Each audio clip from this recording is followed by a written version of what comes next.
دحر دحري أبي دحر دحري واحد ومبر أبي دحر دحري أبي دحر دحري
اوكي ثانك يو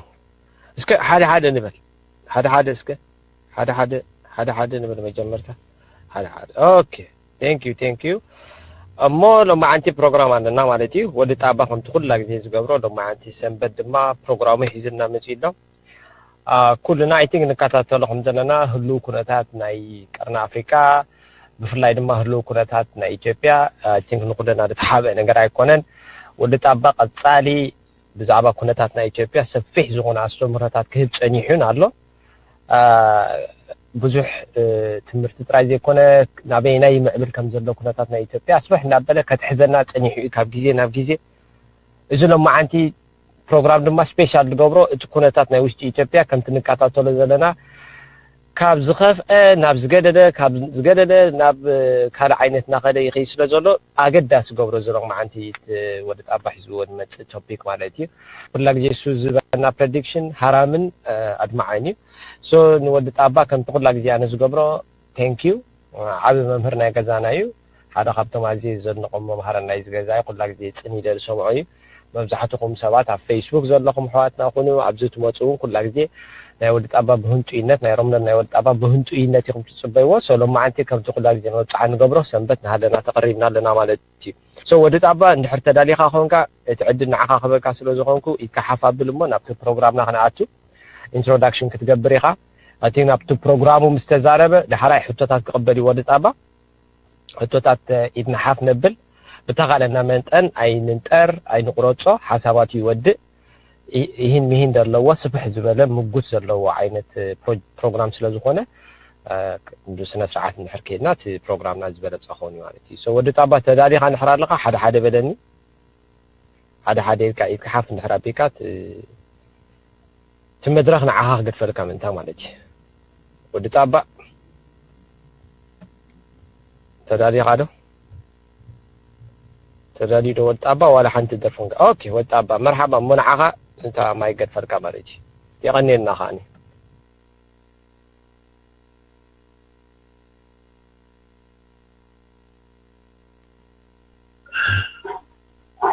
انا كاود جزاي بزح كن مسغانا دليني كون بيني يغورو نغير كايلن ديتسوم تفلطو يدزارب كاوصا دزاربو نغير يلن لما عاتب زي غزا تغارو خيدسي حد طعم قدسر لحاونا بزي ريد غيرو ملو ريايم اجي شو مين اقرأكم يقين حجونا بزل ريد غيرو ملو ريايم سي زاريد كاب حجي جميرو ما يلس غيري مني فليت اوما تصقمم كاب حجي جميرو ما يلمو أنت ريد توهبك حجي مغرد سمعي كون النساتو مغنياتو anyway بوضح نقر سلزل بزغونا كما يوعيلكم كما يكأنيكم كلكم ما يرومنا أولات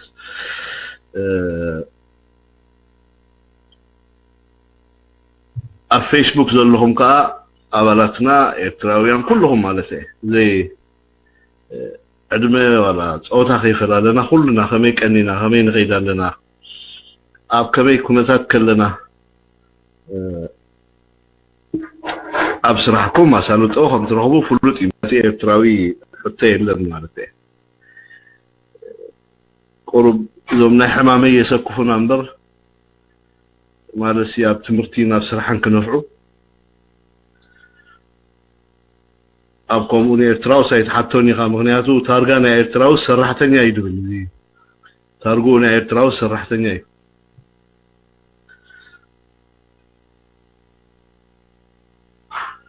بزغونا بغدامي مدبنا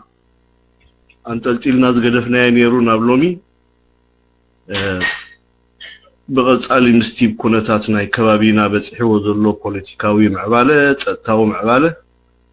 متعينا انتاي كمسليو ببوغنا ببعضنا ينا خنري قنينا مالتي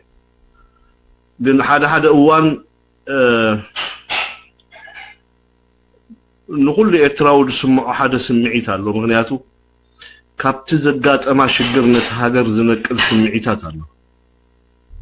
እቲ ሽግር ኩልና ከም ንፈልጦ ጠርዙ ዝስሓተ ወይ መስመሩ ዝስሓተ እዩ ብዝኾነ ይኹን መለክዒ ክውንነት ደይብሉ ወላ ኣብ ሓንቲ ገና ተወለደት ሃገር ክፍፀም ኢልካ ደይሕሰብ ዓብዪ بعالم درجة استجبر بدلي إذا سرعة ويانا تراي ديكونس بعالم درجة يقرأ ذي بهالو بزو حاجات تسرح بالعلي إرتراسو نايقول له لما بالعلي إرتراس تفت أما جيجا ويجبن حاجات بقولوا إنه بلو قبل علي سيهزبي إرترا ويبفل لايك قبل علم من إسي يوريدو زغلو تأجمات تي أدرعنا يزغلو تأجمت من إسي تشكيموه بخلو مدات ترينا مالتي تقول له أدرعنا يتهاجر تمن إسي تشكيموه أبهاجر مثل هذا أبهاجر من المعقدة كله كل صفحات تهاجر تتقلبون نجر تمن إسي واقف في له لذي بردو تزقات أما الشجر ردو كوينو جن نحنا كم إيرتراويان هذا أوان سبات كم دي لوهات كم عياشو ويقرهات غير بدرينا أنا سلت أنا يدبلو من الوقت حدا سب قرهات ينايلو مزارو ينبزح جزين قرها يناقر هنياتات ينالولو نحنا قل كم تي نايتفتر لخونا يكون إيرتراوس تقرهنت أمنتاي إلى إذا حسب كل جزي حجي تقرهت بالقال أنا يوكلوني قل أزيو سيفيلايز هون معبول حزب لنا تي معبول حزبنا دما كفاءات زحسب أيكونن مسايو دم عدو حزبيو كلن تنانا يتخبابي أبقمة أتيو كما يجيرو بسلام كنبر زحسب حزب سلزلنا تراينا ندخل نقرات تبدلنا يبدل كم ذي تبدلنا من تاريخ قديفنا أبحد ديش معرف كنا أتو ندل كل جزء سنفنا ديكونه ويعشنا ديكونه ويقرهنا ديكونس هذا كاب صبوق مدلاي دمت كاب صبوق مدلاي كانوا بعلو بدليل ديكونس ناتكا التحساس بخا معبل النها وزتن حتكا دوسنا سلذغنا أنا بهم يدلكوا حزب إيرترا نقوح سلذغنا نخفات سلذي بقص مسايو سلذا معدو نايز حلف تاريخ نتاريخ قديفون مساء معديو نام نبور هيوت ملس ددله حزب سلذغنا سلذي برد تقول لي زين كاتعلو ولا أب فيسبوك يكون أبزي ناي مرحبا زحات يتكملوا زلنا تيجي زولدون الراخب زيجاتات بمولنا أبلعلي إذا حزباو يان حرنت تجراي زبهال نبعلو ودي بيلو تصوع وينشقونات تجارو وكيله يلو تقالي سوق سلطان دمز حيلي بيناي نلقعو ملكينا كل حدا حلاف زلاف يقولون توم حدا خلته أو تعسيبهم زخدو إن فلتون تذي كوينهم بحفشة بدرجة حزبي والكلهم بدرجة حزبي ترى ملكينا بالعلم السرعة زي حدا حلاف زلاف يقولون البات تقلال صيف فلالة يقوم جن أما تشرشة تزاريبنا يكون تخاطعنا قبل علز سرعات زي نهبونة بجن معري يقوون تي ممزنينا حد عينتي لازم بزح جزء أي تكرر خور جزء هو ما يتطفو مخنياته في شريطي ناسنا انتهي مثل حدي ويانا عمود ركب زلو سرعاتي تلخ زلو سرعاتي مز سرعات زي كم عينت جيريل كا زي كونكات جزء خاتقتل كم عينت التحساسبا ويفلسفنا زلوهم كالوت بأساسات أبتخبابا خيمتو جن انتهي كتقبرات رأي تي اورينتيشن بمولو تي ولا تي التحساسبان حد كان يكون تتقورو زقبا أكاد التحزان بعلو كتما يتقلو تي مدرخ كومي يتقلب تسعات مالتي دالقاتي عيوغزا تودي ودوي مغنياتو بستفل عليه ملك انت داري خموت عيوغزا تودي دحر حجي ويانا كاب تحميمو زل الحمام كفو وصلو زخيل بوليتيكاو فوسي يلن مغنياتو تجزين بعلو تعدل أصيبويو تعدل كليوي مغنياتو تذنو حق جزيه بسلطان صنيحس نتذنو ورو بوليتيكاو حمام كفوسلو زغل عدلات از يوم بزحات عدلات حليفهم اي ما يكالن كدبر اوشت ኢትዮጵያ ይሁን ዝጎረቤት ሀገር ኤርትራ ጎብሮ ዝግቦ ነገር ከገበር አይካለን እሱ ዘይምግባሩ ኸ ነዚ ሕጂ በጽሕዎ ዘሎ ሃዋሁ ክንኮለና ኣብ ተንጠልጠለ ከምዚ ዋና ደይብላ ኣብ መስጥሕ ክዳን ተሰጢሓ ቋንቋ ኮይና ትቕኒ ዝነቐፀት ክዳን ዋላ ሓመድ ትሰቲ ገለ ከምኮም እየ ድሪኦ ኣነ ምክንያቱ ሓንቲ ቆርበት ወጢርካያ እንደገና ኣስጢሕካያ እንተዳ ብግቡእ ዘይትካናኸና ኾንካ ቆርቢዓ ኣትተርፍ ንማእሲ ክትኮነካ ይትኽእል ንሰኣኒ ክትኮነካ ይትኽእል ንዝኾነ ንቁልፊ ትጠቕመካ ንኻልእ ነገር ኣይትጠቕመካን ምክንያቱ ሓንሳ እንድሕር ቆርቢዓ እታ ቆርበት ቆርቢዓ ማለት እዩ ስርዓት ወያነ ኸኣኒ ኣብ ከምኡ ደረጃ ዝበፅሐ ስርዓት እዩ ወጢርካዮ ፈዊስካዮ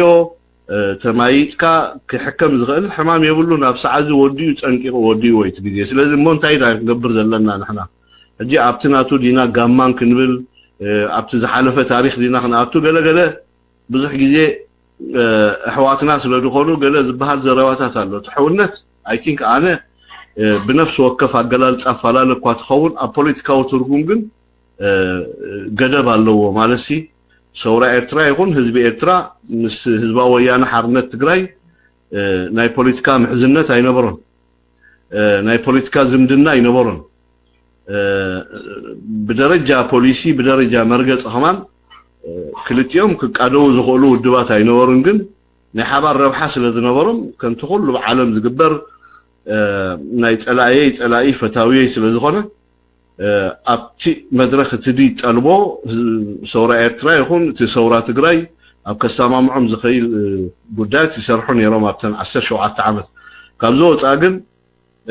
ዲፕሊ ሰውራ ኤርትራ ይኹን ህዝቢ ኤርትራ ነዚ መሪሕነት እዚ ከምቲ ኣብ ካልእ ብዙሓት ሰባት ስንኩፍ ኣገላልፃ ዝገልፁ ኣለዉ ግን ንኩሉ ነገር ብልክዕ ተሓስካዮ ፅቡቕ ስለ ዝኾነ ዋላ እውን ናይ ሎሚ መንግስቲ ኤርትራ ናይ ትማሊ ሰውራ ኤርትራ ነዚ መንግስቲ ናይ ሎሚ መንግስቲ ናይ ትማሊ ኣብ ትግራይ ሰውራ ኢሉ ዝንቀሳቐስ ዝነበረ ውድብ ብዝተፈላለየ መልክዕ እንተደኣ መለክዕ ርኢናዮ ብሓባር ከቃልሶም ዝኽእል ናይ ሓባር ፀላኢ ስለ ዝነበሮም እንተዘይኮይኑ ብዝኾነ ይኹን ስትራቴጂካዊ ይኹን ታክቲካዊ ይኹን ካልእ ብደረጃ መትከል ወይ ፍልስፍና ድሰማምዑ ወይ ተሰማሚዖም ብሓባር ክቕፅሉ ዝኽእሉ ኣይነበሩን እቲ ናይ ፅቡቕ ድማ ክልቲኦም ሒዞሞ ዝመፁ ፍልስፍና ነንበይኑ ብምዃኑ ክልቲኦም ሒዞሞ ዝመፁ እምነት ነንበይኑ ምዃኑ ታው እንኮን ብሓባር ከተስርሖም ዝፀንሐት ናይ ሓባር ፀላኢ ስለ ዝነበሮም ድሒሩ ኤርትራ ሓራ ምስ ወፀት ኣብ ክልተ ሃገርን ክልተ ዶባትን ምስ ተፈላለያ ኤርትራን ኢትዮጵያን ምስ ተባሃላ ብንጹር ርኢናየ ኢና እቲ ኣካይዳ ናይ ህዝባዊ ወያነ ሓርነት ትግራይን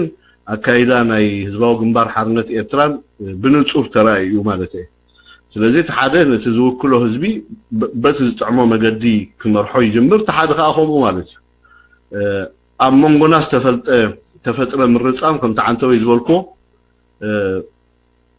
ኣሃዳዊ ውድብ ኣይኮነን ክልተ ተፈላለየ ተሓሳስባ ዘሎ ንክልተ ዓይነት ፖለቲካዊ ፕሮግራም ዝመፀ ስለ ዝኾነ ሰውራ ኤርትራ ኣብ ልዕሊ ኢትዮጵያ ዝተኸተሎ ፖሊሲ ወይ መትከል ወይ እምነት እዚኦም ሕጂ ሰውራ ኤርትራ ዝኽተሎ ዝነበረ ኣብ ልዕሊ ኢትዮጵያ ብደረጃ ፍልስፍና ዘይኮነስ ብደረጃ ሓቂ ንህዝባዊ ወያነ ሓርነት ትግራይ ንምኹራይ ወይ ንተጋሩ ንኽኾሪ ተጋሩ ዝሓዝዎ ፖለቲካዊ ስልጣን ልዕልና ካብኡ ዝውለድ ካብ ብዙሓት ረብሓታት ንምዕንቃፍ ዘይኮነስ ተሓቂ ታሪክ ንሱ ስለ ዝኾነ ኢትዮጵያ ከም ኢትዮጵያ ክትቅፅል ኣብ ኢትዮጵያ ዘሎ ሽግር ድማ ናይ ተጋሩ ጥራይ ዘይኮነስ ናይ ኣምሓራ ጥራይ ዘይኮነ ወይ ናይ ኦሮሞ ጥራይ ዘይኮነ ወይ ናይ ካልኦት ይዕበይ ንኣሱ ብዘይገድስ ኣብ ውሽጢ ኢትዮጵያ ዘሎ ዝተፈላለዩ ቋንቋን እምነትን ዘለዎም ሕብረተሰባት ዘይኮነስ ናይ ኩሎም ሽግር ስለ ዝኾነ ኤርትራ እቲ ኣብ ውሽጢ ኢትዮጵያ 130 ዓመታት ክኸይድ ዝፀንሐ ሽግር ናይ ኣህዛብ ኣብ ሓደ ጠረጴዛ ክፍታሕ ኣለዎ እምበር ብተናፀል ናይ ህዝቢ ትግራይ ጥራይ ሽግር ተፈቲሑ ተጋሩ ልዕልና ስለ ዝረኸቡ ዝምድናኣ ምስ ተጋሩ ኣጠናኺራ ኤርትራ ካብኦም ዝርከብ ረብሓ እንዳተረብሐት ዝሓሰበቶ ነገር ኣይኮነን ብግልባጡ ኢትዮጵያ ከም ኢትዮጵያ ሽግሮም ክፍታሕ ኣለዎ ዝብል እምነት እዚኣ እታ ቀንዲታ ፀገም ኩሉ ግዜ መልዕላ ማለት እዩ ስለዚ እዚ እንተደኣ ኮይኑ ንሕና ኩሉ ግዜ ኣብ ቆኑዕ መድረኽ ኣለና ማለት እዩ እዚ ንስለ ኤርትራዊነትና ንዛረብ ዘይኮነስ ወይ ንትምክሕትን ዝዛረቦ ዘይኮነስ ወይ ገርናሎም ኢልና ክንዛረብ ዘይኮነስ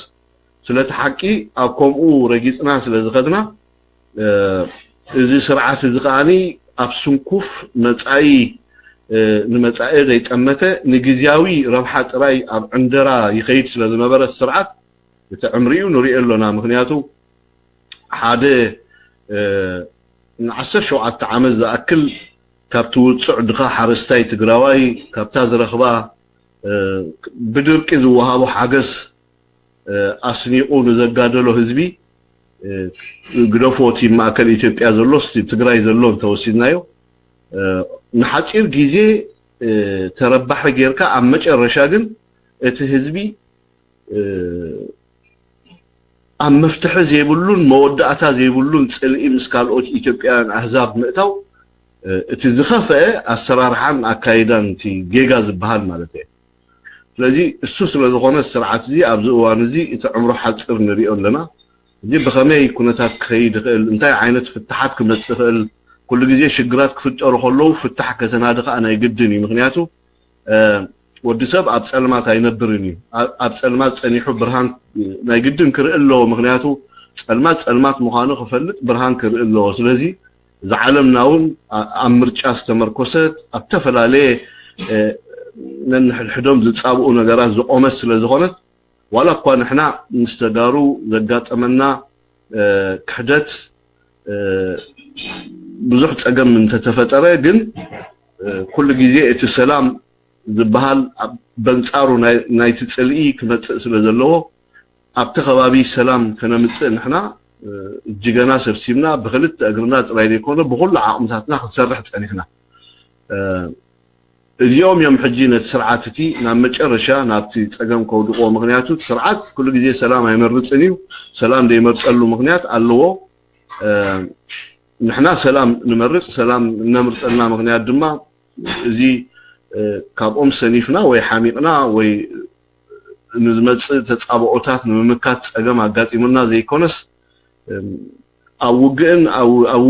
ኣብ ወረ ውግእን ኣብ ኩናትን ኣብ ዕግርግርን ክንበር ስለ ዘይከኣል ድሓርቲ ከባቢ ከዓ ንነዊሕ ግዜ ኣብኡ ይኹን ኣባና ይኹን ብኩናት ብዙሕ ተመዛበለ ህዝብን ተጎደአ ህዝብን ስለ ዘሎ ይኣክል ናብ ዝብል ኣተሓሳስባ ኢና ንኸይድ ስለዚ እሱ እንድሕር ኮይኑ ስርዓት እዚ ከዓ ኣብ ሽግር ክነብር እንተደኣ ዝደሊ ኮይኑ እቲ ኩሉ ግዜ ክእክቦ ዝፀንሐ ወይ ክነድቆ ዝፀንሐ ሽግራት ኣብ ውሽጢ ኢትዮጵያ ኣብ መጨረሻ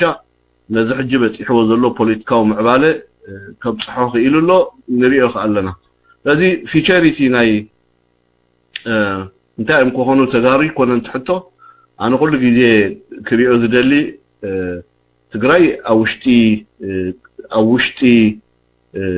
መሶብ ኢትዮጵያ እቲኻ ኣብ ኢትዮጵያ ዝኸይድ ዘሎ ፖለቲካዊ ኩነታት እንታይ ክመስል እዩ ናበይ ክኸይድ እዩ እዚአን ክንሪአን ብግቡእ ኣብዛ ቀረባ ሰዓታት ብቐዳማይ እንታይ ኢለ ነይረ መሪሕነት ወያነ ስቲል መወዳእታ ዘይብሉ ኣኼባታት ኣብ መቐለ ይካየድ ኣሎ ኣብ ዝሓለፈ 3-4 መዓልቲ መሪሕነት ወያነ ከም ፕሮፖዛል ዝመስል ግን ናይ ዓቕሊ ፅበት ዘተ ምስ ህዝቢ ክገብር ዝወሰነን በትናቶም በራሪ ወረቀት ድብልዎ ወይ ከም ፓምፍሌት ዓይነት በቲ ምምሕዳር ናይ ትግራይ ተፃሒፉ ናብ ኩለን መንበሪ ቀበሌታትን ምምሕዳራትን ገጠርን ከተማን ኣብ ውሽጢ ትግራይ ህዝቢ ክማየጠሉ ተባሂሉ ወረቀት ተዓዲሉ ታርእስቲ ሓንቲ ኣንሳ ትግራይ እንተተነፀለት ካብ ኢትዮጵያ ከምፆ ዝኽእል ሕማቕን ፅቡቕ እንታይ ይመስል ዝብል እዩ እዚ ብጣዕሚ እቲ ደሰንብድ ነገር ስርዓት ወያነ ኣክንዲ ነቲ በፂሕዎ ዘሎ ፀገም ምስቲ ኣጋጢምዎ ዘሎ ፖለቲካዊ ዓቕሊ ፅበት ካልእ ፖለቲካዊ መፍትሒ ኣክንዲ ዘናዲ ሕጂ እውን ድሕረይ ሳዕሪ ትብቆላ ምክንያቱ እቲ ዝገበርናዮ ጌርና ኣለና ድሕሪ ሕጂ ምስ ኣምሓራ ይኹን ምስ ካልኦት ህዝብታት ናይ ኢትዮጵያ ክንነብረሉ ኣብ ዘይንኽእል ጠርዚ በፂሕና ስለ ዘለና ንትግራይ ጠቕሊልና ኣብ ትግራይ ክንከይድ ኢና ዝበሃል እቲ ናይ መጨረሻ ተኣሽሞኦም ኣሎ እዚ ከመይ የካይዶም ከመይ ሪእዎ ኣነ ይፈልጥን እየ ግን እዚ ዝኾነ ይኹን ፖለቲካዊ ተንታኒ ወይ ካድር ወይ ናይ ፖለቲካ ሳይንስ ምሁር ዘይኮነስ ብዝኾነ ይኹን ኣብቲ ከባቢ ዝነብር ዜጋ እንተደኣ ሓሲብካዮ ፍጹም ዝሕሰብ ነገር ኣይኮነን ምክንያቱ ብብዙሕ መለክዒታት ማለት እዩ اتي بوليتيكا زغورو زلو حيلتات ازيوم بصابعته زقصور سباتهم ولاتي نايت هاجر قطبان نايت هاجر مكلخالين صدحان ጨቢጠሞ ዘለውን በጻብዕቱ ዝቁጽሩ ሰባትዮም ዝበጻብዕቱ ክንብል ኮለና ክንደ እምንተልኩምኒ ምናልባት 15 12 ኾኑ ኾሉ ብዙሓት ሰዓብቲ በውራጃ በዓሌት በገለ ዝኣኻኸብዎም ኣለዎም ኣብ ከምዛ ዓይነት ኩነታት እዛ ኢትዮጵያ ትበሃል ሃገር ወጢጦም ወጣጢጦም ኣብ ከምዛ ዓይነት ኩነታት ምሰውድቕዋ ከምቲ ኩሉ ብዓለም ንሪኦ مالسي ولا مچرشا ساعات كنت بقدامي دولكو ابيزي سرعه درغي تريناسي درغي 17 عامات ملو يفيلو وتطيلو خزمرن كفكرن كلهم ነገር ወደ ሰሜን ጦር ግንባር ክብል ዘሎ ዓመታቱን ኃይሉን ናብ ሰሜን እንዳዋፈረ ኣብ ልዕሊ ትግራይን ብፍላይ ኣብ ልዕሊ ሰውራ ኤርትራ ዘይተኣደነ ወራራትን ወፍርን ክገብር ከሎ ኣብ መጨረሻ ግን ስርዓት ደርጊ ነዚ ሁሉ ድፍክሮ ነበረ ንዓም بتملكتلي سورة إرترا دمسيسة حارة إرترا أكل إثيوبيا خفتري حارة زخونت كاب زخونة يكون ونبدنا حارة زخونت أكل إثيوبيا زخونت إرترا خفتري لون عالم كم دي أوجه أما جرشا كم تخلوا بعالم زقبر درجول لبيموس نتوم أبتو وانتي برات عاتيقهم ذكالو سزلو ناي حجي من قستات كوينهم زلو كليتي هاجرات زتي تسوي شجرنا بسلام نفتح يوم نالبات ابتفت تحظ نبره ميكانيزم وي تكنيكالي اقراربا لنا يعلو تنتانه وي تاريخ كله الخون قل بحافشا اتا اواجن بعلا مستقاومت حيلتاتنا ايرتران مستقاومت حيلتاتنا تግራይን مسكلتيوم اب طربيزا زته كوفا بيلنا خنمايت نخيل نايلو خاطر تحيزو زنبره مرقص تلساليسو نابكمو مقرابو زرئ كانتايو اتزاي ترفود قد كغاطن كله ካብ ሃገር ትበታትን ህዝቢ ስደትን ኮይናትን ካብ ዛአቱ ኣብ መጨረሻ ይካአል እንተኮይኑ ምስቶም ብረት ዓጢቆም ዘለውን ወይ ተቃወምቲ ሓይልታት ዝብሎም ኣብ ሰዓቲ ከማይቅ ምርጫ ይነሩ እዚ ብድፊት ናይ ዓለም ይኹን በእምነት ናይቶም መራሕቲ ናይ ደርጊ ተገይሩ እንታ ኮይኑ ሕጂ ኣብ ስርዓት ወያነ ኸም ዘይግበር ስለምንታይ ስርዓት ወያነ ኸም ዘይግበር ዲት መለክዒታት ይፈላለዩ ትፍጻመታት ይፈላለዩ ትገበናት ይፈላለዩ ግን ስርዓት ወያነ እንታይ እዩ ኸምኡ ዘይግብሮ ምኽንያት ማለሲ ናበይ ይደፍኦሎ ትማሊ ኣብ ኢሉ ኣባቦራ ዝበሃል ወይ ናይ ቀደም ኣጻዋዓ ኢሉ ባቡር ዝበሃል ቦታ ንነዊሕ ግዜ ብሕላይ ድሕሪ ስልጣን ወያነ ስልጣን ድሕሪ መሓስ ናይ ተኸባቢ መሬት ተማሲሖም ናይ ኣዝዩ ብጣዕሚ ዓበይቲ ሰፋሕቲ ዝኾኑ ናይ ቡን ሕርሻታት ሒዞም ፀንሑ ተጋሩን ኣብ ተፈላለየ ንግዳዊ ስራሕ ተዋፊሮም ፀንሑ ተጋሩን ኣብ ልዕሊኦም ናይ ቅትለት ናይ ከትሪ ናይ ምዝራፍ ገበናት ጉምቲ ተወሲዱ በቲ ህዝቢ እዚ ናበይ ኸይድ ከም ዘሎ ቲ ፖለቲካ ሃሁና ኢትዮጵያ የርእየካሉ ኢቭን ውን ወያነ ነቶም ትማሊ ሳላና ኣጅኹም ድላይ ኮንጉበሩ ኢሉ ኣብ ተፈላለየ ከርብሖም ዝኽእል ዝረብሕሉ ቦታ ብሽም ኢትዮጵያዊነት መሬት እንዳማቱ ገቢቱ ናይ ንግዲ ትካላት ወሲዱ ብሓለፋታት ፍሉይ ረብሓ ክረኽቡ ፀንሑ ተጋሩ ሎሚ ከድሕኖሙን ኣይከኣለን ማለሲ ብውሕድ ዓቕሚ ዋላ ንሕና ኣለናልኩም ክብሎም ኣብ ዘይክእል ደረጃ በፂሕሎ እዚ ምስክምንታይ ኣብ መጨረሻ ናብ ምንታይ ይኸይድ ስርዓት ስለምንታይ ስርዓት እዚ ኢትዮጵያ ካብ ዝበፅሓቶ ዘላ ቀራና መገዲ ካብኡ ላዕሊ ሕማቕ ክትበፅሕ ኣይትኽእልን እያ ምክንያቱ እቲ ዝኸፍአ መድረኽ በፂሓቶላ ቋንቋ ወይ ብሄር መሰረት ዝገበረ ግጭታት ንሪኦ ኣለና እዚ ንዓለም እውን ምልክት እዩ ስለምንታይ ስርዓት እዚ ኣብ ከምዛ ዓይነት ደረጃ ንዝበፅሐት ሃገር ሕጂ እውን ተስፍኡ ከይፀንቀቐ ዝሓዝና ሒዝና ብፍላይ ኣብ ውሽጢ ኣዲስ ኣበባን ካልእን ከምቲ ሓደ መዓልቲ ዝበልኩኹም ብዝያዳ ሎሚ ዝድፈኣሉ ዘሎ ኩሎም ተጋሩ ትዝንቀሳቐስ ንብረቶም ንትግራይ ክወስድዎ ከም ዘለዎም ከምኡውን እቲ ብዓቕሚ ዝደኸመ ክወፅእ ዘይክእል ድሓር ማለት እዩ ናብ ትግራይ እንተኸደ ተባሂሉ ኣብ ከባቢ ኣዲስ ኣበባ ዝርከብ መናሃርያ ዝበሃል ናይ ኣውቶቡስ ተራ ዳርጋ ንመቐለ ዝኸደ ኣውቶቡሳት ተሳኢነን ብሪጋ ማለት እዩ ብሪጋ ዳርጋ ንመቐለ ዝኸደ ኣውቶቡሳት ከምዚ ቀደም እንታይ ዝበሃል ቲኬት ኣይሮፕላን ከተቆርፅ ሪጋ ትሕዝ ገለመለ ንመቐለ ዲኻ ክትከይድ ንደሴ ዲኻ ክትከይድ ኖርማል ንግሆ ኸይድካ ابتشعو ام مسمر زلو اوتوبسات نورمال تسعيلكا تخيل اغرى مقدنو انداملأ مقد زغدا زنبر اوتوبسات لومي اوتوبس دارغا يلم كوينو مقاله مالتي تمزجيبكا وي بناي كالوت بتفلطم تحغاغيسكا انت دي كوينو بناي صعمت كم تقدم بتجيلكا شانطخا لعيلكا منهاريا خيدكا اوتوبس ناي تغراي كتركب ايتخلني انتاي امصو زخلو نابز كله زي حرايتي نبرت كتوسد تخيل ما كاين او لطرخاين اندازوركا تغراي كتوسدن تخيل ولا دخاكون دي تكالات تلكاون ولا نمنتا ابطح يكون اب كونتينر تصعين كا توسدو تخيل كله تغراي كتكو تخيل ግን ኣብ መጨረሻ ታይኻ ትገብሮ እንታይ ኻ ትገብሮ ኣነ 34 ማካይን ናይ ጽዕነት ተዳኣጥሪ ኮይነ ማእከል ኢትዮጵያ ካብትን ዘራሪፈ ከም ትግራዋይ ጽባሕ ንግሆ ናብ ትግራይ ምስወሰድኮ ዝንብረት እዚ እንታይ ክገብረን እንታይ ኣሽንኳይ ዶ በኣማኢታ ሽሓት ወይ በሽሓት ቁጽራ ናይ ጽዕነትን ናይ ነዳድን ማካይን እንታይ ኻ ክትገብሮ ኣው ማለሲ ኣብ ትግራይ እንታይ እንቅስቃስ ስለ ዘሎ እዩ ኣው ኸይድካ እንታይ ኻ ትገብር እንታይ ተዓሚቱ ስርዓት እዚ ቁሩብ ክሪኦ ክፍትሾ ድግቦ ነገር ኣለዎ ማለት بدفو ده حافت مصبصاب هالو اي هالو بزي يقدس ግን ከይድካ ናውስ ኣብ መጨረሻ እንታይ ኢኻ ትገብር ዝዓብ ሕቶይ ካልእ እቲ እንኮ መፍትሒ እዞም ሰባት እዚኣቶም ተሒዞሞ መፁ ፕሮፖዛል ቀሊል ፕሮፖዛል ኣይኮነን ብመደብ ዝሰርሕሉ ዝነበሩ ብዕላማ ማለት እዩ ነዚ ከዓ መስዋዕቲ ከፊሎም እዮም መስዋዕቲ ክንብል ከለና ዘይተዓደነ መስዋዕቲ እዮም ከፊሎም ትግራይ ሓራ ጌርካ ካብ ብዝበዛ ዘይኮነ ካብ ጭቆና ዘይኮነ ትግራይ ሓራ ትገብራ ካብ ኢትዮጵያ ሓራ ኮይና ናይ ባዕላ ዲሞክራሲያዊት ሪፓብሊክ ትግራይ ክትፈጥር እዚ ብመደብ ተቃሊሶም እዮም 17 ዓመት ካ ዋጋ ከፊሎም እዮም ንናጽነት እምበር ናይ መሰል ኣይኮነን ስለዚ ነዚ ንናጽነት ክቃለስዎ ጸንሑ ኣብ መጨረሻ ሽትኡ እንተደኣ ደይወቅዑ ካለ ኣማራጽ እንጽኻ ህዝቢ ትግራይ ኣትሊስት ክድሕነሉ ዝኽእል وحدات قبل نقبروا من البعض حزوا حزام كهرمو خلقوا بحق حتى تقولوا ماجوريتي جن بمليون دقيقة صرت حزبس لزلص نزل حزب زت أميتهم زم سواء زياتهم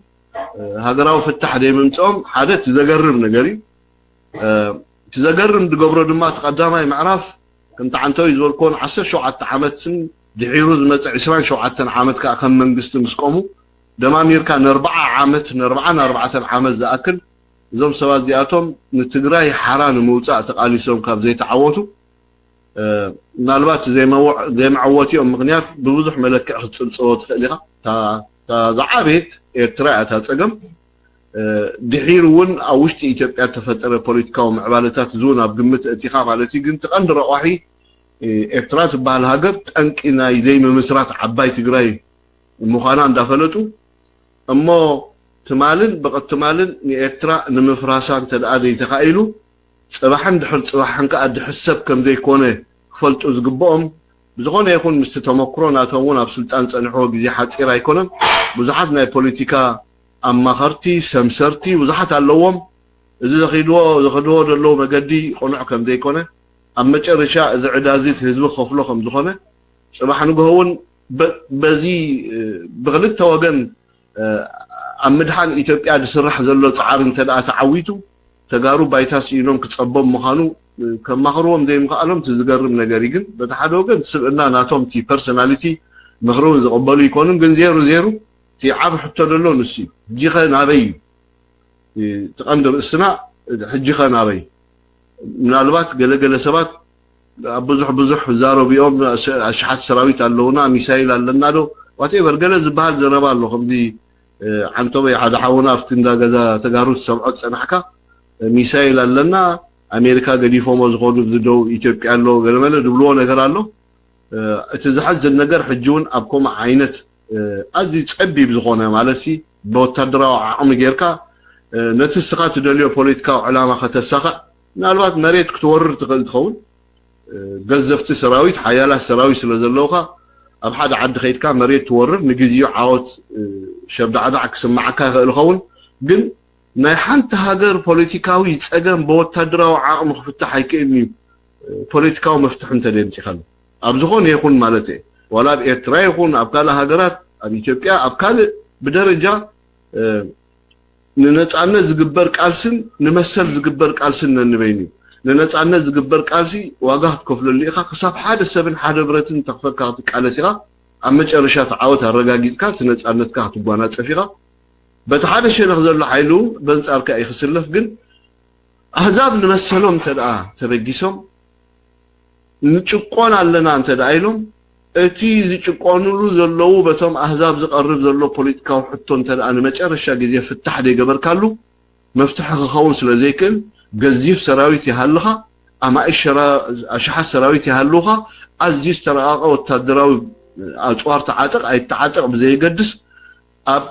ህዝባዊ ሕቶ ንምጭፍላቕ ክትጥቀመሉ ኣይትኽእልን ኢኻ ምክንያቱ ንግዜኡ ከተዳፍኖ ትኽእል ትኸውን ግን ችግር ተፈቲሑ ማለት ኣይኮነን ስለዚ ኢትዮጵያ ኣብ ቀራና መገድላ ኣብዚ እዋን እዚ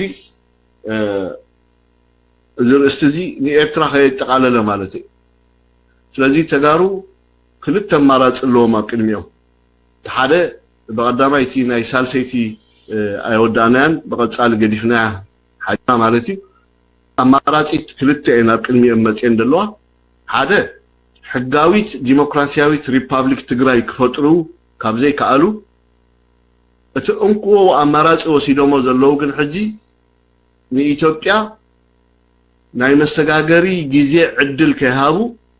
ንኢትዮጵያ በታቲኖም ኣብ ትግራይ ንሶምን ንብረቶምን ዝዕቀብሉ መገዲ ምድላይ እዩ እቲ ናይ መጨረሻ ምስተጋሩ ዝማየጥሉ ዘለዉ ማለት እዩ ስለዚ ኣብዚ ክንማየጥ ኢና ምናልባት እትሰፍሐ ዕድል ገሊኦም ሕጂቲ እንተታት ይኽዛረብ ማለት ናይ ገለገለ ሰባት ኣሎ ከም ሓሳብ ዝቐርብ ብቑዕ ሰራዊት ኣለዎም ብቑዕ ሓይሊ ኣለዎም ኣፅዋር ማለት እዩ ዓቕሙን ኣለዎም ንግዚኡ ጥራይ ዘይኮነስ ንነዊሕ ግዜ ከዋግኦም ዝኽእል ብፍላይ ንብረቶም ዳዕገልጠሞምን ህዝቦምን ጠቕሊሎም ናብ ትግራይ እንድሕር ከይዶም ዋላ እኳ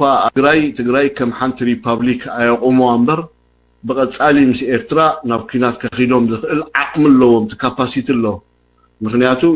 ኣብ ኢትዮጵያ ዝተረጋግአ መንግስቲ ኣህዳዊ መንግስቲ የለን ኢትዮጵያ ኣብ 3-4 ተገማሚዑ ህዝቢ ከም ሕጂ ጀሚርዎ ዘሎ ኦሮሞ ምስ ኣምሓራ ምስ ኦሮሞ ካልኦት ብሄራት ምስ ካልኦት ኣጋጭዮም ቀይዲ ኣልቦ ገይሮም ንዓንደሪ ናይ ተፈላለዩ ብሄራት ሸፋቱን ገይሮም ተኸባቢ ሓይሎምን ዓቕሞምን ጠቕሊሎም ናብ ትግራይ ክኸድዮም ድሕሪኡ ብወገን ኤርትራ ዝመፆም ፀገም እንድሕር ኣሎ ብቐፃሊ ምስ ኤርትራ ኣብ ምርብራብ ክኸድዮም ዝብሉ ሰባት ኣለዉ እዚ ክሳብ ክንደይ ከስርሖም ይኽእል ብዙሕ ክንማየጠሉ ዝግባአና ነገር ኣሎ ጀነራል ግን ኣብ መጨረሻ በፂሖሞ ዘለዉ ዘን ክልተ እየን ተቐዳመይቲ ምርጫኦም ኣይተዓወተትን ክትዕወትካ ኣይትኽእልን እያ እዛ ካልአይትን ናይ መጨረሻን ግን ብጀካ ካልእ ኣማራፂ የለን ኢሎም ደምዲሞሞ ምክንያቱ ክሳብ ሕጂ ዝኾነ ይኹን ምልክታት ኣይርአን ኣሎ ብፍላይ ህዝቢ ኢትዮጵያ ዝሓቶ ዘሎ ሕቶታት ሓደ ፖለቲካ እስራት ክፍትሑ ነፃ ጋዜጠኛታት ተኣሲሮም ዘለዉ ክፍትሑ ሕገ መንግስቲ ብኻልእ ሕገ መንግስቲ ክትካእ እዚ ስርዓት እዚ ስልጣኑ ንህዝቢ ኣረኪቡ ካብ ኩሉ ኢትዮጵያ ተዋፃፀአ ናይ መሰጋገር መንግስቲ ብድሌትን ምርጫን ህዝቢ ኢትዮጵያ ክቀውም ኣለዎ ዝብሉ ሕቶ ክምልስ ኣይከኣለን ኢንክሉድ 39 ዝበሃል ኣብቲ ውሽጢ ሕገ መንግስቲ ዘሎ ዓንቀጽ ከፋፋሊ ዝኾነ ኣብ ኢትዮጵያ ዘሎ ሽግር ክፍታሕ እንድሕር ኮይኑ ብሓቀኛ ዲሞክራሲያዊ ኣይሚን ፌደራላዊ ምምሕዳር ክፍታሕ ኣለዎ ከምዚ ሕጂ ወያነ ዘተኣታተወ ዓሌት መሰረት ዝገበረ ፌደራላዊ ምምሕዳር ዘይኮነስ ንኩሉ ኢትዮጵያዊ ክጥርንፍ ከሳትፍ ዝኽእል ናይቲ ሃገር ሃብቲ ድማ ብሓባር ከማቐል ዝኽእል ፌደራላዊ ምምሕዳር ክዝርጋሕ ኣለዎ ዝብል እዚኦም ኩሎም ክምልስ ኣይከኣለን ናይ ምምላስ ኣንፈታቱን ከርኢ ኣይጀመረን ሓደ ካብኡ ምስቲ በፂሕዎ ዘሎ ፀገማት ሎሚ ኣዲስ ኣበባን ከባቢኣን ሰላማዊ ሰልፍን ተዓመፅን ተኸቢባ ኣላ ኣዲስ ኣበባ ዳርጋ ሎሚ ማካይን ትራንስፖርት ኣውቶቡሳት ይኹና ናይ ንግዲ ማካይን ናብ ካብ ክፍለ ሃገር ዝኸዳሉ ዕድላት እንዳፀበበ መፂሎ ዳርጋ ወነንቲ ዓበይቲ ማካይን ነጋዶ ካብ ዝኾነ ይኹን ፖለቲካዊ ምትንኻፍ ነፃ ዝኾኑ ሰባት ካብ ንግዳዊ ምንቅስቃስ ደስኪሎም ኣለዉ ዋላው እንተን ዓበይቲ ማካይኖም ዝንቀሳቐሳ ካልእ ኣፍቲ ቁጠባዊ ሃገር ዓብዪ ስራሕ ዝሰርሑ ዝነበሩ ሰባት ደስኪሎም ኣለዉ ምክንያቱ ኣንፈቱ ዘይፍለጠ ጉዕዞ ናይቲ ሃገር ናብ ሓደጋ ከውድቕ ስለ ዝኽእል ኣብ ከምኡ ኩነታት ኣለዉ لازم مسكمزي اتحايزنا لوميت ممايات مدرخ نعاهم كغدفلكم معره على فيسبوك معره دما تتخايلوا باوديو انت دي تخايلوا بتكست تقبلوا حتتات نقصل نوح غيزي لنا زياده غيزي خوكم دل انا نعاهم بازوي 3 ساعات لنا بحجي here we go اوكي وطابا ثانك يو اسك حدا اجي داك قبرنا حتو زلكم سوات حتو كتحتم انت حيتكم حفابلو حرب بترا اندا قبرنا كنحتو نولد طابا اندحر حسابات لكم كوينخا بتخالنا متن احصر ابيدنا هرامي زغونه نغبر راينا نوحيو مالتي سو مجمرتا اي ثينك ريمنا لون ريمنا عدل كومو كوم داغرنا يتكم حفابلو كنحتت انت ميمورينا ثانك يو فروغ سمع دلهو حدا هلهو مش اوكي الله مش اوكي ناتي حتى ودت ابا انت قبل تنكيف كان يركا جن كلير كنت كنا لنا ابزي غزي خمس زبلكا ويانا تاكيبو مالو اخباتات غبرو لو انت خمس غبرو طفيو مالو تغارو خاملو بوت ابا محران اب مريت ارومون يهدنو لو مالتي نو اجي ابزي غزي خنتان نسمع لنا بكادريتاتنا ويانا اتي حنت مفتح زلاتنا نحنا تغارو ابزي عالم كنبر دحر كوينا مس اثيوبيا سلام ني ارترا تبال هاجر كنطفا علنا خنواغا علنا بلولو قد حجسي كابتي اخيباتاتون نسمعو زلانا صنصنتا زوط زلو زلو بعلم تغارو وغي كنكيدينا مس ارترا حجي بانصارو تغارو ابزي عالم ابزي غزه سلام زنبرولا زلو اب ارترايو تغارو لو بشحات لو بارترا سرحو سلام نبرلو غن حدا سب هانت غبرو ميلن كما اثيوبيا هجي نحا بخمينا نريو زو غداي ويانه وغي ابكندي تصغومم اوشت اثيوبيا زلو بأرومون بمحراز وردوم زلو انتاي صغم كم زغبرو زلو اب حزب اثيوبيا زرايو ات فينجر بوينت زغبرو زلو اب ارترايو نحنا جن ارتراويان بخمزه نريو يلنان حنساب ولا بزنا سوشيال ميديا بزح زرا اخاي ولا بز غزاون ليتن معلت نكاتعلو زلنا كنردوم علنا كن كمزخ سام تايمز كن حجزوم علنا قلم لبلغ نصوم ليتن معلت نحنا ارتراويان نبحال كما يغيرم كم زطفونا الساعه حنت مفتحي هجون كم ايت تصنصتا زمت زلو حجسي بخمي خاطريو بخمينا نحنا خابزي ابز كونتات كنقح نقل سو ثانك يو هوفلي ترداتك تكون تسفات قبر ازيا غدايون ابزي غزا كل غزه تسححبنا ياسو مايك فري ثانك يو اوكي ودي تابع قد مخاتك ودي تابع نوح غيرك سلتملس كلت حطهم كنا اي ثينكم عشنا سوا يردي بموني كلتين حطهم انت ملسه ببخرتهم كيدنا نع سوا يردي الله ده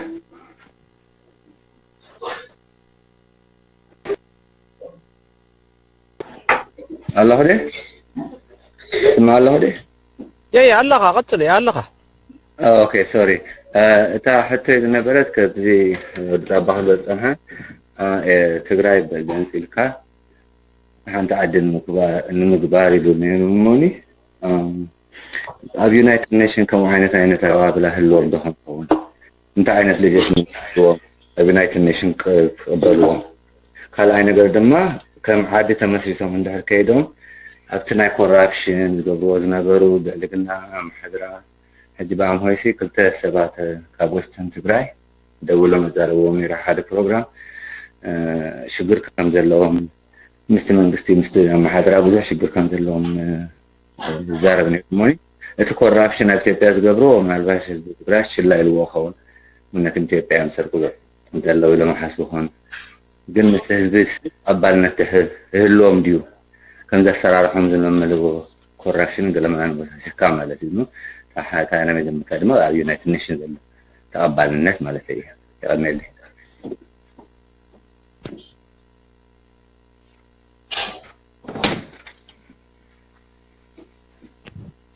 جزء الله يفرق كلتين تنحطوا أنا بزح جزء دقر من النجار له إذا عالم ناسي بحق دقومة يالكم يهم تأمنوا ما ذي يونايتد نيشن دبهان مقابري أيها حوات أنا قريب يدبلني مالت واي نحنا ندحريت تمارسنا تاريخنا ذي نبي يوسي حجي كلمتانا يريم ناس كذا خرود اللي نقر الله أنا أبز عالم زي حقن مسألة حلون تزخون لا بحق إذا عالمنا زي أسي برت عاوفة حقن تم حضر عالم نيران تتخون ولا زي League of Nations نولو دحري League of Nations زي United Nations يلو مسمت إذا ودف حدنا أفريقيا نولو whatever زي نعرب ليج محبر والون أوروبا بحرن زخين نيرو تتخون إذا بإرترا نمنتا إسالة عامة ملو دومون عطنتن كفيلو لك أخمتن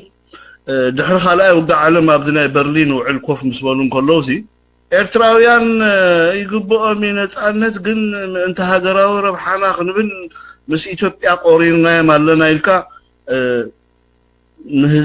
نهزبي أبارنا تأتوري غامل لو تفتحي أنا تقرمن كونسيو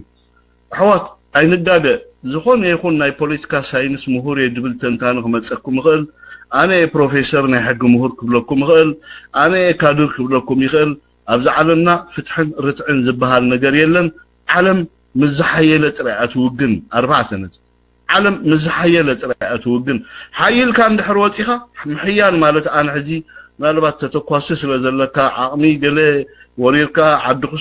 خستو سلز حسكا ديكونس تمحيان نبلو بخلن تناو محيان مالتي بقط أبا بديبلوماسي بوتادراوي رئيسها أغنيعها أبتخابابي تسألاوي مستخون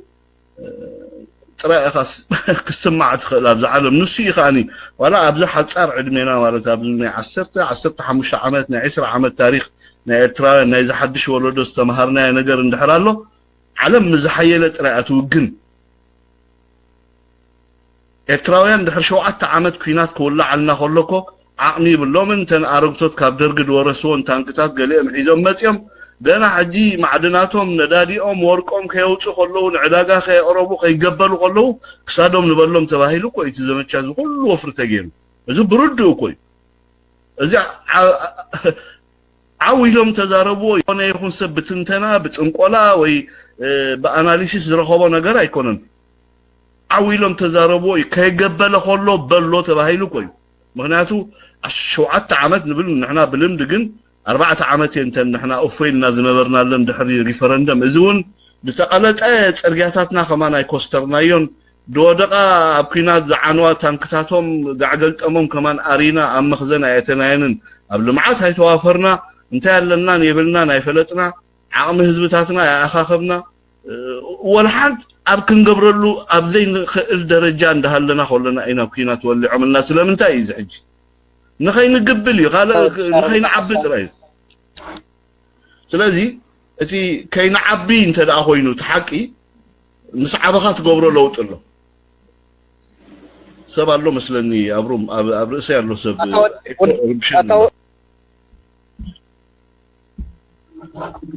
برايت ريغا حيسكا مسل لك ختمكت كتقاطع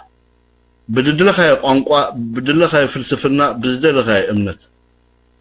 أنا ما نزرب كاتفلت ود زحسا ود شارمطا هيك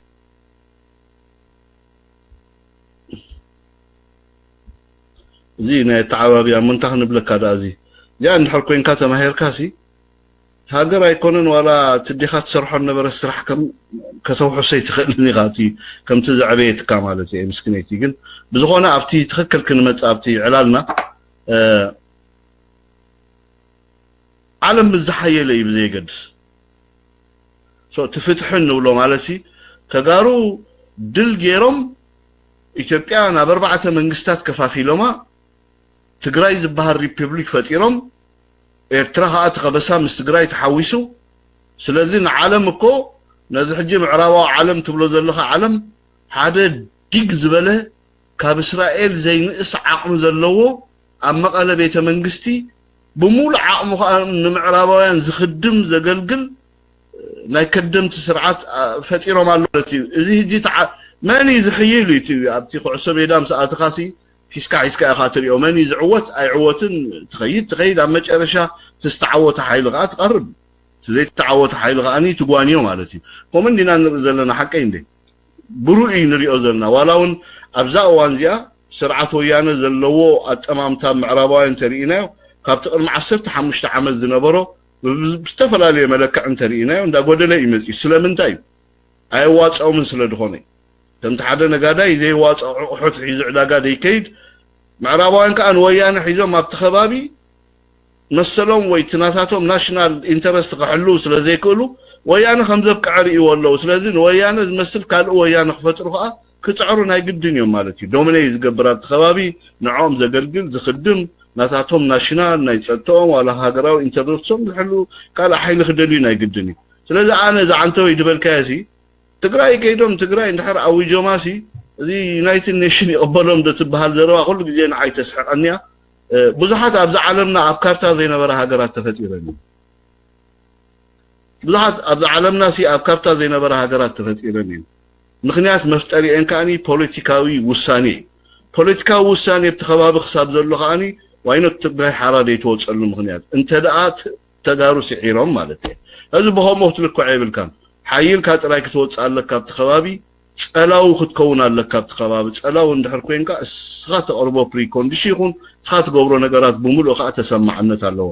እዚ ተቀንዲ ክንሪኦ ዝግባአና ንሱ ኮይኑ ስማዕን ካለ ኣብታይ ናይ ሪምና ተዛረብካ ነገር ግን ኩሉ ግዜ ኣነ እንታይ መሲሉ ካሪምና እትስምዒታትና ናይ ኩልና ሓደ ይለካ ኣበገላልፃና ይፍለር ኾን ሕጂ ዝሓውና ዲብ ኢሉ ተጠቀማ ቃል አነ ደግማ ይደልኒ በሆሙ ድገልጽ ተቃውሞ ክገልጽ ግን ብዙ ፖላይ ደሆነ ቃላት ክጥቀም ይኽእል ሓደ ሰብ ተቃውሞ ክገልጽ ሪኢቶ ክገልጽ ወይ ተበደሎ ነገር ክገልጽ ብጣዕሚ ፖላይ ደሆኑ ማዓት ቃላት ኣለውና ነው ብጸርፊ ኮንካና ሓደ ሰብ ማለሲ ቃውመካ ኣለኹ ክትብሎ ጸርፊ ኣብ ሕድሕድ ግርጭት ይደብጽሕ ሕድሕዳው ግርጭት ከ ውጽኢቱ ዕንወት እዩ لازم الديمقراطية تسلف كانت لها نفتح تسلف كانت لها سي وزحت سخاخ تقامهم زغباكا ازيوم ورازو زخونو قالات اللونا بو تطقيمنا اينا خنكي زغبانا مالتي حج انت اخبل دليتنا يقال صاب غداي فللي انت زي كوينو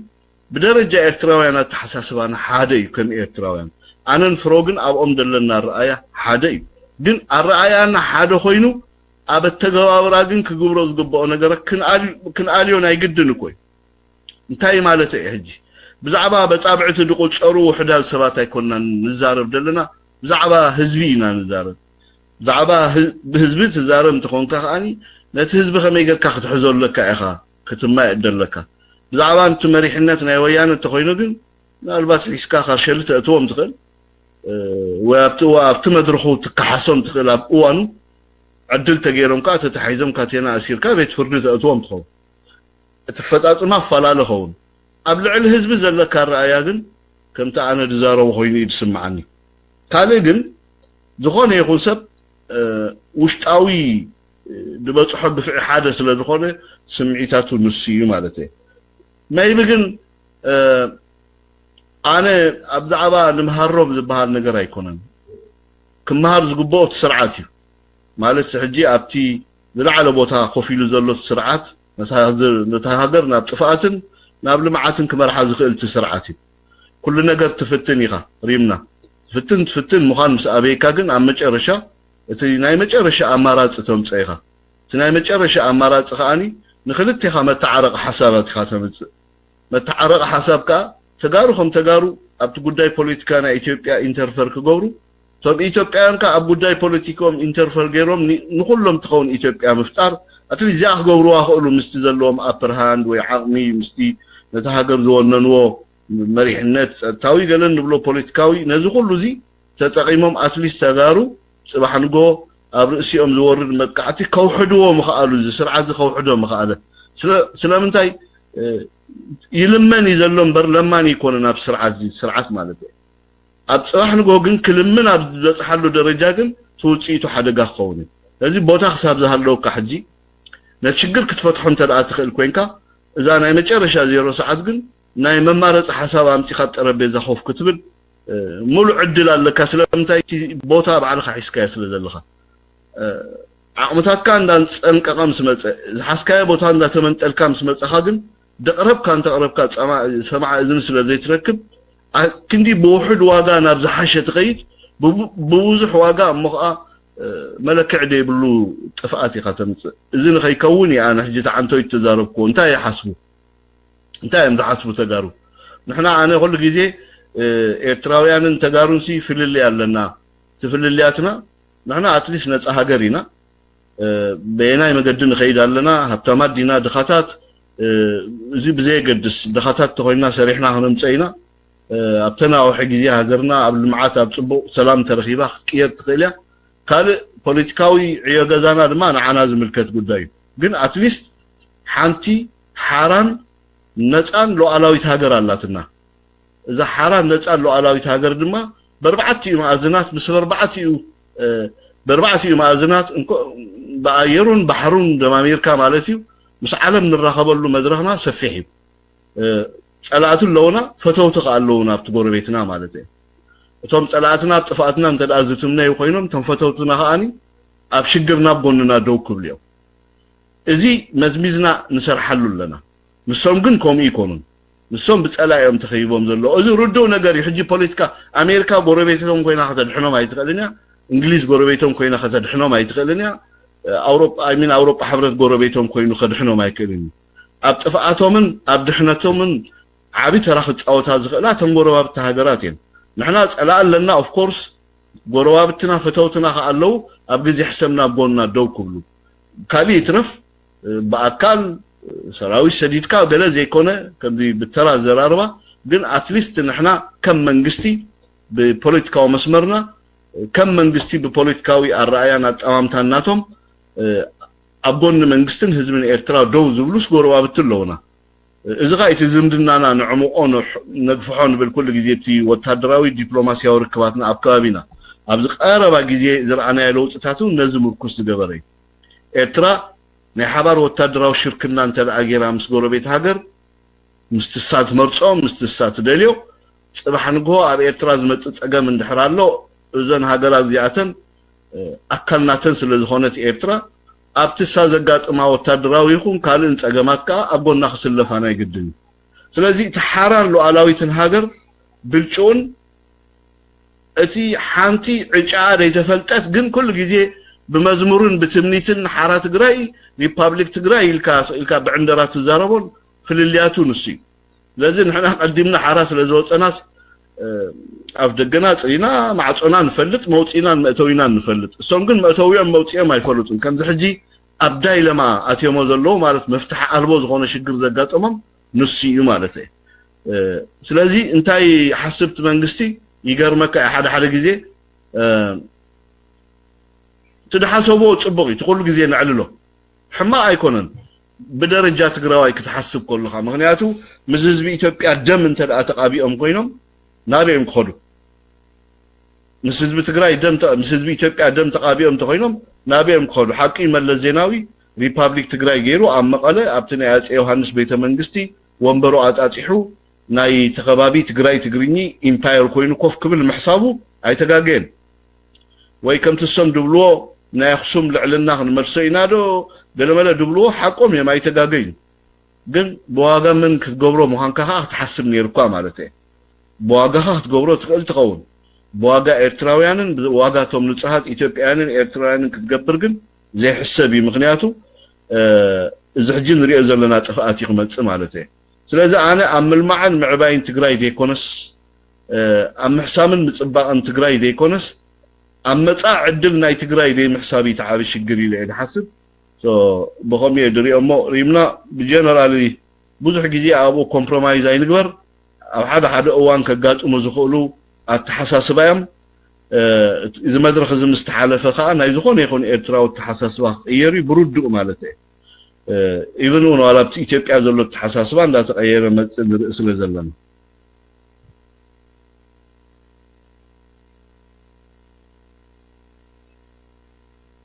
فرو اوكي وطابا وداخاي فسدن anyway حتو نحرار لكم ايدكم حافظلو ثم فيسبوك انكم تسوقوا زلهم تخاتل تخا اي ثينك تحاتو تقول يوم فيسبوك انا فيسبوك اليوم سنزلهم زي اوكي ولا فيسبوك اوكي دا مدلس كانوا متخيل اوكي اي ثينك يدو حفظ الدرسه يلا مثلا قلنا من أربع شهور كحتى كات نجزي حساب سب إنه حتى تعد موت حدا جزي حتى حساب حسبه مالته أبقى لقى I think عوالاتنا ويانا اللي حسبهم ويكادرتاتنا ويانا ويون ምስ ወያነ ሕልፍ ዝኾነ ወይ ጥቡቕ ዝኾነ ዝምድና ዘለዎም ሰባት ኢለ ዝቆፅሮም ኣብዚ ሕጂ እዋን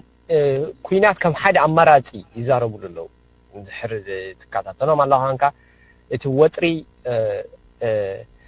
ኩላ ግዜ ከምቲ ንብሎ ሰላማዊ ፍታሕ ኩላ ግዜ ኣብ ጠረጴዛ ኣሎ ሰላማዊ ፍታሕ ኩላ ግዜ ወያነ ዝሓለፈ 18-19 ዓመት ነፂብዎ ከይፀንሐ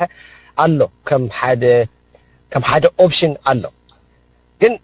ገለገለ ሰባት መብዛሕትኦም ኣነ ዳርጋ ዝዕሎም ናይ ምስ ወያነ ተደናገፅቲ ግን ኩናት ምስ ኤርትራ ከም ሓደ ኢምፐራቲቭ ገይሮም እዮም ዝቆፅርዎ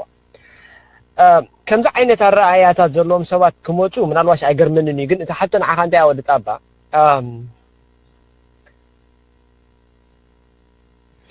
ብኸመይ እዚኦም ሰባት እዚኦም ክንፈልዮም ንኽእል ካብቲ ህዝቢ ትግራይ እንታይ ዓይነት መካኒዝም ኢና ክንፈጥር ሓደ ግዜ ክትሪኦ ትኽእል ላይንስ በጣም ቬግ እዚኦም ኣባላት ህዝቢ ትግራይ ወይ ህዝቢ ትግራይ እዚኦም እቶም ኩናት ደይደልዩ ህዝቢ ትግራይ እዚኦም ከዓ እቶም ናይ ወያነ ካድሬታት እዮም እዚኦም ከዓ እኒ ዓቕሎም ዝፀወቦም ኩናት ዝደልዩ ክሳብ ሕጂ እውን ኣንጻር ኤርትራ ጠጠው ኢሎም ዘለዉ ኢልካ እውን ግን ክትፈልዮ ግን ኣፀጋሚ እዩ ሕጂ ሓደ ግዜ ነቲ ኖርማል ኣቨሬጅ ዝኾነ ወዲ ሰብ ይኸብዶ ክፅጉሞ ዲፈረንሽት ንክገብሮ እንታይ ዓይነት መካኒዝም ኢኻ ወጣባት ትጥቀም እዚኦም ኣባላት እዮም እዚኦም ከዓ ከምዚኦም ካልእ ምስ ሕቶ ትኸይድ ንወያነ ኣብዛ ሕጂ እዋን ንስኻ ከም ወጣባ ዕምቆት ዝኾነ ኣፍልጦ ኣለካ ብዛዕባ ወያነ ክትሪኦም ከለኻ ኩናት ምስ ኤርትራ ከም ኦፕሽን ክሕዝዎ ይኽእሉ ብዓቕሚ ደረጃ ብቁጠባዊ ትሕዝቶም ኣብዚ ሕጂ እዋን ካልኦት ድጋፍ ናይቶም ቅድሚ ሕጂ ዝነበሩ ደገፍቶም ከም በዓል ኣሜሪካ ኤሮጳ ሕብረት ኣብ ግምት እቲኻ ምስ ኤርትራ ኣብ ስፍሕ ዝበለ ናይ ኩናት ግጥም ከኣቱ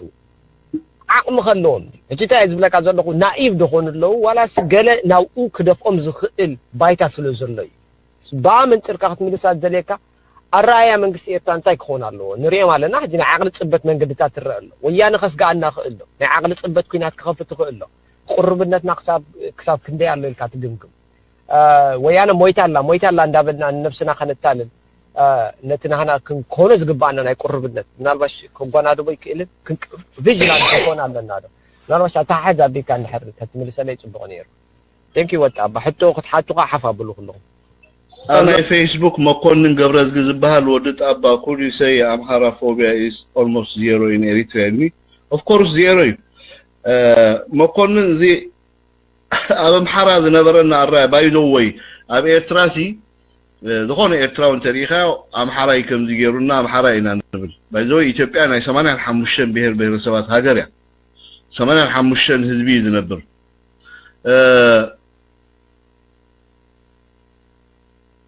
ብሩዱ ኣብዚ እዋን እዚ ብሩድ የድብለካ ብዝተፈላለየ ፖለቲካዊ መለክዒታት እቲ ረስኒ ኣብ መንጎ ኤርትራውያንን ኢትዮጵያውያንን ዝነበረ ረስኒ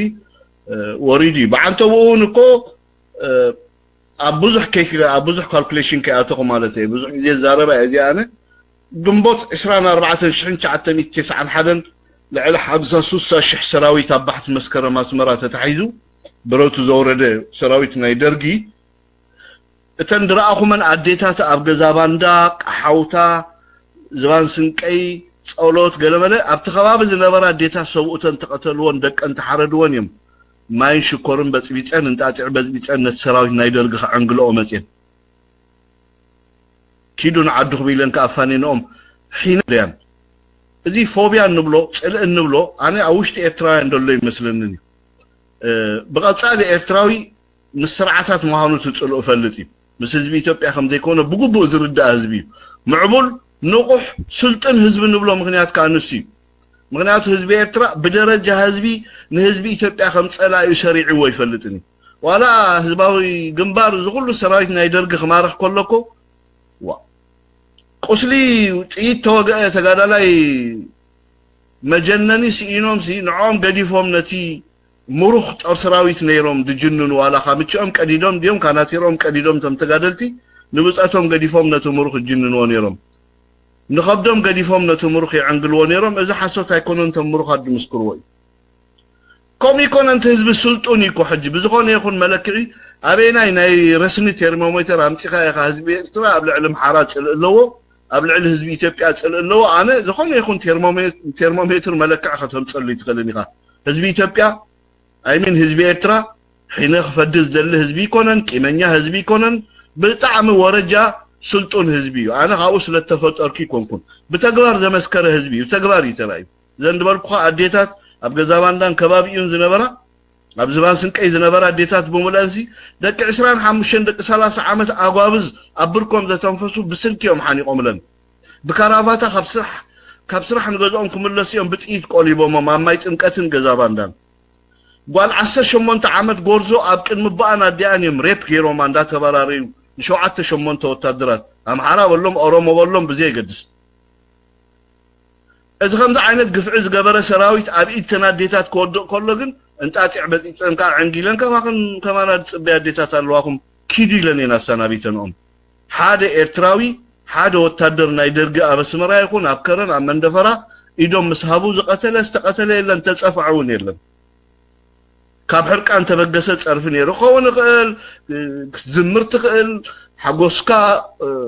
وسن سلا زينبرو ابتو وانت رياكشن تغبرو بزح ነገር كل يقل حزب اتراغم بمتكل كوم عينت حزبي كونن كبلك دلي ስለዚህ ጽልይ ይብልና ምስ ህዝቢ ኢትዮጵያ ጽልይ ይብልና ንحنا ምስቶም ስርዓታት ይጽልእና እዚ ብጉቡ ክንሕዞ ክንክእል ኣለና ንሱኻ ይተሐቀኛ መለክዕን ወይ መርአይ ክበሃል ዝኽእል ማለት እዩ ምናልባት ህዝቢ ኤርትራ ጸላይና ብልኾኑ ንሳቶም ደናቆር እዮም ምክንያቱ አይሰልጠኑን እኮ አይነቁሑን እኮ ንሕና ግን ስልጥናት ህዝቢ ናኾሚ ንብልኒና ህዝቢ ጸላእ ኮይኑ ይፈልጥኒ ሓንቲ መዓልቲ ተዝሕዘት ህዝቢ ኢትዮጵያ ህዝቢ ኤርትራ ጸላኣይ ክብል አይክእልን እተቀንድ ጸገም ግን ተም ስርዓታት እዮም ካለ ግን ኣነ ዛናይ አልተርናቲቭ ዝበልካ እኮ አይትገርመን እጅ ሓደ ጊዜ ሰባሲ ከይወሩና ዳ ወያነ ገለብሉ ቤት ትምህርት ክሰርሕ እንድሕር ኮይንካ እኮ መጀመርያ ተዓዲ ተማሃሮ ክህልዎም ሓቀይዶ ሲምፕሊ ኣብዛ ዓዲ እዚ ቤት ትምህርት ክሰርሕ ኢና እንተዳ መዲብካ ባጀት ተዳ ስልዕ ኮይንካ ዝምሃር ሰብ ክህል ተማሃሮ ቆልዑት ክህልዎም ኣብ ተዓዲ 10 ድዮም 20 ሓባ ተማሃሮ ወላ 5 ኮኑ ግን ታገዛ ነጥቃን ክሰርሓ እንድሕር ኮይንካ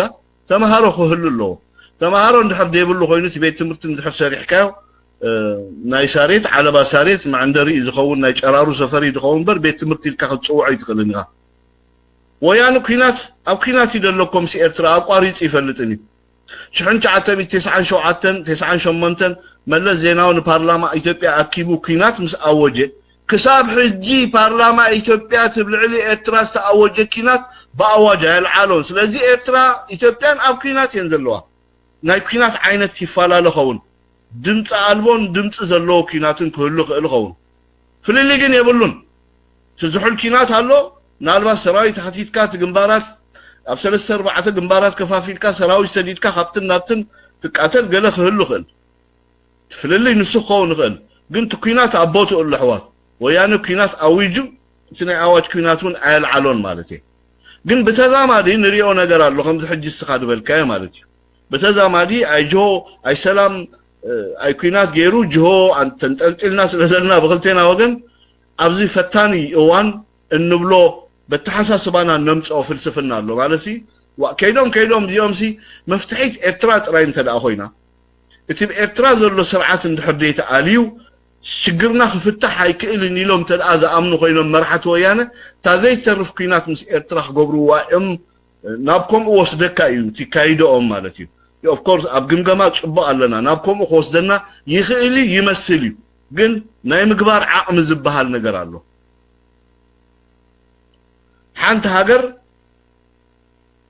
حانت هاجر أبلع حانت هاجر كينات كتقوش كلها مجمرة هزبا ودقاف كله خلاله ህዝባዊ ድጋፍ ክህሉ እላለሁ ተሃገር እትገብሮ ቅድ ኩናት በዘይ ገድስ ግን እቲ ኩናት ሓደ ምክንያታው ኾን ክእላለሁ ሪዝነብል ኮይኑ ህዝብ ከአምነሉ ክእላለሁ ኣብ መጨረሻ ህዝቢ ኢትዮጵያ እዚ ኩናት እዚ ናተይ ኩናትዩ ተወሪር ኣለኹ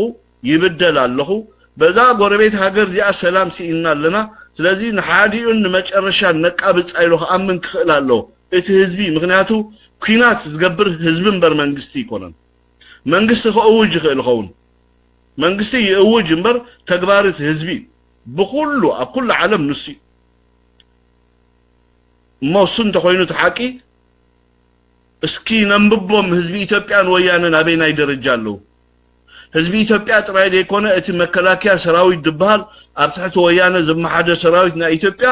ነምብቦም እስከ ክልቲኦም አበይናይ ኩነታት አለው تناي مقبار عاقم نبلو مالته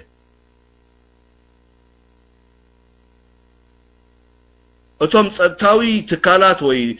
كابز سرعه تربحت زخونو كادرات وي ازمادوم دق عدوم دق اوراجوم ززاربو غديف ناسي كم هاجر زاوي ويانا زمرحه اثيوبيا لومي كيونات ابلعلي تقبر قرب تديا فقادنيا ديا بستفلالي مخنياتات فقادنيا يكونتن مخنياتو ويانا من مخانو بغبو استردوم حزبيهم ويانا نحزبي اثيوبيا وكيلو ني اثيوبيا وكيلو ني اثيوبيا حدنتن قصالنتن زسرح منغست خم زي كونه نقوميلون كم ديمت علامو حبو اجندا خم زلو تግራይ نفتار كم زسرح حزب غبو استردالو غيزينا بصحنا معناته نبعلو تمكلخال سراويتنا اثيوبياون تخفافيلو زلو سراويتي بالتفلالينا سيكوريتي مرببات قال حدنا حدا وحدنا حمشته بتناتاتهم سيستم تتحيزلو خون ام مጨረሻ ግን እዚ ስርዓት እዚ ابز اوجو كينات ابلعلي اترا እዚ سراويت እዚ بغبا عقمو نهاجراو فقري نهاجراو نصانت نلو علاوነት هاجرو خبل مسويانو وغينو ابلعلي اترا كينات كغبر ايكلني بوزح ملكع مالته حدا خاوت حيل اير زبهالنا اثيوبيا ابي كنتات وديقلو كل غزي نلعلينا فروق حقي كل غزي نلعلينا حيل ايرنا اثيوبيا سي ابينا كنتات وديقلو برودو كوي بعلم تم اثيوبيان صحفوي كاوشت اثيوبيا دصحافي بملؤم تم كابكالي بهر زولدو ابررت زنبور نايتنا يوغ نفرت بملؤم دسكيلوم اب كافيتيريا دبرزيتيوم دوعل دلو حتى نفسه كفتو هابتهم ناي نفسه مكالاخلي شغوطهم كمانتهم كابيتانات تحديقهم يم بمل انت نبرت حيل اير اثيوبيا زغونا تواغت هليكوبتراتن كالوس سكوادرونات بملؤم نامقله يوسيدوم لومي ويانه كالو قانقا دزارب اثيوبياوي حنت نفاريت ابريرو ابلعلي سراويت ارترا بومب خدربي يزبل امنت يبلومن كلتا سلسة جزيه سديدهم كلتا سلسة جزيه خاني ناب ارترا خيدوم سليموم اب كمزا عينت ناي مطرطار كنتا دودق سرعاتي مالتي سرعزي ام مطرطار دودق سلاذ حيل اير نا اثيوبيا مجهاره هلو خلخون كم تقولنا نفلط حيل اير اثيوبيا ابزي قرن افريقيا طرا يكون امول افريقيا عبتو مكرو زلو تكاليو እዚ تكال زغن ازغير هابوز ويانا زبال سرعات عدو خدو قبيلوي لومتهم كاب سيفيل سيرفيس كوليج اديس ابا دسلطنهم شابع شامناي تاشعي كفل زي حالفو تغارو ناي لب ناي سلطنا تمرت هيبو دهابهم ناي هليكوبتر ابرفت غلا زبال لوك ساب كندي مادمعت نساتهم كابومن تفتيني سرعات ويانا حاده خاواتهم تግራዋይ كابتن زنبر نفاريت حيزنا الارتراتي اذا ابكم ده عينت بترطار زلو حيل اير اثيوبيا نرسعيه مالتي او وشت سراويت اثيوبيا زلو مكففالك برؤي كان ريالنا لومي سراويتنا اثيوبيا حزبي يقتلن يلو ابغون حزبي بسلفلو زلو ساعتي تقاومونا حزب اكند بطيت مس حزب تسلفو ايدو ملكت غيرونت منغستي ساين يلو تملكت يريالو مالتي هذه بمنتا بتوق كاي مالبات تداروتهم اخاخيبهم زلو تقرنيا دزاربو امقلب عدغرات ببرغيد بخله سراوي 3-4 غيرو وكلتا 3 غيرو بالعلقينات فروات بيربز كوينات كغبر سلامتا يغبر بدحري دمصخ صقم يبلو اندي كينو مرب دمصخ صقم يله اندي اجي كم تقولنا نفلطو تقاوم تحيلتات نا اثيوبيا لو برد عتقو بتحادو غن نا تግራይ تقاوم تحيلتات برد عتقلو بتدحريتون حزبي اثيوبيا غوزومو حيز صبلو سرعات زنخالي اما مጨረሻ سرعات كينات انتدع ولعوا بفقادو مالته اتا كينات كم الشيك كوينا نعو ختنددون تزي كوينا ግን حنت سقمت حنت كيلومتر كيدو ኤርትራ لو تخمص لا يكونن مغنياتو تمال فتينو استود غدايو تمال فتينو بمول عالم ابغونم دويلا اتو عالم الله زبحال ازي رقيق زخونه مسارحنا يمراخبن تتكوستا اصواراتن دغاف رخيبهم زخلو دولارات فسيسلم تمالي مزو كله مورالن سمعيتن حزبيته انصار حزباو غنبار انصار حزب ኤርትራ زيك الوكينات لومي حزبي حقوق مسحبهم نسهم بينهم صبلل يلوم مسترفو كينات وليعهم ኤርትራ خنبرك خوا يلوم تحسب اندحر كوينكا ايكلونم كالي يترف اب تግራይ وشتي وتادراو عمص اندحر تجمير ويانه وشت تግራይ دفتر وتادراو عمص ك اب تحت قصرهم غبرو وين ربحهم قيرو خم زي كله فلت بقليل الزراربة أمونغو دمحيتن ويانن أوشت تقراي كينات انتزخفت ويانا ريزيست خقبرو لزقول عاقمي أزي إيمنتي ترقم زي بلو كينات كل عقا قتاليهم يخون ترقم ذلو نالبات فينا نتفاق قبلو خون خولو قبرو خولو زي كاب حدا زي حسبكم عينة منقسة تتبين نقريو دين وصيتاو خون أي كيلنيو نابسفيح كينات زبهار كم دعنتو يزبالكايو بهاجر درجة أويجوم ننوح جزية كينات غيرهم توشت إيسابيا زلو بوليتيكاو شجر دما ጸገምታ ኤርትራ ኢኮኖሚን ኮፍሮ ኩሉ ጊዜ ንዛረቦ ነገር ኮይ ኤርትራ ኢኮኖሚን ጸገማ ውሽጥ ኢትዮጵያ ዘሎ ሽግር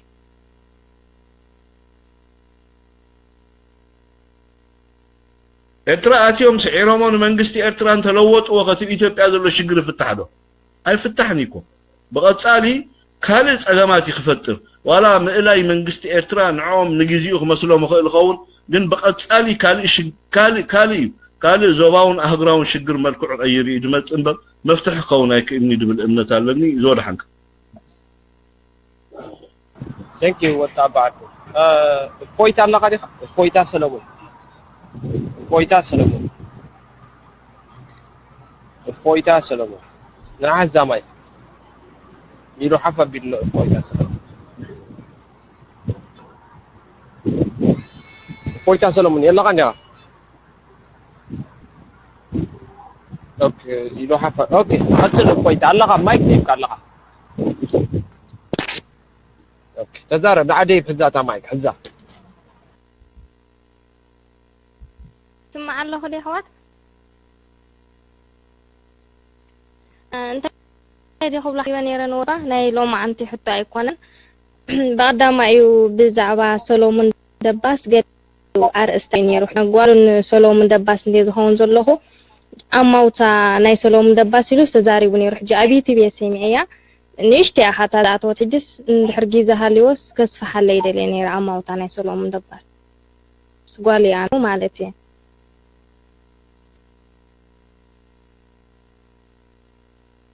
Okay, thank you. I think سامعي كله مثلني. ولتابع كم تعدست بلا كاجر كامل لسه. I know قالي سامعي الله يا. وتابع من لسه هذا اللي تحته كمين ممكن فلت من جمرته. يا. Okay, لسه okay. Okay. well تايم حجي تايم مسيلكوا. برقط قالوا جاي كونتن اسكي عدي بامو لايزو اوكي فويت انا عديبي اوكي نسمع لهم. اوكي مجمرة كمل لهم انا قال سلام عمرو كم كميت هلو كنت سلست حتى كيف أبو من هذا اوكي أبي يختوليج كنسخي أما غلا مع صوتي خمال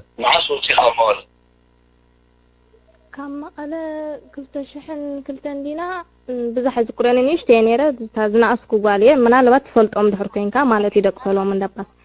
تشحن كلتنا بينا قل نير تراتينا دحرنا بابا موت مالتيو. أيوه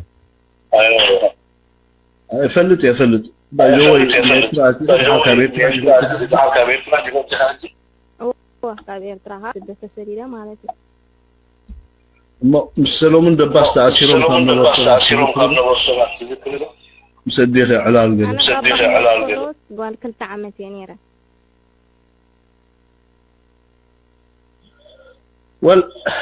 لحد اللي في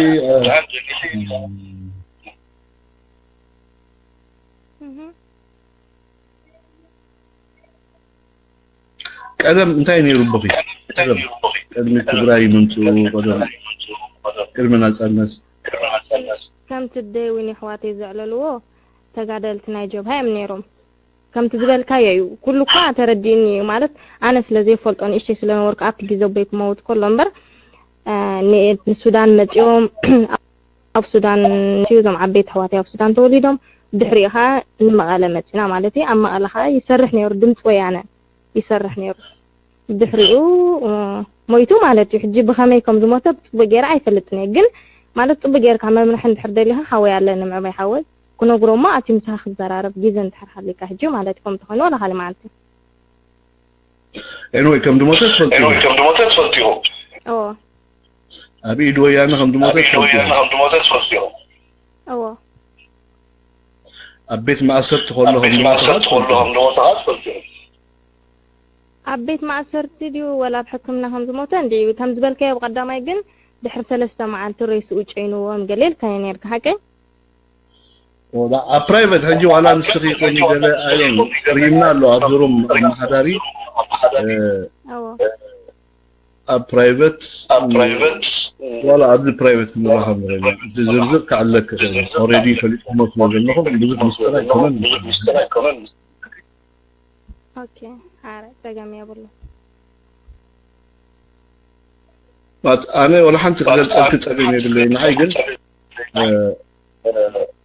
سلامون أصبغ الفلطة مسؤول تأثير نيرو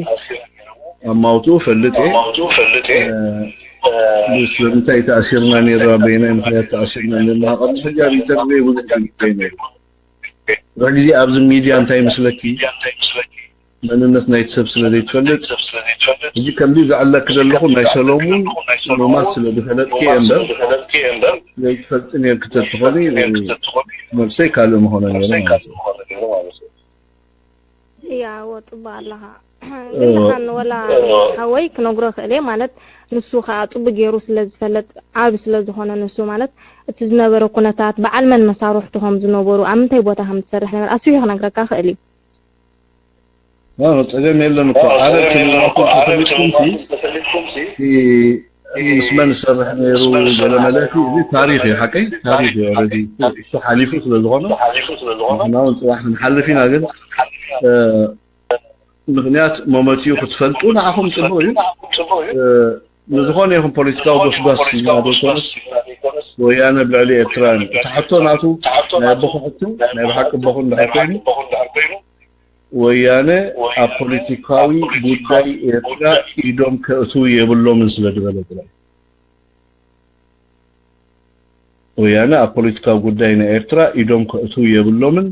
نحنا إرتراويان انتهي يحشنان بعلنا جاء متكل نيراتو نحق بتريزو قالسل أبالاتنا يتودو بتصطون زي أمر اليوم زمنا هجي أول دلو مسويان سلطان وسط بيص بيغ لهم بعلو القايم قال لازم فطون مرغتو نصوف سلازنا لذي قيمته تحيزو تعشيرو صحيو تسينو مالتي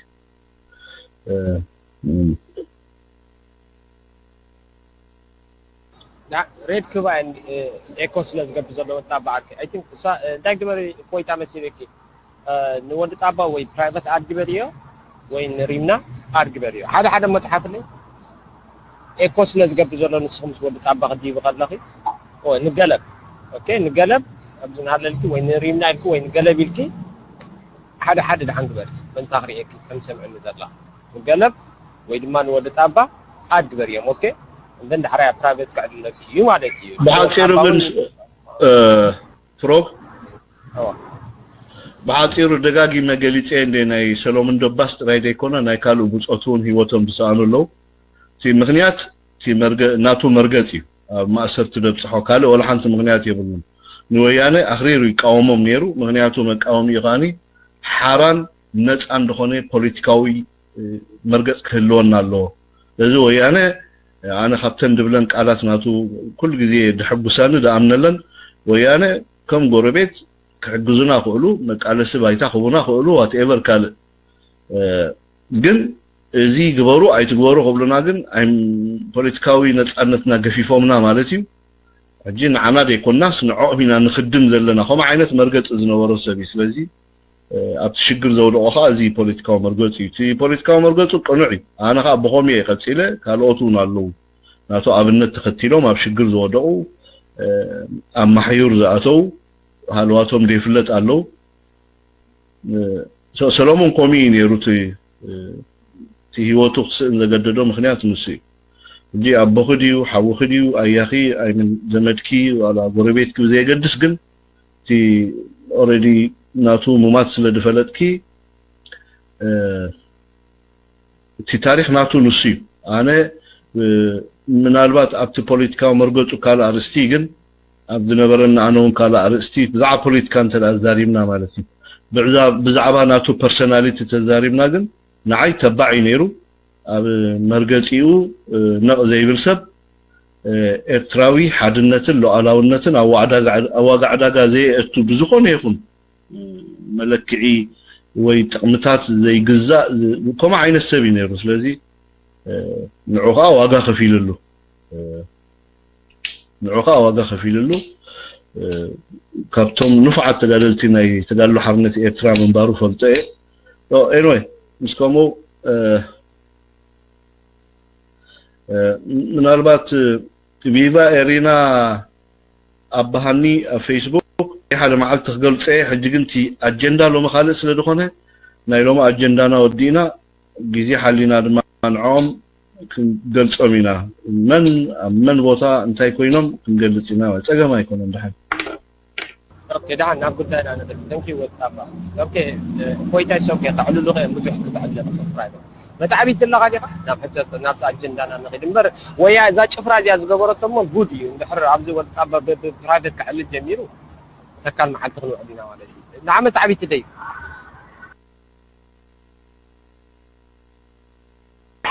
مرحبا اسمع له خدو جرم هو زاحته تي ابو قدامين احد حدث كيف حدث روك اسمع له دي حتى كاجر بس ما مش ساعه حتى دلي زي لكم وطا انا تا ناي ويانه سيس غريمات نزلان تايمز لك وطا با انا بغداينا حدث زي اقاد زياندو ኣብ ኤርትራ ድርኛ ተዛራባይ ኣብ ትግደሎ ተጋሪእና ሓደኢና ዓባይ ትግራይ ገለ ኢሎም ሲ ንዓና ንኤርትራውያን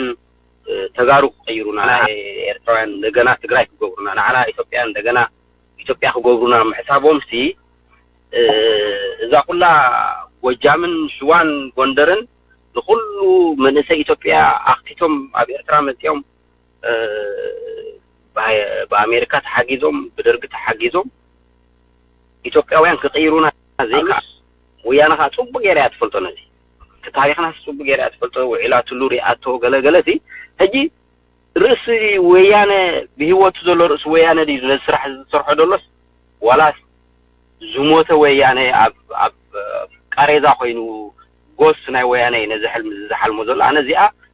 ናይ ብሓቂያ ገሪማት ንለካ ምሽ ከምዚ ኣብዚኣ ጉዳይ እዚኣስ ርእይቱኻ ክሰምዕ ደልየ ማለት እዩ ብልቦ ዘሎ ወያነስ ብሓንጎሎም ድዮም ዘሎ ብመንፈሶም ድዮም ዘለውስ ዋላ እንታይ እዮም ዝገብሩ ዘለዉ ንዓናት ከመይ ገይሮም እዮም ተጋሩ ቀይሩና እንደገና ማለት በዳሃት ካላ መስለን ተሓቱ አይ ቲንክ ኣነ እንታይ መሲሉካ መትዓቢቲ ሽግር ኣብ ርእሶም እዩ ዘሎ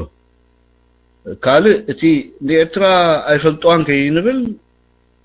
ካባዮም ተፈጢሮም መፅኦም ዋላ ቶም ባህልቲ እውን ኤርትራውያን ተለዉ ምስኦም ብዘይገድስ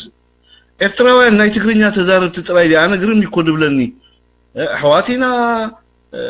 ሓደ ደምና ኣልባሶ ንቁነን ሽሮ ንበልዕ ጋመ ንቁነን ጓይላዶ ጭራዋጣዶ ኦርቶዶክስ ዶ ገለ ድብሎ ስኢልካ ሃጠውቀጠው ኣሎ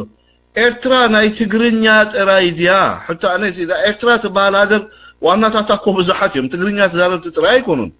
ኤርትራ ናይ ኩናማ ኤርትራ ናይ ብሌንያ ኤርትራ ናይ ዓፋርያ ኤርትራ ናይ ትግራይ ኤርትራ ናይ ሳውያ ኤርትራ ናይ ሸዓቲኦም ኣብቲ ውሽጢ ኤርትራ ብሰላም ዋጋ ዝኸፈሉ ንነፃነት ብሰላም ንኽነብሩ ምርጫ ዝገበሩ ኣህዛብ ናቶም እያ እኮ እዚኦ ወይለ ኣብ ኤርትራ ሓደ ብሄር ሓደ ዓሌት ሓደ ቋንቋ ሓደ ዘርኢ ነይሩ ተትኸውን ምስ ትግራይ ድመሳሰል ወሕዋት እናታይ ፈላለየና ትብል ካብ ንምፍልላይ ትኸይዱን ናብቲ ተፅብቦ ትኽእል ዋለሲ ተፅብቦ ትፍልልይ ማለት እዩ ኤርትራ ናይ ትሽዓተ እያ ስለዚ እቲ ዝገርመካ እቲ ሕማም ንሱ እኮ እዩ ቆንፂልካ ሓደ ሕብረተሰብ ኣውፂኻ ሲ ብዛዕባ ኣብ ኢትዮጵያ ዘሎ ብሄረሰባት ክትዛረብ ኢትዮጵያ ናይ ሶማልያ ኣሕዋቲና ክትብል ምናልባቶም ኣብ ዶብ ሶማሊያ ኢትዮጵያ ዘለው ወይ ኣብ ዓፋር ኢትዮጵያ ዓፋር ኤርትራ ዓፋር ጅቡቲ ዘለው ሕዋት ኮኑ ኮይኖም ኢትዮጵያ ኤርትራ ጅቡቲ አዛሲ ፖለቲካ ውሳኔ ነዘን ሃገራት ዚኣተን ፈላልይዎን ማለት እዩ ኣብ ኢትዮጵያ ሶማሊያ ዝዛረቡ ሶማሊያውያን ኣለው ኣብ ተዓባይ ሶማሊያ ኣለው ጅቡቲ ዓፋርኛ ዝዛረቡ ኣለው ኣብ ዓፋር ኤርትራ ኣለው ዓፋር ኢትዮጵያ ኣለው እዚ ፖለቲካ ውሳኔ ኣብ ሰለስተ ሃገራት ከም ሃገር ክቆሙ ኸ ተወሲኑ ድሕሪ ካልኣይ ውግእ ዓለም በዚ ተዛዚሙ ይትውዕል ዝበሃል ንሱ ሕጂ እዚ ካብ መቃብር ኣምፂኻ ከም ኔሽን ከተቆሞም ኣይትኽእልን ኢኻ ፖለቲካዊ መሳርሒ ክትገብሮም ትኽእል መጓሳጎሲ ክትገብሮም ትኽእል ከም ስርዓት ወያነ ዝገብሮ ዘሎ ዓፋር ነፃነት ክወፁ ገለመለ ገለ ናይ ዓፋር ዲሞክራሲያዊ ድርጅት ነፃነት ግንባር ሓደ ዓፋር ሓደ ህዝቢ ዝበሃል እዚ ምስሉይነት ይሕዋት ዋላ ብተግባር ክትገብሮ እንድሕር ደሊኻ ኦኬ ኤርትራ ሓንቲ ፀገም የብላን ኢትዮጵያ እንተደኣ ፈቂዳ ማለት እዩ ኢትዮጵያን ጅቡቲ እንተደኣ ፈቂደን ዓፋር ከም ሃገር ንኽቀውም ንሕና ስለምንታይ ንኸሎም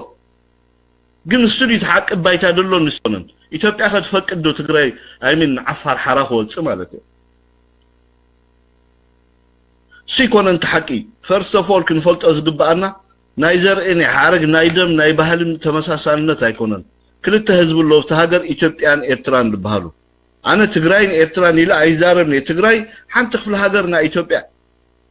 ከምታ ሓንቲ ክፍለ ሃገር ወሎ ትበሃል ሓንቲ ክፍለ ሃገር ሃረር ንብላ ሓንቲ ክፍለ ሃገር ኢሉባቡርዶ ሲዳሞ ወለጋ ንብሎም ትግራይ ከኸሞ ሓንቲ ክፍለ ሃገር ናይ ኢትዮጵያ ወይ ኣነ ምስ ትግራይ ብዛዕባ ኣካልነት ውሕልነት ምሕዝነት ሃይማኖት ብዛዕባ ትግራይ ደካትዕ ወላ ሓንቲ ምክንያት የብለይን ጎረባብትናዮም ኦፍ ኮርስ ጎረባብትናዮም ኩሎም ጎረባብቲ ክነብርዎ ዝኽእልሉ ሜላ ጌርና ከዓ ክንነብር ንኽእል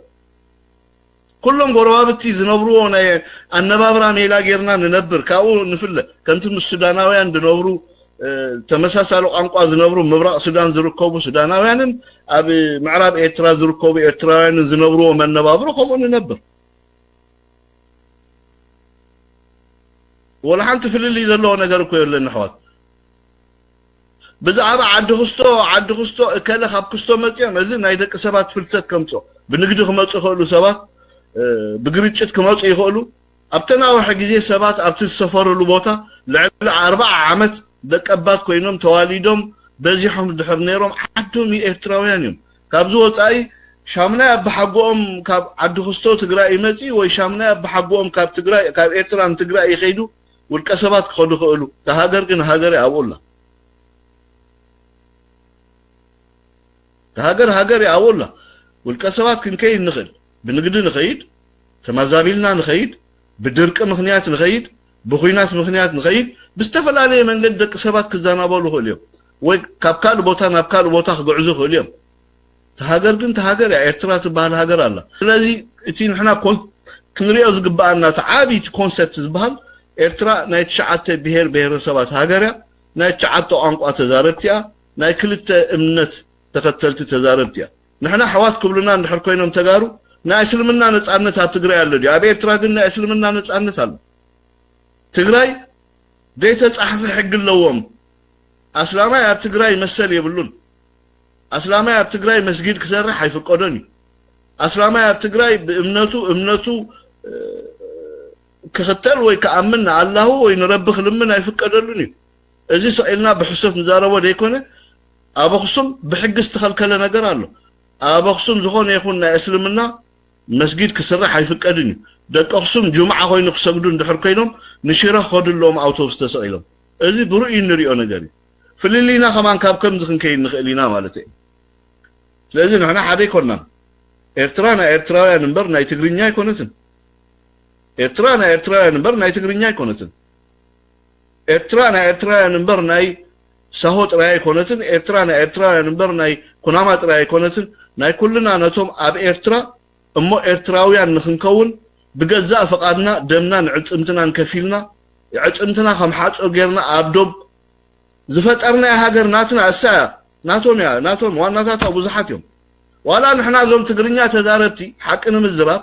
ተጋሩ ኢና ኢልና እንተወሰና ቶም ካልኦት ኤርትራውያን እንታይ ማለት እዩ እንታይ ማለት እዩ ስለዚ ኤርትራ ዋናታት ብዙሓት እዮም ናይ ኩልና ስለዚ كلنا دما إرتراويان نخنكو بفقرنا دخفلنا يا واقعي بدليتنا زفسسنا يا دمي بدليتنا زخسكسنا عصنتي إرتراويان نموخان مالتي سلازي احواتنا زبهان اتوم ناي ويانا عدمن من نوح مس ويانا خوينوم زدخرو إرتراويانن ويانا نزي حجي بصحيو زلو عقل صبت كم سلكا مسلخو دتقملو ميلان تزي كوينو بر تحقت بايتا خالي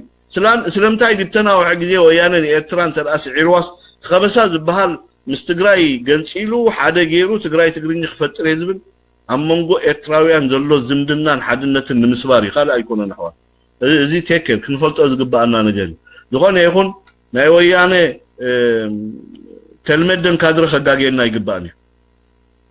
ازي بغنزب عدم حران اورومون سريقو خبدو زقببه تلمدن كادر ناي ويانا خغاغينا يغباني مغنياتو نحنا تاريخنا نفلط ممصينا نفلط مقالسينا مخنيات نفلط عايشي كنا 30 عام ملو مسوات خنكفل مالته مخنيات سلازلنا اينا كم هاجرن كم حزبن كقمنا زخير رقاحيتات اميننا لو طراي ديكونه واغا خفيلنا لو تسوينا لو سلمته هاجر نمقالو ازوم رقاحيتات جاءتهم يوم كم هاجر اقيمو ما بزحت ززارو سبات نسمعنا ازي ناي دق سبيتو بوليتيكا ناي بودا بوليتيكا اي تقمناني ناي دق سبيتو بوليتيكا قبل كلكم منالبات امنغونستن سبعي ندلو فليلي كغل زليكم كون ناي سدتات بوليتيكا قبل سلدلو طراي እዚ ናይ ቦዳ ፖለቲካ ንብሎ ናይ ቀናት ፖለቲካ ትርጉም ዘለዎ ነገር አይኮነን ኤርትራ ጣሊያን ዳሃባሽሚ አይኮናንዶ አጋዚያን ገለ ዝባል ብዙሕ ሰሚዕና ኢና እዚ ናይ ዝተመወሉ ዕቡዳት ታሪክ ይደግም ተመድረኽ ታሪክ መደግም አሎ ደጋግ ይመስለ ዝገለጥኮ ቢያቱኒ ስለዚህ መድረኽ ንዓኹም ክወኩም ማይክ አማኑኤል አሎ ካልኦቱን አለኹም ሕዋት ንዕልን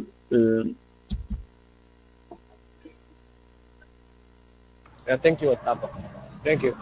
Think Amanil Allah ya. Amanil Adid.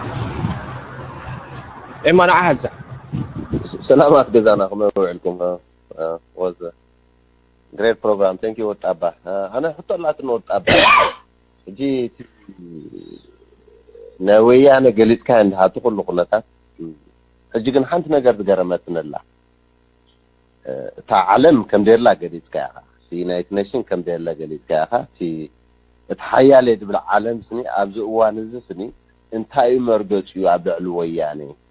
كم بعد سور سريدو دي ايثيوبيا كم حاضر تصبرلو ويس ني ايثيوبيا دمرح سبي دمرص لولو ابز قرطي سني تي كم تو وياني شكو شكو حزورلو تا عالم تبهال تو حيال يد بهال عالم كشكو شكو حزو شكو خم بحاجه خوينو دو سمعك كم يردك ايرانا حجو ولاتي امباسي امريكا بايثيوبيا دولوسني بديمقراسياو فتح لو نصا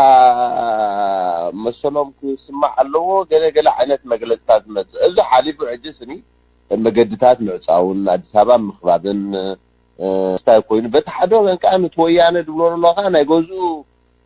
وحاف كيس أرجعها بتحدون كأويانا خا مسيتو مسي إرفع فينا تنكفتينا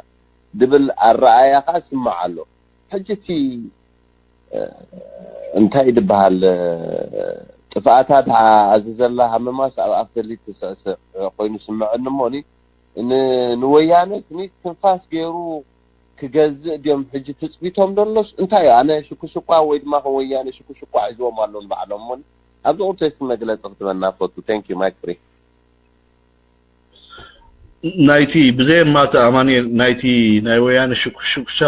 شكا دبالكا أبوتو اللو جن أنا ندحري التماليسة عن توي تنكيفية مثلا نجن أتصبغ دحري التماليسة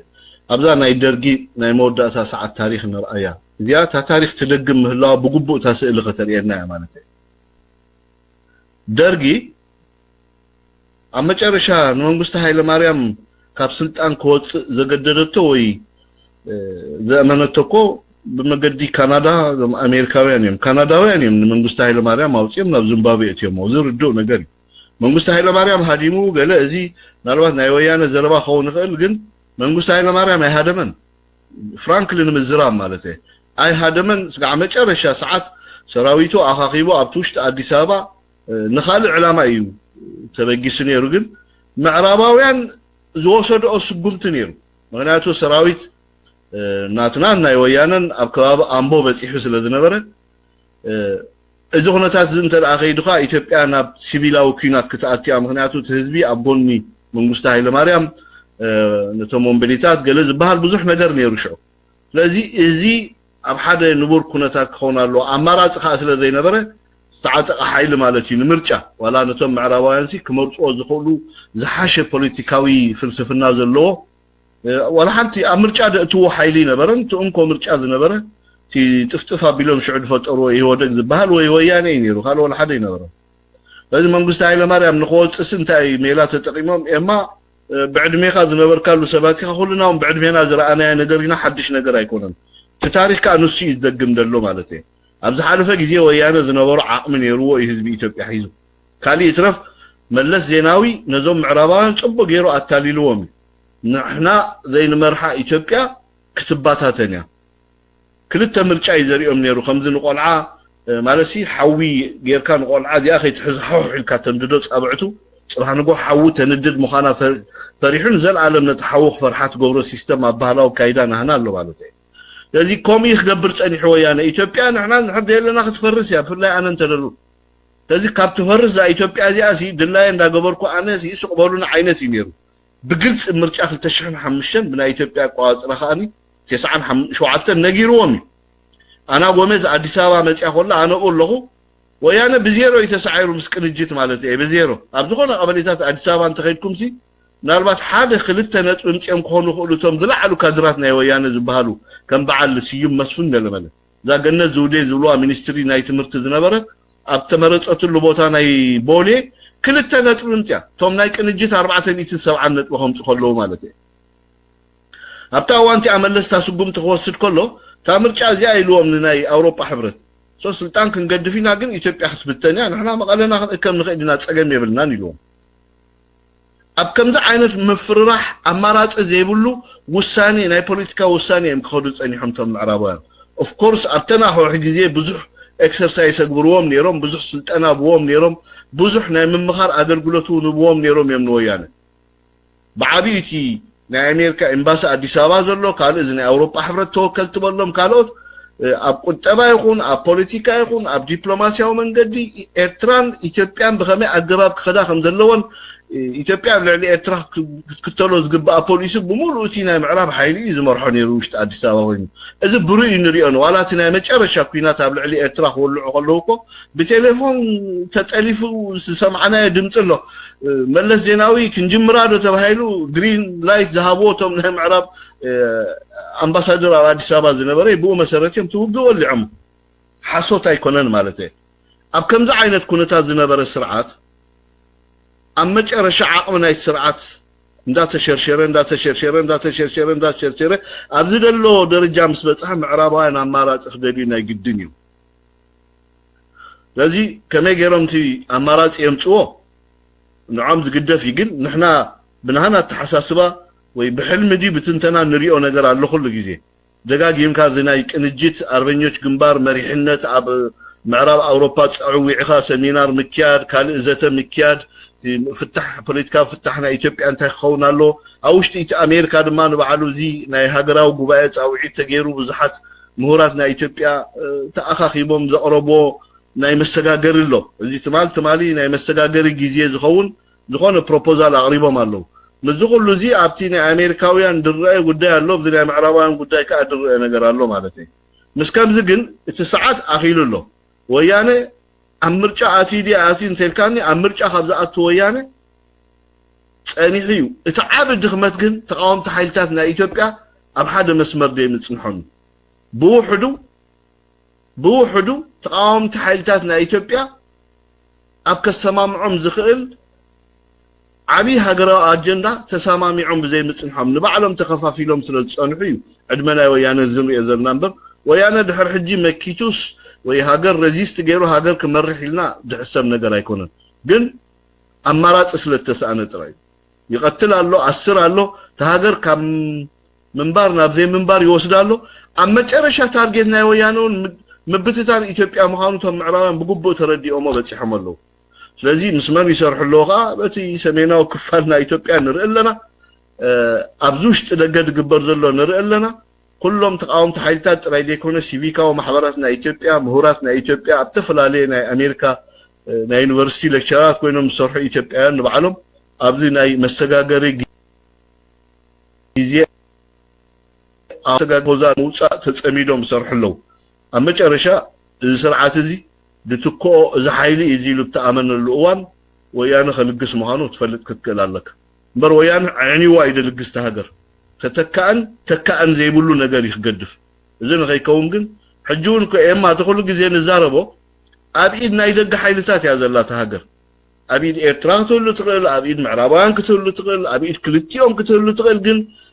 ኢትዮጵያ ትበሃል ሃገር ሕጂ እውን ኣብቲ እቲ ውሽጣዊ ንዓብዪ ከም ዘለዎ ኮይኑ እቲ ውሽጣዊ ረመፅ ከም ዘለዎ ኮይኑ ግን ሃገር ከም ሃገር ክትቅፅል እንተደኣ ኮይና እዞም ኢትዮጵያ ከይቦማ ዘለዎ ሓይልታት ብምልኦም ኣብ ሓደ መስተጋብር ክመፁ ክኽእሉ ኣለዎም ኣብ ሓደ መስተጋብር መፅኦም ኣብ መጨረሻ እዛ ኢትዮጵያ ትበሃል ሃገር እዞም ኣካላት እዚኣቶም ካተኸብልዋ ክእል እዮም እዚ ከዓ ትኩሉ ናይተን ጎረቤት ሃገራት ናሽናል ኢንተረስተን ኣብ ግምት ኣእቲና ከምኡውን ናይ ምዕራባውያንን ናይ ካልኦት ሓይልታት ካብ ኢትዮጵያ ዝፅበኦ ረብሓታት ኣብ ግምት ኣእቲና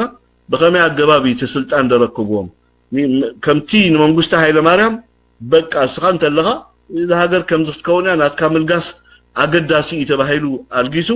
ንወያነ እውን ኣልግሱ ኢሎም ትሕግጎም ሂቦም ከልግስዎም ምዃኑ እዚ ርዱእ ነገር እዩ ስለዚ ኣነ እሱ ጥራይ እየ ድፅበ ካልእ ግን እዚ ንሕና ንዛረቦ ዓቕሊ ፅበት ናይ በዓል ወያነ ክፍትሹ ናይ ግድን እዮም ምክንያቱ እቲ ናቶም ኣፕርሃን ክመልስዎ ኣብቲ ከባቢ ዘለዎም ልዕልና ከረጋግፁ ንኤርትራ ዶሚኔት ክገብርዋ ወይ ክስዕርዋ እንተደኣ መገዲ ኣሎ ኮይኑ ክፍትሽዎ ናይ ግድን እዩ ንሕና ከዓ ነቲ መገዲ ክንዓፁ ከዓ ግድን ንብለና ንዓና ስለዚ ኣብ ከምዚ ኩነታት ኤማ እዛ ዝበልከ ኣነ ሰማምዓላ ኣብቲ እዋኑ ምስ ኣኸለ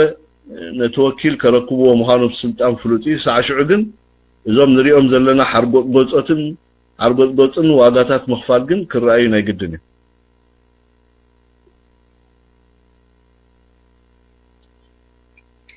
نعودسيم ديب ودسيم متعبيتي مرحبا I think ودسيم يقدموا مثلا متعبيتي يديو ردان كوني عندما ودسيم دحان كديبين متعبيتي سقم يقولون قتل ودسيم thank you سلام وطبع سلام بزانا كلهم thank you وطبع هو thank you سلطة وانا دلها خمو لومي قال دسخم أخو عدس أوا حدا خبي تبنان له حدا تناي واقع حطو له خالق أتيخا وتيخا نختملس عزو أسكافل أبتي هزبي يقدفوا أبتي سبا سلطان أبتي هزبي جن عزو ناي فرحات ملكتات الله هجي مسكومو حدا دسكف بدايك فتساميو زبل سكفتات سامي أمو أهوب كوين لعني فعل سامي أغايرت كون سلا تغل متهال لك أبزع أبو انتاقت بلنا تغل thank you يا غني لي سنة ودي تابع عركي متعابيت من الراشكو استخلق عند حرجاجي متعابيت اللي غاليقة متعبيتي اوكي دحين نكتل بالود تابع يقولون حتى مالتي داي مسيلوك انا صوتي حبريتا زلني ولا دويل هو انفورميشن ابي ኢትዮጵያ ዘይንብር ኩነታት ዘይኮነስ ኣዝዩ ብጣዕሚ ሓደገኛ ኩነታት እዩ ምናልባት ኣብቲ ማእከል ኣዲስ አበባ ወይ ኣብታ ርእሰ ከተማ ናይ ኢትዮጵያ ዘሎ ኩነታትን ደገ ውፅኢልካ ዘሎ ኩነታትን ይፈላለኹም ብሩኢ ማለት እዩ ግን ተሓቂ ንሱ ይኮነን ተሃገር ኣብ ሰንፈላልያ ዘላ ማለት እዩ ተኽእሎታት ናብ ማእከል ከተማ ወይ ናብታ ርእሰ ከተማ ናይ ኢትዮጵያ ናይ ዓመት ተልእኾታት ምእታው ነገር ኣሎ ድየለን ብሩድ ኣሎ መዓሲው ኣብ መጻኢ ንሪኦ ማለት እዩ ግን ብሓፈሻ ኣሰካፍ ጥራይ ዘይኮነ ወድሲም ሎሚ ወያነ ዋላ ወታደራቱ ሰዲዱ ከርዑሞ ይክእልኒ እዚ ኣጋዚ ገለ ዝበሃል ጦር እንዳሰደደ ንኣብነት ቅድሚ 6 ወርሒ ቅድሚቲ ናይ ፍፁም ግዜ ኣዋጅ ምእዋጁ ስርዓት ዝነበረ ኩነታት ርኢና ኢና ኣብ በዓል ኣምሓራን ኦሮምያን ማለት እዩ ካልእ ምስቶም ኣብዞም ናይ ፀለውቲ ናይተን ውድባት ዝነበሩ ሰባት ሪዛይን ምሕታት ሕጂ ብዙሓት ሰባት ዝሰማምዕሉ ጉዳይ ኣሎ ካልእ እቶም ኣብ ክልላት ዘለው ፖሊስ ፌደራል ፖሊስ ናይ ፀጥታ ኣካላት ነን ብሄርካ ንምድሓን ኣብ ጎን ህዝቢ ደው ምባል ነገር ይረአይ ለው ምስ ከምዛ ዓይነት ኩነታት ተሃገር ናብ ቀራና መገዲ ዝበልኮ ኮኑሲ ምክንያቱ ሓደ ናብቲ ቀደም ዝነበረቶ ዓይነት ምሕደራት ምለት ዘላ ትመስል ማለሲ ኣብቲ ዘበነ ራእስታት እንተዳ ተመሊሳ ኢትዮጵያ ኣብቲ ዘመነ መሳፍንቲ እንተዳ ተመሊሳ ኢትዮጵያ ሓደገኛ ኩነታት ክፍጠር ይድሓር ኣብ ምጥርናፍ ማለት እዩ ግን ሎማ ትርዱ እንታይ ይረአሎ መሲልካ ወድሲም ቀጻልነቱ ክሳብ ክንደይ ብዘይገድስ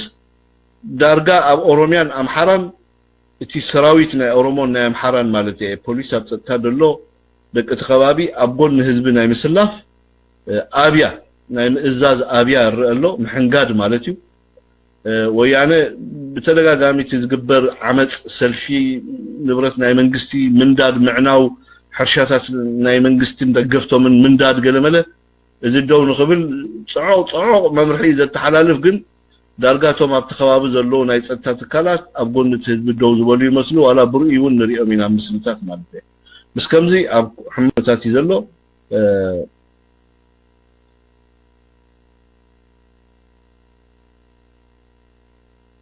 مسكوم يدري مالتي بتمان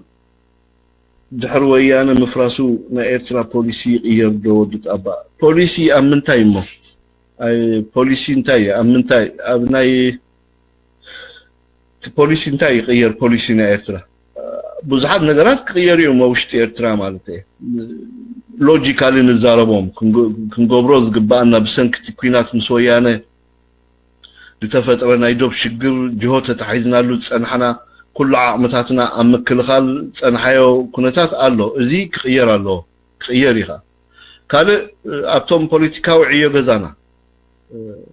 تونزيفهم تسنحو بوليتيكا وعيو جزان لونا حدا قاوز قوام نبلو قال بوليتيكا ومحدرانا بمولو تونزيفو تسنحو نزيومون كنبارابرومينا كانوا بزح نجارات على إيرترا كدوز جبأ نجار مالتي بسنكي تكوينات دولدو تي أي سلام أي كوينات أبقى أحسن أنا حتلو تهاجر أنت أبكيعوت مدرخ تلا أنا برهاو زبالو خناتات بتزامالي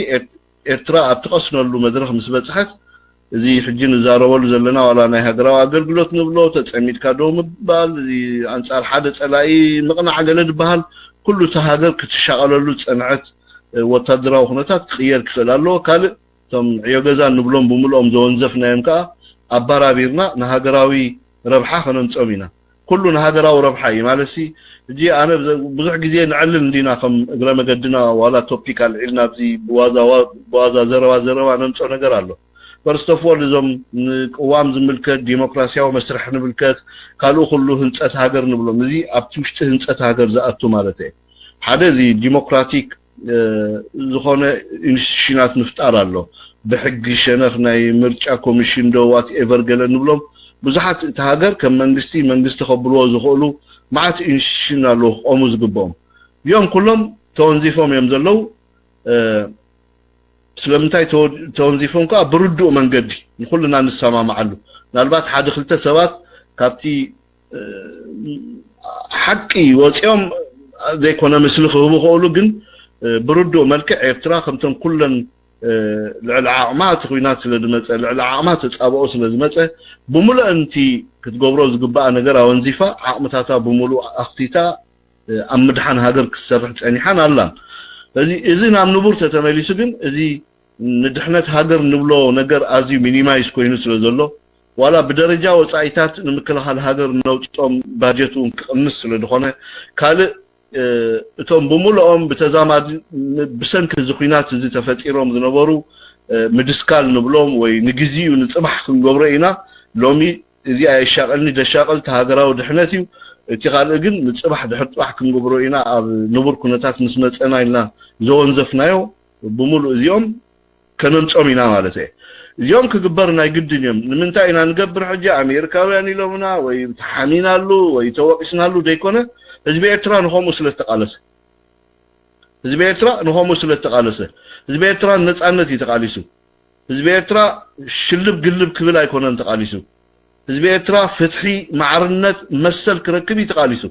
ስለዚህ እሱ ስለሆነ እቲ ዓስቦኻ አኽረክብ አለው ተህዝቢ ተሃገር ናብ ንቡር ምስተመለሰት ብሙሉ እቲ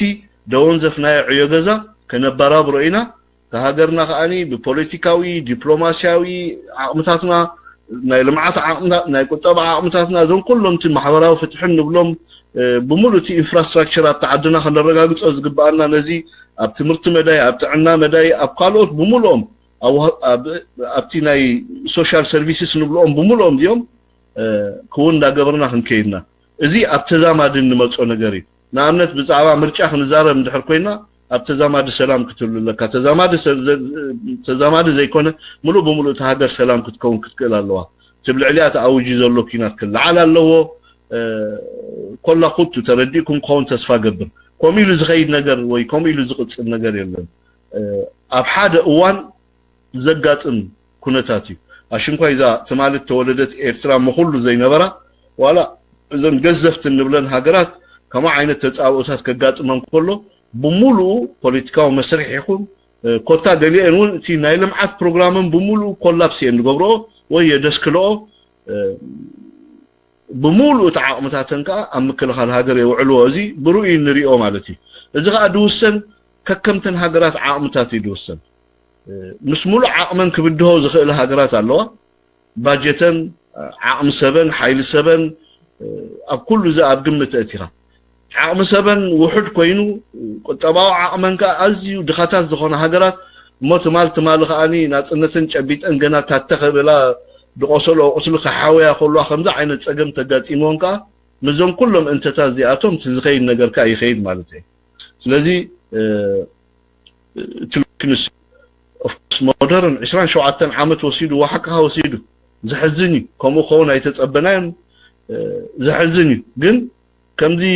ሕማቅ ዕድል ዘጋጥመካ ኤርትራውያን ሕማቅ ዕድል ኣጋጢሙና በሃገር ደረጃ ማለት እዩ በህዝቢ ደረጃ እዚ ኤክሰፕሽናል ንዓኻ ንበይንኻ ወይ ንዓይ ፐርሰናሊ በቋንቋ በገለ ድመፀ ነገር ኣይኮነን ንኹልና ኤርትራውያን ደጋጠመና ብድሆ እዩ ብተናፀል ንሓደን ንክልተን ኣይኮነን ከም ሃገር ንኸይንቀውም ከም ኤርትራውያን ከይንቅፅል ተጻብኦታት መፂ ስለዚ ኩሉ ክንገድፎ ናይ ግድን እዩ ኣብዚ መስርሕ እዚ ቶም ንብሎም ፖለቲካዊ መስርሓት ናይ ሕጊ መስርሓት ኮታ ከም ሃገር ከም ህዝቢ ከማን ምጥማዕ ስደት ክመጽ እዩ ምፍንቃል ክመጽ እዩ ሓርጎጥጎጥ ክመጽ እዩ ብዙሕ ሽግራት ክመጽ እዩ ቀሊል ነገር ኣይኮነን ማለት እዩ ስለዚ እዚኦም እንድሕር በዲህናዮም ተዓዊትና ግን ኣብቲ ዝሓሸ መድረኽ እንተመፂና ግን ኦፍ ኮርስ ኩሉ ነገር ናብ ከምኡ ከኣቲ እዩ ማለት እዩ እሞ ማይክ ፍሪ ኦኬ ቴንክ ዩ ወጣ ባይ አይ ቲንክ ስምع ኣለኹ ዶ ስምع ኣለኹ ስምع ኣለኹ ሕጂ ምሽ ኦኬ በላ ኦኬ ሳም ኣለኻ ሳም ሽሕን ሸውዓተ ፍሮግ አዎ ታባርክ ኣነ ኩሉ ግዜ ሕጂ ሞደርንሲ ሓቂ ፍቶ ኢሉኒ አይ ቲንክ ኩልና ሓቂ ዝጸልእ ሰብ ሓቂ ማለት ሓቂ ነው ናምነሲ ሓቂ ትጸልእ ዶ ተይልካ ሰብ ከመይ ጌርካ ሓቂ ትጸልእ ሓቂ ዘይጸልእ ሰብ የለን ሓቂ ዝጸልእ ሰብ የለን ሓቂ ዝፈቱ ኩሉ ሰብ ግን ኣብ መንጎ እዚ ዘጋጥመካ ሽግራቱ ናብ ግምት ከተእቱ ክትክእል ኣለካ ማለት እዩ ታምቶም ሽግራት ክትሪኦም ኣለካ ሓቂ ዕረና ጣዕመካ ነቲ ሓቂ ትጎስየሉ ግዜ ክመጽ ፍትሒ ምርጫ ቅዋም እንታይ ዶ ንብሎም ብዙ ነገራት ኣለዉ የድሊና እዮም ዲዮ ግን መዓስ እዮም ዘድሊና እንዳተዋጋእና እሞ ኣብ ከማና ዓቕሚ ዘለዎ ሃገር ንእሽተይ ህዝቢ እሞ ፀጋና ድሩት ብክልተ እግርና ዘይቆምና ገና መማሕዳራዊ ክፋላት ናይ ሃገርና ከማን ብክልተ እግረን ደው ኢለን ህዝብና ኣትዩ ሰሪሑ ክበልዓሉ ዝኽእል ትካል ፈጠርና ከም ሃገር ኣይቆምናን እኮ 3 ዓመት ኩናት መፂ ድሕሪ 3 ዓመት ገና ወላተን ካብ ደርጊ ዝማረኽናየን ታንክዶ ኦራላት ገለን ንብለንውን ሓኪምና ንስራሕ ከየውዓልናየን ኮለና ኢቱ ኩናት መፂ ሎጂክ ንምንታይ ኢና ንክሕዶ ማለት እዩ ምርጫ ስለ ዘይተገብረ ኤርትራ ደስ ዝብሎ ሰብ የለን ቅዋም ስለተወንዘፈ ኤርትራ ደስ ዝብሎ ሰብ የለን ሓተ እንት መንግስቲ ደስ ዝብሎ ይመስለኒ ኣነ ሎጂክ ኢና ንዛረብ ዘለና ትኽኸውን ደለዎ ማለት እዩ ኣነ ኩሉ ግዜ ከምዚ ተደናዳኒ ወይ ተደናጋፂ ጌርኩም ተወስዱኒ ግን ጌጋይ ኣነ ኣብ ኣንነት ክዛረብ ኣይደለኒ እቲ ልዕሊ ኩሉ ግን ተሓቂ ክንፈልጦ ክንክእል ኣለና ንመንግስቲ ኤርትራ ድሕሪ መንግስቲ ምዃኑ ኣይፈተናን ንሕና ዲሞክራት ኢ ዲሞክራቱና ኮሚልና ኣፍና መሊና ክንዛረቡና ኣይንኽእልኒና ኣይናይ ግዜ መንግስቲ ኤርትራ ምርጫ ክልኢልና ኣይናይ ግዜ መንግስቲ ኤርትራ እዚ ግበር ኣይትግበር ኢልናዮ ካብ ኩናት ወፂና ናብ ኩናት ኣቲና ካልእ ኣሎ ድዩ ካልእ ኣሎ ካልእ ከም ሃገር ሰላማዊ ግዜ ሰላማዊ እዋን ዕድል ተዋሂብዎም ቶም መራሕቲ ንነዊሕ ግዜ ዝኣመተ ስራሕ እኮ ኣይሰርሑ ወላ ሓንቲ ዕዮ ገዛ ድበሃል ኣይገበሩን እኮ ተን ዝነበራ ብረት ወልዊሎም እንደገና ናብ ግንባራት እዮም ወሲዶመን ኣነ ብኸመይ እየ ዝርድኦ ነዚ እቲ ሎጂክ ንስ እዩ ቢሊቭ ኦት ተድሓን ኣይትእመነን ቢሊቭ ኤይት ኣይትእመነን እንታይ ልካን ኣይትኣምነን ህዝብኻ እመን ንዓ ኣይትእመነን ንህዝቢ ኤርትራ እመኖ ሃገርካን ህዝብኻን ኣሚንካ ሓድነትካን ሉዓላዊነትካን ትዕቅብ እንድሕር ኮንካ በሲት ኣነ እሱ እየ ደልኻ ባኻ እምበር ንዓይ ከይትኣምነን ኣነ ደኣ ሰብ እንዴ ኣነ ተራ ሰብ እየ ሎሚ ኤ ኣለኹ ፅባሕ ቢ ክኸውን ይኽእል እየ ድሕሪ ፅባሕካ ሲ ክኸውን ይኽእል እየ ድሕሪኡ ዲ ክኸውን ይኽእል እየ ወዲ ሰብ ተገላባጥ መድረኽ ኣለዎ ከም ሰብ ማለት እየ ናተይ ንውልቀይ ኣይግድሰካኒ ናይ ውልቀኻ ኣነ እውን ኣይግድሰንን እዩ ብዛዕባ ሃገር ንዛረብ እንተለና ግን ብዛዕባ ህዝቢ ኤርትራ ኢና ንዛረብ ዘለና so you have to focus on ኣብ ህዝብኻ ጥራይ ክትርኢ ኣለካ ማለት እየ እቲ ሎጂክ ንሱ እዩ እቲ ሓቂ ንሱ እዩ እምበር ውልቀ ሰባት ዳ እንታይ ኣነ ዳ እሞ ኣነ ክንዳኻ ድኸውን ሲምፕል ሰብ እኮ እየ ኣነ ክንዳሓስኻ ሲምፕል መስፍን ሓጎስ እኮ ንውድቡን መንግስቱን ራሕሪሑ መፂ እኮ እዩ ገዚፍ ሰብ you see ገዚፍ ሰብ ኣነ ክንዲ ኣብ ቅድሚ መስፍን ሓጎሲ ክንዲ ፃፀየ ማለት እኮ ኣነ ግን መስፍን ሓጎስ ዝኹሉ ተቃለሰሉ ዝኹሉ ደኸመሉ እዚ ኩሉ ደም ዝረሃፀሉ እዚ ኩሉ የማንን ፀጋምን ኣብ ብርኮም ዘተንፍሱ መንእስያት ኣቃሊሱ ተቃሊሱ ናብዚ ዝበፅሐ ሰብ ኣብ ከምዚ ኩነታት ወዲቑ ክትሪኦ ከለኻ ሕጂ ንመን ኢኻ ክትኣምን ዘለካ ንዓይ ዲኻ ትኣምን ንመስፍን ሓጎስ ዲኻ ትኣምን ኦር ንህዝቢ ኤርትራ ኢኻ ትኣምን ምርጫ ናባኻ ክገድፎ ኣነ ኣይ ሆፕ ንህዝቢ ኤርትራ ክትምር ንዓይ ገዲፍካስ ንመስፍን ሓጎስ ናይት ፕሮግራምና ኣለኹ ዶ ሓደ ወጣ እዚ ኣምሓራ እዩ ኣብቲ እንዳ ኣመቸ ዝውዕል ከም ኤርትራዊ ዝዛረብ ስኻይ ትፈልጦ መን ኢኻ ኣምሓራ እዩ ዝብሊቭ ገይሩ ስለዚ ንሕለፎም ነቲ ታፒክ እንታይ ሽም ነገር ኣብቲ ፀገም ኣሎ ደኒ ነገሮም ወላ ሓንቲ ሽግር ኣይኮነን እሱ ረሳዓዮም እሞ ኣነ ክልተ ሕቶ ኣላ ካብ ፌስቡክ ከም ፀና ሲንክ ሳመ ፀዊዕኻ ምልሰለ እቲ ሓንቲ ሕቶ እንታይ ትብል ኣላ ፌስቡክ መን ቪቫ እሬና እንታይ ፅሒፉ ህዝቢ ትግራይ ኣነ اوكي صويعوكا دحان كتحتت يخا انا وانا بخ حتت مايك سدلو حزب تግራይ ድሕሪ መለስ ሙማቱ እንታይ ዓይነት መርገጽ ኣለዎም ኣብ ልዕለና ይብለካ ኣሎ እንታይ መስል ናይ ህዝብ ትግራይ እቲ ካልአይቲ ሕቶኸ ብዳንኤል ቲዝ ተሓተተት እንታይ ኢሉ ሓቲቱ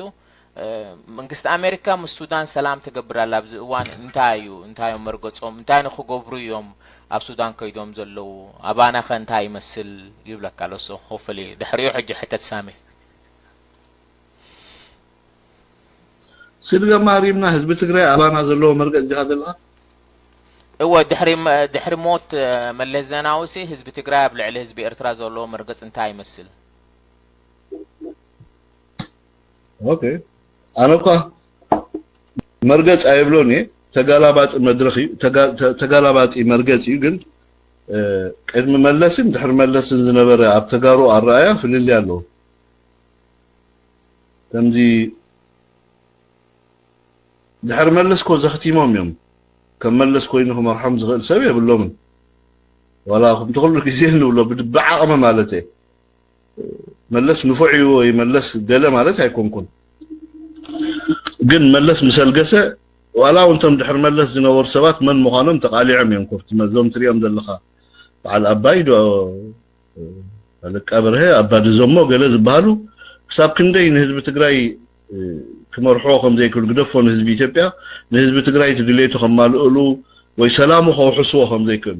ቀጻልነቱ ኣብ ሓደጋ ከም ዘሎ ህዝብስ ብሩድ ርእይዎ ኣለዎ ማለት እዩ ኣብ ህዝቢ ትግራይ أنا نايمرجع بالو كاير أخون مالس انتهي خبل مو أبدي كلت نايمرجع صندوق أمسينا حارز خون نايمرجع هواهن تزهلو إذا بتقرأ قبل علي إرتران للكار أيان تايم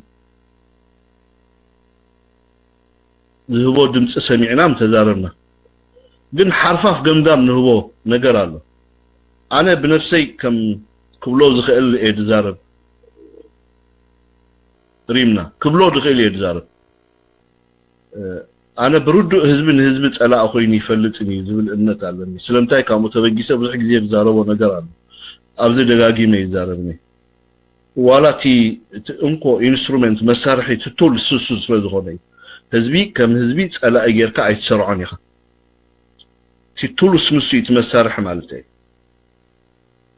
ኮም ጌርካውን አይገለጽኒ ህዝብስ አንጻር ህዝቢ ከተላዓል ወይ صلاة ናይ ሓደ ህዝቢ ኢልካ ከተምጾ ዋላው ናብቲ ሳይንሳው ትንተና ኣብቲ ፖለቲካል ሳይንስ ክትመሃር ከለኻ ኣብ ዝኾነ ይኹን ኣይ ትኸይድኒ ኸምኡን ኣይ ቅቡል ነገር ኣይኮነን ግን ካብኡን ናብኡን ይፈላለ እዩ ማለት ንሕና እንተጋሩን ኣጋጢሙና ዘሎ ኩነታትን ፍልስጤማውያንን እስራኤላዊን ኣጋጢሞም ዘሎ ኩነታትን ከዛምዶ ይኽእል ኸውን እቲ ካልእ ይኸውን ግን ተዛምዶ ማለት ናይ ህልኽ ፖለቲካ ከይጸኒሕ እዩ ኣብ መንጎናን ኣብ መንጎ ተጋሩን ማለት እዩ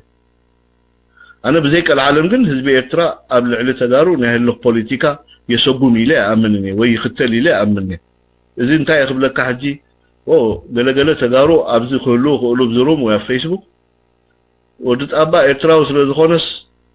ከምዚ ይብላ ኣሎ ክብሉ ክእሉ ኾኑ ግን ኣነ ስለዚ ይረኣኹ እየ ከም ሰብ ማለት እዩ ولا تمالي ملس حبر عينهم يلو سب سبق كله على أديس أبا أنت دي تجاجي أو أديس أبا خلوا خذ نبرن حبريته تجارو أب إترا بفل أفراد نبرو تجارو كي تنكفوا من قستو فلي حلواهم زجبر لهم يدفلت أو حدا بوتا أكيبو كمان نيدحنت حلواهم زجبر لهم سأبا لهم قال إترا وينون كابت زجات أما كنتات تبغيسهم ኣብ ልዕልቶም ተጋሩ ታዝና ኣሰት ጸርፍ ከማን ተጻሪፎም ኣብ መደበራት ፖሊስ ኣስመራ ዝተኣሰሩ ሰባቱ ንዕሊሎም እዮም ሲምፕሊ አጋሜልካ ጸሪፍካስ ኣሲሮምና ኢሎም ዘዕለሉን ሰባት ኣለው ኣብ ኢትዮጵያ ከለኹ ማለት እዩ ሕጂ ምስከምዚ ብዝኾነ ይኹን መንገዲ ድማ ህዝቢ ኤርትራ ካብ ክሳራ ህዝቢ ትግራይ ተረባሕ ይኮነን ህዝቢ ኤርትራ ወይ ካብ ልምዓትን እዚ ሰላምን ህዝቢ ትግራይ ከዓ ዝቐንእ ህዝቢ ወይ ቡኻ ጸገም ዘጋጥሞ ይኮነን እኳ ዳ ድበለጸ መነባብሮ ሰላም ምተረኸበብቲ ከባቢ ህዝቢ ትግራይ ማዕቢሉ ሰልጢኑ ተማሂሩ ሃብቲሙ እንተዳ ሰስቴን ዝኾነ ህይወት ተዳ ጀሚሩሲ ሰላማዊት ኤርትራ ኣትፍጠር ታይ ማለት ብብዙሕ መልክዑ ርዳእኩም ኸው ናይ ተጋሩ ኣብ ሓደ ርጉእ ኩነታት ምምጻእ ንኤርትራ ጽቡቕ እምበር ሕማቕ ኣይኮነን ከም መጠን ጎረቤት ማለት እዩ ሕጂ ኣነ ክሪኦ ከለኹሲ ካብ ውድቀት ትግራይ ትርባሕ ኤርትራሲ እኳ ትጉዳይ ኤርትራ ካብ ውድቀት ትግራይስ ኤርትራ ትጉዳእ ኤርትራ ከም ሃገር ትግራይ ከም ኣካልና ኢትዮጵያ ጌርና ኢና ንዛረብ ዘለና ስለዚ ኣብ ትግራይ ድርቅን ተኾይኑ ዓጸቦን ተኾይኑ ድግነት ተኾይኑ ድኽነት ተሎ ድንቁርና ተሎ ሕማም ተሎ ኤርትራ በቀረባ ትጉዳእ ቶም ኣምሓራ ወይ ኣዲስ ኣበባ ንብሎም ገዛእቲ ሓይታት ናይ ኢትዮጵያ ይኮኑን ኩሉ ግዜ ካ ትጽልዋ ኣብ መንጎና ናብ መንጎ ትግራይ ዚያ ተቀራራብነት ስለ ዝነበረ ኢና ሕጂ ካብ ሕምቀት ወይ ክሳራ ወይ ውድቀት ናይ ትግራይ ኤርትራ ኣይትጥቀምን እያ እሱ ስለ ዝኾነ እንታይ ንረብሕ ንሕና ማለት እዩ ህዝቢ ትግራይ ሲ ማዕቢሉ ለኒዑ ጽቡቕ ይንዓና ሕማቕ ኣይኮነን ህዝቢ ትግራይ ተፈናቂሉ ተማዛቢሉ ናብ ስደት ኣምሪሑ ኣብ ድንቁርና ነይሩ ብሕማም ይሳቀሎ ብሽግር ይሳቀሎ ኸ ንዓና ሕማቕ ብጣዕሚ ኣዝዩ ሕማቕ ብዙሕ ነገር ይጸልወና ማለት እዩ ኣብ ብዙሕ ኢንዲቴይል ተኣትዮ ይጸልወና ኸእል ስለዚ ንሕና በቲ ኣይንኸስብ በቲ ኣይንኸስር እኳ ደኣ ብተጻራሪ ኢና ንሪኦ እንተለምዑን እንተተምሃሩን እንተማዕበሉን ጽቡቕ ይንዓና እንተደኸዩን እንተተሸገሩን ጸገማት ተጋጠሞም ከዓ ሕማቕ ይንዓና ስለዚ ንሕና ብትቕኑዕ መድረኽ ኣለና ማለት እዩ በቲ ሓደ እንተሪኢኸ ንሶም ኣብ ሕማቕ ዘለዎ ኮይኑ ስምዓኒ ምክንያቱ ሒዞሞ ዝመፁ ፕሮፖዛል ጌጋ ስለዝኾነ ዝኾነ እቲ ፎዝ መጽ እምነት ጌጋ ዋላ ብኤርትራን ያን ከተልዎ ጸንሐ ካይዳ ማለት زي نبرة كارتا خسولية متيم تقرأي تبهان حانت إثيوبيا خفقريا ألوها من لاش راز الداوبا مرة من لاش تقرأي تبهان ناي بحر أفدق خاخلوهم سلازلوهم مغنياتو أبك أي حارج ألو تغوينهم كمتسو سلازلوهم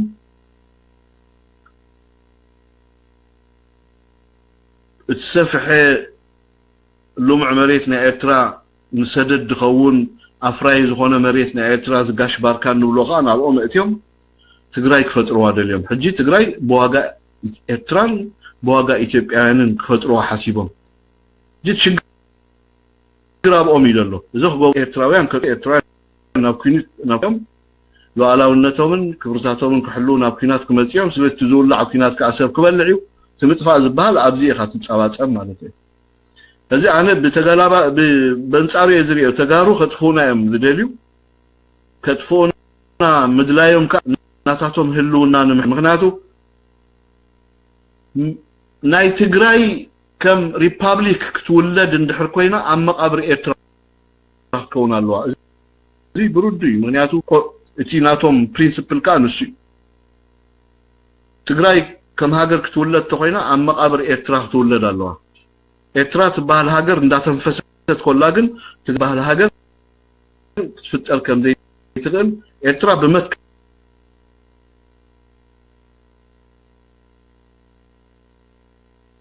مغنياتو حد ما من السؤال كم هاجر أوين كأنو سيتي إيرترا بمت كل إنسان لذي خمسة مت كنت دعالهم كي كانت تسأرقونا حقوهم كنصبروا مالنا إذا كنقبروا مالنا الكاتهم تصونا قرالو مالتي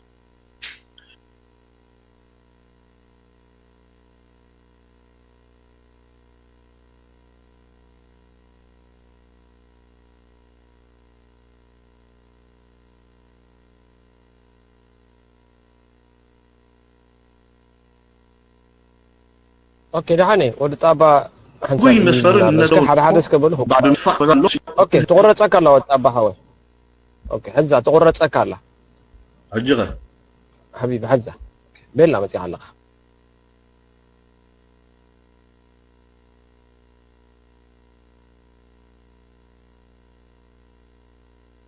حجغه اوكي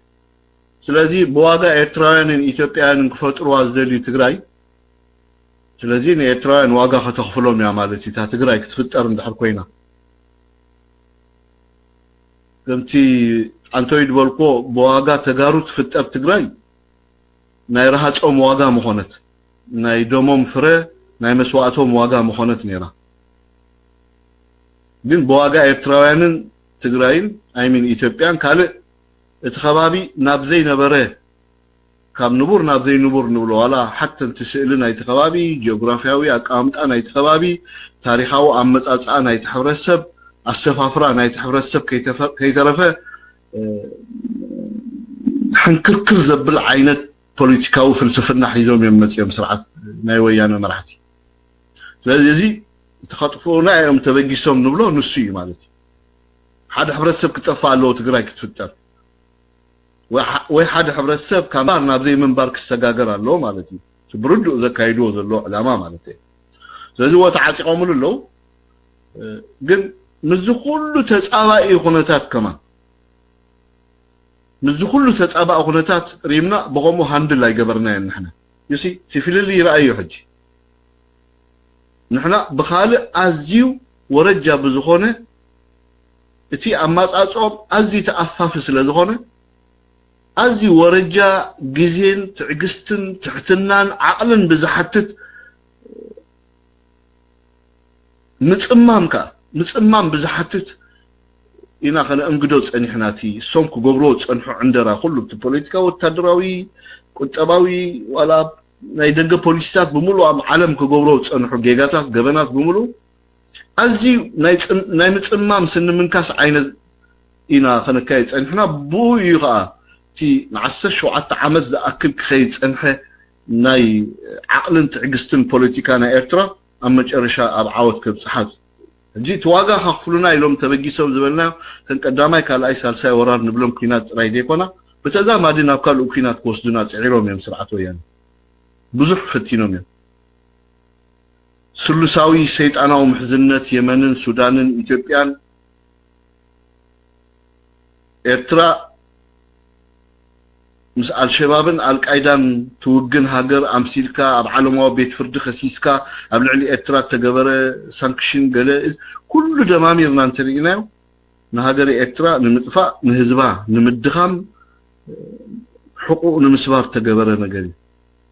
እዚ ኩሉ ደማሚርና ከጥፎና እዮም ተበጊሶም ተበልናስ ቀል ዓለም የብሉን ግን ምዝኹሉ ኩነታት ግን ንሕና ብዓቅልን ትዕግስትን ሒዝና ኣብ ረሓሕና ቀይርና እንተይለካ ግን ክሳብ ክንደይ ወራዙትን ስልጡናትን ሕብረተሰብ ምዃንና ከዓ መርኣያ ምስክርናት ክንከዶ ፀናሕና ምዕቡል ኣተሓሓዛ ኣብ መንጎናን ኣብ መንጎ ስርዓት ወያነን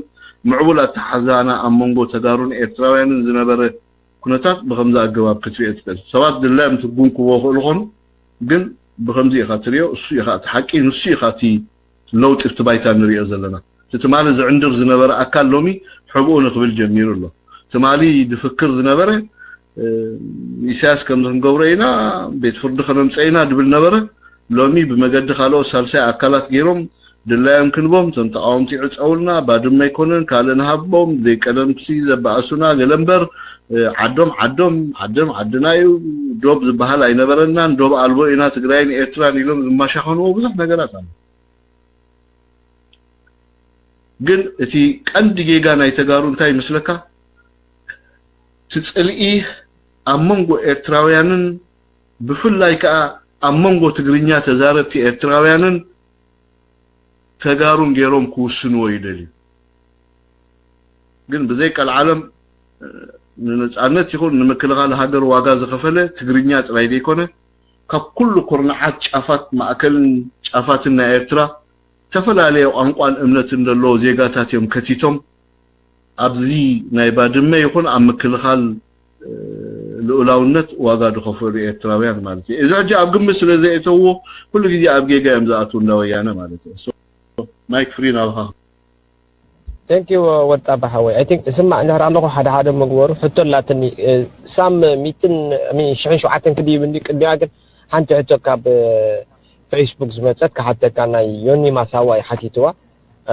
ከም እንታይ ተሓቶ ከም መቐፀልታ እዚ መደብ ቅቡልን ኣገዳስን እዩ ስለ ዝኸውን ብተመሳጢ ተኸታቲሉን ተማሂረን የመስግነካ ብለካ ኣሎ ታናቱ ሕቶ ግን እንታይ እያ ሓንቲ ሕቶ ላትኒ እዚ ጉዳይ ኣጋዝያን ዝብል ፈሊጡ ወያነ ደበገሶ ስጉምቲ ድዩ ወይስ ግዳማውያን ሓይልታት ዘመንጨዎ ንወያነ ከም ኣማራፂ መበገሲ ንምፍጣር እዩ ኣብርሃለይ ወጣ ባሐወይ ድካሎ ሶ ብወያነ ድፍጠር ዘሎ ከም መውፅኢ ዋላስ ካልኦት ግዳማውያን ሓይልታት ንወያነ ከም ሓደ መተንፈስ ዕድል ንምርካብ ኢሎም ዝገብርዎ ዘለዉ እያ ትብታ ናይ ፌስቡክ ዮኒ ማሳዋል ሓተታ ሳም ሽሕን ሸውዓተን እንድሕር ኣለኻ ንዓደ ክልተ ሕቶ እንታይ ኮነ ኣልካ ሳም ኣለኻ ያ ኣለኹ ኦኬ ቀፅል ኦኬ ስማዕ ኣለኹ ምሽ ኦኬ ናተይ ቅድሚት ያ ሕቶ ምሕታተይ እንታይ ክብል ደሊ ኣነ ንወዲ ጠባን መምህርን ተማሃራይን ኢና ስለዚ ስኻ ንፖለቲካ ተንብቦን ኣነ ደንብቦ ንፖለቲካን በደረጃ ንቕሓትና ይድውሰን ማለት እዩ እጂ ናተይ ሕቶ እንታይ ክትከውን ንሓደ ህዝቢ ፀላይን ፈታዊን ኢልካ ከተቐምጦ ትኾንካ ኣብ ሓደ እዋን ብደጓንፈካ ተፃብኦታት ጥራይ ኮንካን ስለዚ ካብ ዘበነ ውበ ጀሚርካ እስካዕ ዝሕጂ ደሎ ዘርኢ ናይ ትግራይ ኣንጻር ህዝቢ ኤርትራ ብዙሕ ያዕናው ስራሕ ሰሪሕ እዩ ማለት እዩ ስለዚ ህዝቢ ትግራይ ኣተሓሳስብኡ ተዘይቀይሩ እዚ ናብ ኤርትራ ምውጥዋጥ በትሪ ጠጠው ተዘይሉ ስኒ እሕና ኤርትራውያን ሲ ኩሉ ግዜ ግዳይ ዲና ኮይና ክንከይድ ኣለሲ ከምዚ እምኒ ደርቢኻዮ ቀጥቂጥካዮ ዋላ ሰባቢርካዮ ኣብ ማሽን እቲኻ እምኒ ምዃን ይተርፎኒ ኣብ መወዳእታ እምኒ ናድ ما خن لبلو نت ህዝብ ትግራይ ሲ ከመይ ናخن ብሎ መወዳቱ እንታይና ኦኬ ንሕናስ በጃ ሰላም ኮይና ነዚ ሕጂ ዘለና እዋን ንሕና ንሕለፎ ነቲ ድመጽ ደሎ ጀነሬሽን ህዝቢ ኤርትራ ጸላዲና ገዲፍና ኣለኹን ከይድ يرمي الله ما يكفي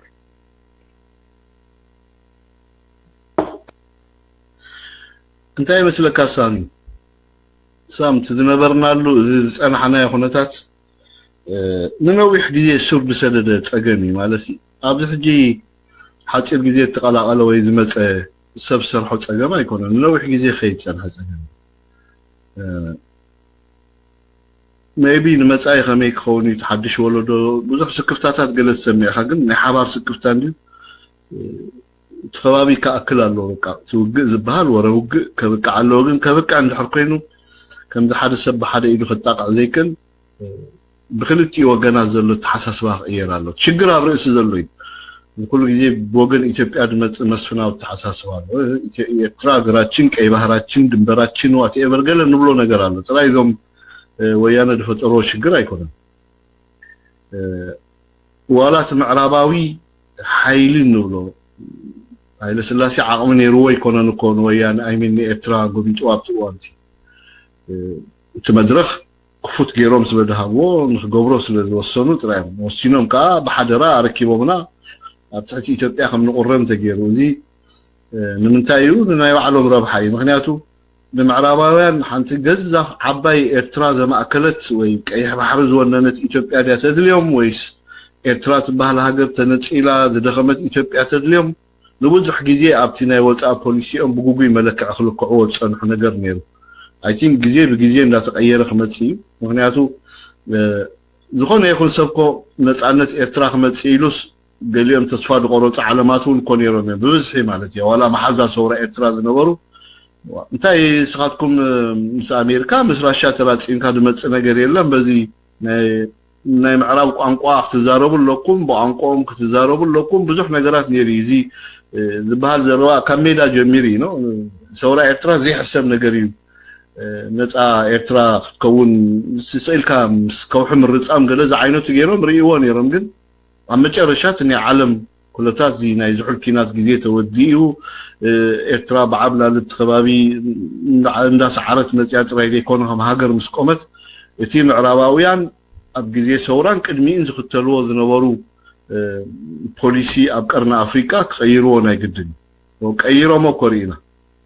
ቀይሮሞ ሕጂ ኣክንዲ ሓያል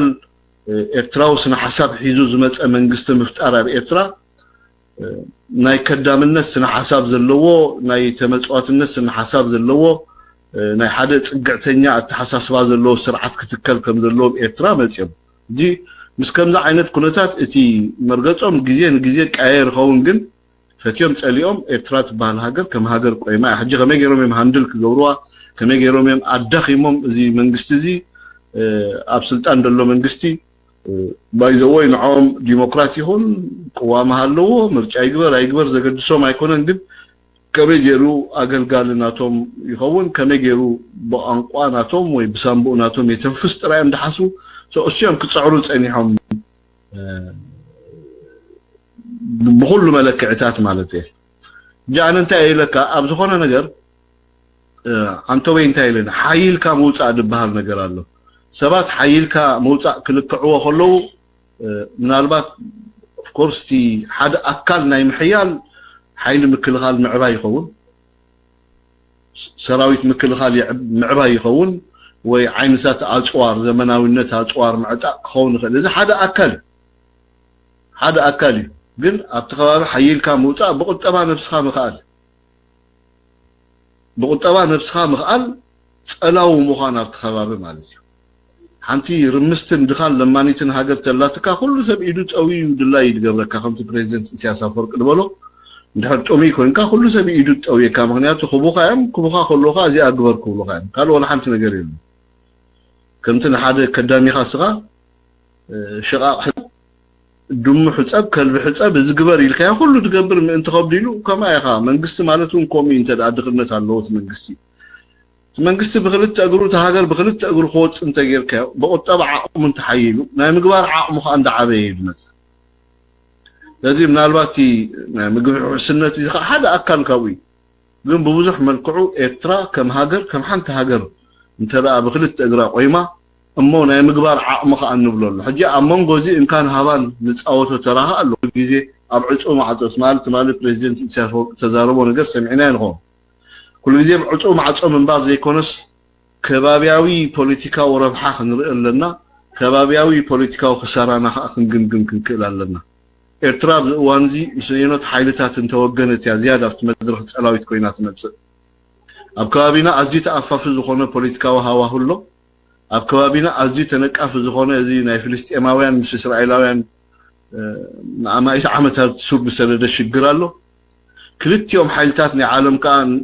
ንክልቲኡ ረብሓ ክግልገሉ ጸኒሖም እዮም ሽግራት ናይ ፍልስጤማውያንን ናይ እስራኤላውያን በዚ ሓደ ወገን ሕጂ እውን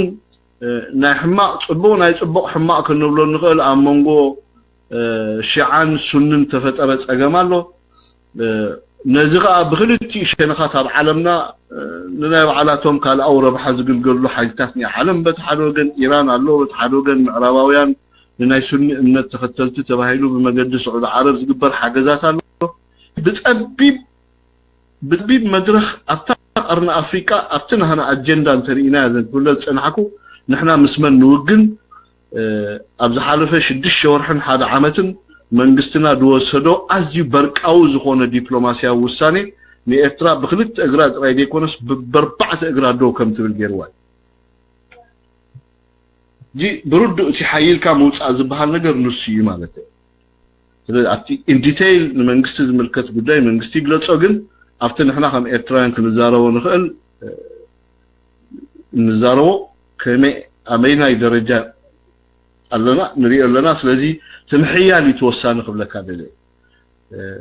ሽርክነት ከዓ ትዝዓበየ ምክንያቱ ኣብዚ ዓለም ዝበይንካ ይንበርኒ ነጊረካ ምክንያቱ እዚ ግሎባላይዜሽን ሒዝዎ ዝመፀ ጽልዋ ኣሎ እዚ ዓለም እዚ ኣብ ምምልላእ እዩ ዝነብር ኣብ ተፈላልሲ ብብዙሕ ብፍልስፍና ንዑ ጥራይ ኮንሰንትሬት ተጌርካ ኣይትሰማምዓኒኻ ግን ካብቲ ናይ ፖለቲካዊ ፍልስፍና ወፃኢ ብብዙሕ መልክዑ ጸጥታውን ቁጠባውን ናይ ሓባር መነባብሮ ብሓባር ከግብረካ ዝኽእል ፖለቲካዊ መስራሕ ኣሎ እዚኦም ተላ ብግቡእ ኤርትራውያን ነንብቦም ኣለና ኮይና ዋላ እቶም ትማሊ ጸላእትና ንነብሩ ምዕራባውያን ምእንቲ ረብሖኦምን ምእንቲ ረብሓናን ኣብ ሓደ መድረኽ ክንራኸብ ምዃንና ግን ክንዝንጊዕ የብልናን ሕጂ እቲ ጸላዊ መድረኽ ንብሎ እዚ ሕጂ ኣነ ዝብሎ ዘለኹ ማለት እዩ ኣወንታውን ኣሉታውን መስራሓት ንቋፀረሉ መድረኽ እንድሕር ፈጢርና ንባዕላቶም ቶም ምዕራባውያን ንብሎም ኮርስ ትማሊ ጸላእትና እዮም ነይሮም ሎሚ ግን ፈተውትና እዮም ሕጂ ሙሉእ ብሙሉእ ድዮም ፈተውኑን ኣብቲ ፈተውትና ከግብሮም ዝኽእል ረቑሒታት ፈተውትና እዮም ኣብቲ ፈተውትና ከግብሮም ዘይክእል ረቑሒታት ከዓ ኣይኮኑን ስለዚ በታ ኣይኮኑን ንብሎ ኣሉታዊ ተግባራቶም ሓለዋን ጥንቃቐን እንዳገበርና በታ ኣወንታዊ ንክልቴና ከርባሓና ዝኽእል ናይ ሓባር መክሰብ ከምፀልና ዝኽእል ፖለቲካዊ ዲፕሎማስያዊ ቁጠባዊ ናይ ከባቢና ጸጥታ ብዝምልከት ከዓ ብሓባር ክንሰርሕ ኣለና ብዙሕ ትዛረቦ ቃላት ጠንቂለ ክዛረብ ዝደሊ እንዳመረፅኩ ማለት እዩ ሶ ኣብ ከምዚ ገለገለ ሰባት ከምዚ ዳይለማ ተኣቲኩም ናይ ብሕተቱኒ እንተዘይኮነ ግን እዚ ማለቱስ እዚ ኢልኩም ክትንትኑ ፈትኑ ማለት እዩ ሓፈሻዊ ኦፊሻል ክንዛረቦ ዘይንደሊ ነገር ኣሎ ጸላእ ስለ ዘለና ማለት እዩ ግን በተዛማደ ንሕና ሕጂ ሽርክነት ጀሚርና ኣለና ሽርክነት ንብሎ ከዓ ወያነ ስለ ዘሎ ወይ ኢትዮጵያ ተስጋኣና ዘይኮነት ዶንጊና ግን ክንገብሮ ዝግባአና ዝተፈላለዩ ፖለቲካዊታት ንጸኒሑ ግን at the right time ጌርና ኣለና ማለት እዩ ሶ ኣብኡ ክንዋሳእ ክንክእል ኣለና ኣብ ሱዳን ዘሎ ፖለቲካዊ ኩነታት ብቐጥታን ብተዘዋዋሪን ይጸልወና ጥራይ ዘይኮነ ኣብኡ ሮል ክንጻወት ክንክእል ኣለና ስለምንታይ ኢና ኣብኡ ሮል ንጻወት ከምዚ ኣብ ሓንቲ ጽሪቲ ፊስቶማይ ሓንቲ ረሳሕ ኩባያ ማይ ኣምፂኻ ተጋማድሖ ዘይኮነስ እቲ ሱዳን ዘሎ ፖለቲካዊ ኩነታት ንኤርትራ ረብሓ ክንቀይሮ ክንክእል ኣለና ልክዕ ከምቲ ናይ ምብራቅ ሱዳን ተጻውትና ናይ ፖለቲካ ተራ ማለት እዩ ጂ ምስ ከምዚ እንተዳ ዓበየ ኸይዱ እቲ ናህና ናይ ምጽላው ዓቕምና ተኸባቢ እዛ ኢትዮጵያ ትበሃል ጽባሕ ንዓና ኣስጋኢት ኮይና ኣይክትመጽን እያ ብዝሒ ህዝቢ ገለብ ግምት ቶ ዘይገድስ ማለት እዩ ብዙሓት ሕጋውያን ትካላት እንዳተፈጠሩ እንድሕር መጽዮም እዘን ሃገራት እዚኣተን ካብ ምትፍናን ወፅን ኣብ ናይ ሓባር ዕዳጋን ናይ ሓባር ናይ ልምዓትን ናይ ፖለቲካ ምዕባለን ዘይመጻሉ ምኽንያት የለን ንኣብነት ኢጋድ ሓደ ኣብነት ነይሩ ናብ ካልእ ኸይዱ እምበር ካልእ እዚ ሕጂ ኢትዮጵያ በፂሓቶ ዘላ ኩነታት ንኢትዮጵያ ሕማቕ እኳ እንተኾነ ንዓና ናይ ሕማቕን ናይ ጽቡቕን ኣጋጣሚ እዩ ንኤርትራ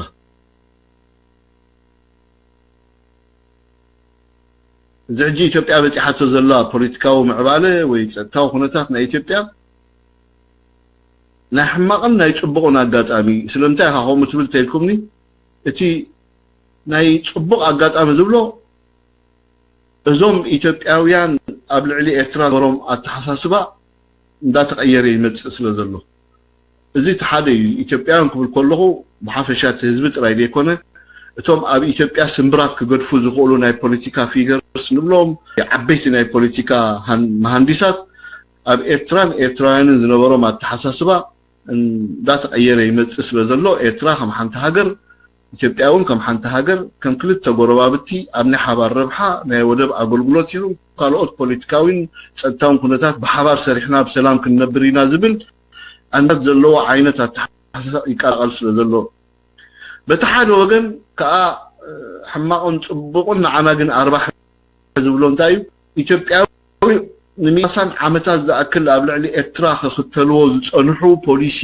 ንዓና ከውሕሰና ስለ ዘይንኽእል ከምዚ ሕጂ ዝቐርብ ዘሎ ሕቶታት እውን ከጠራጥረናን ፊቸሪቲ ናትና ኣብ ሓደጋ ምልክት ዘእትወና መሲሉ ስለ ዝረኣየናን ምዝ ሕጂ ኸሲብናዮ ዘለና ወይ በፂሕናዮ ዘለና መድረኽ እንታይ ዓይነት ኢትዮጵያ ክትፍጠር ከም ዘለዋ ተራ ክንጻወት ኣለና ማለት እዩ ጂ እንታይ ዓይነት ኢትዮጵያ ክትፍጠር ኣለዋ ከመይ ዓይነት ኢትዮጵያ ክትፍጠር ኣለዋ ዓይነት ኣው ተራ ክንጻወት ክንክእል ኣለና ኣብቲ ምስራሕ ኢትዮጵያ እቲ ስእሊ ክንስእሎ ከለና ወይ ክስእልዋ ከለዉ ታ ኢትዮጵያ ጽባሕን እንታይ ዓይነት ኢትዮጵያ ክትከውን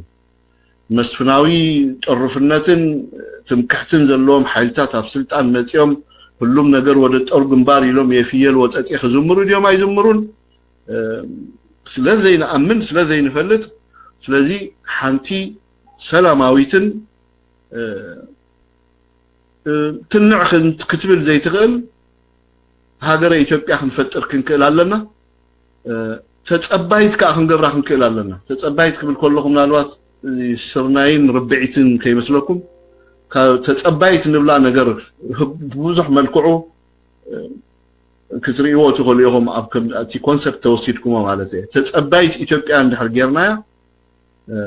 there is something ኢትዮጵያ ድውስነላ ሓይል ኣሎ ማለት እዩ ስለዚ ከመይ ትሰኣል ኢትዮጵያ ናህና ግደ ክንገብር ክንክእል ኣለና ትማሊ ኣብ ሱዳን ዝነበረ ምትፍናን ከመይ ገይሩ መንግስትና ከም ዝሰበሮ ርኢና ኢና ብዘይከል ዓለም ትማሉ ሱዳናውያን ምስ ኢትዮጵያን ምስ የመንን ብኻልእ ኣከባቢውን ምስቶም ጥሩፋት እንታይ ሽግር ፈጥሩና ነይሮም ርኢና ኢና ግን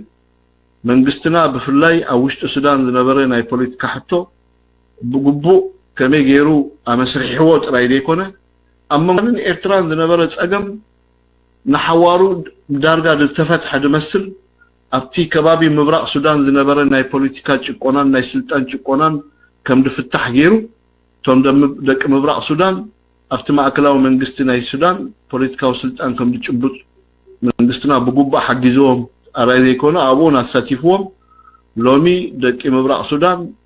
ስጋዕ ናይ ምክትል ፕሬዝደንትነት ተረኦም ብዘይገድስ ማለት የፍቲ ማእከላዊ መንግስቲ ሱዳን ተራ ስለ ዘለዎም ኣብዚ ኤርትራ ንባዕሉ ኣብ መንጎ ሱዳንን ኤርትራን ሰላም ንኽወፅእ ንኽንመጽእ ተጠቐመቶ ሜላ ርእዩ ማለት ርእዩ ረብሓ እንታይ እዩ ካልእ ጉዳይ እውን ብዙሕ ዛረብ ኣይደልኒ ግን ነታ ኣሉታዊ ነገር ኣልጊሳ ሎሚ ሱዳንን ኤርትራን ኣብ ንቡር ኩነታት ኣለዋ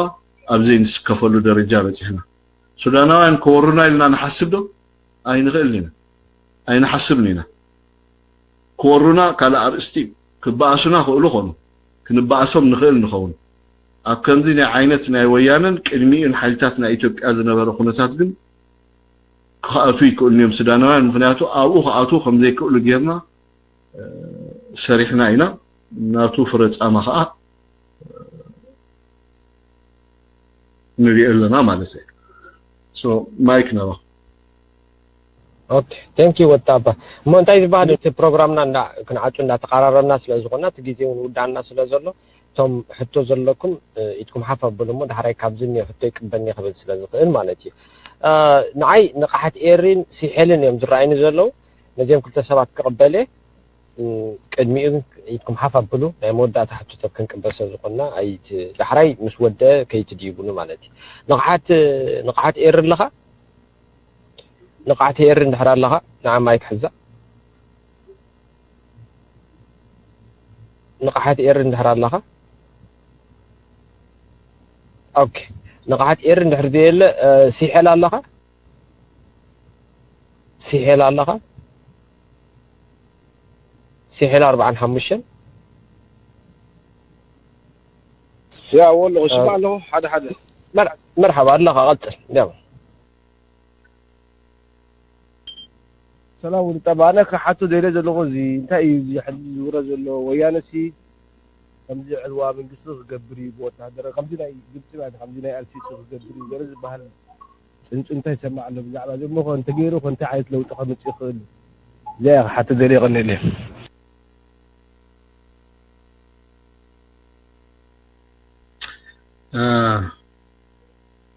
كمي شدي الشوار حكوناي فصوص جزي أواج أو يجنيرو حكي سرعة ويانا الله دماي نشدي شهر عمت أبيلو نهاية فصوص جزي أواج أو يجون تايلو تمتي بخامو دفتح شجرة يكونن state of emergency دعارة توشتي political سرح سريحو ترقاقي قريلو بساطنا معراوين كاتا أواج العلو مليسو قمسيلو متي أنا دمسلني إذا كو نورمالي بتزي elementary زربا ما simple زخونة زربا شجر كافي فتحكا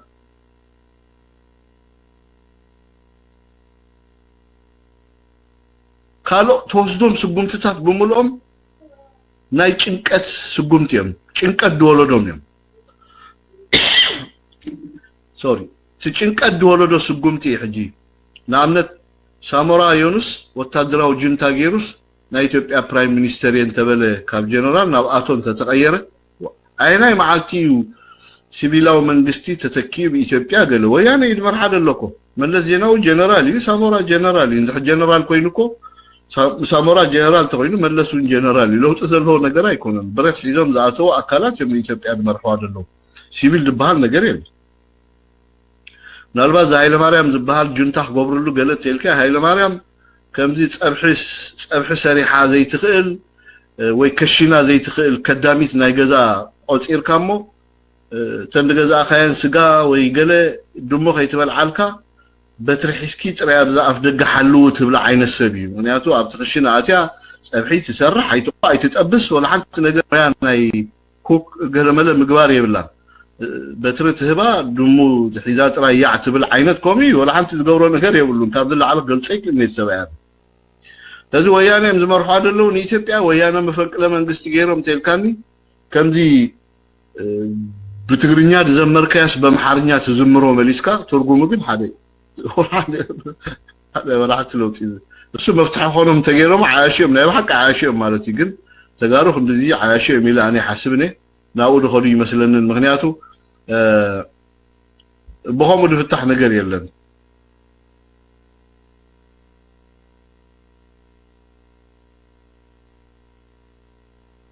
بخامو دفتح نجار يلن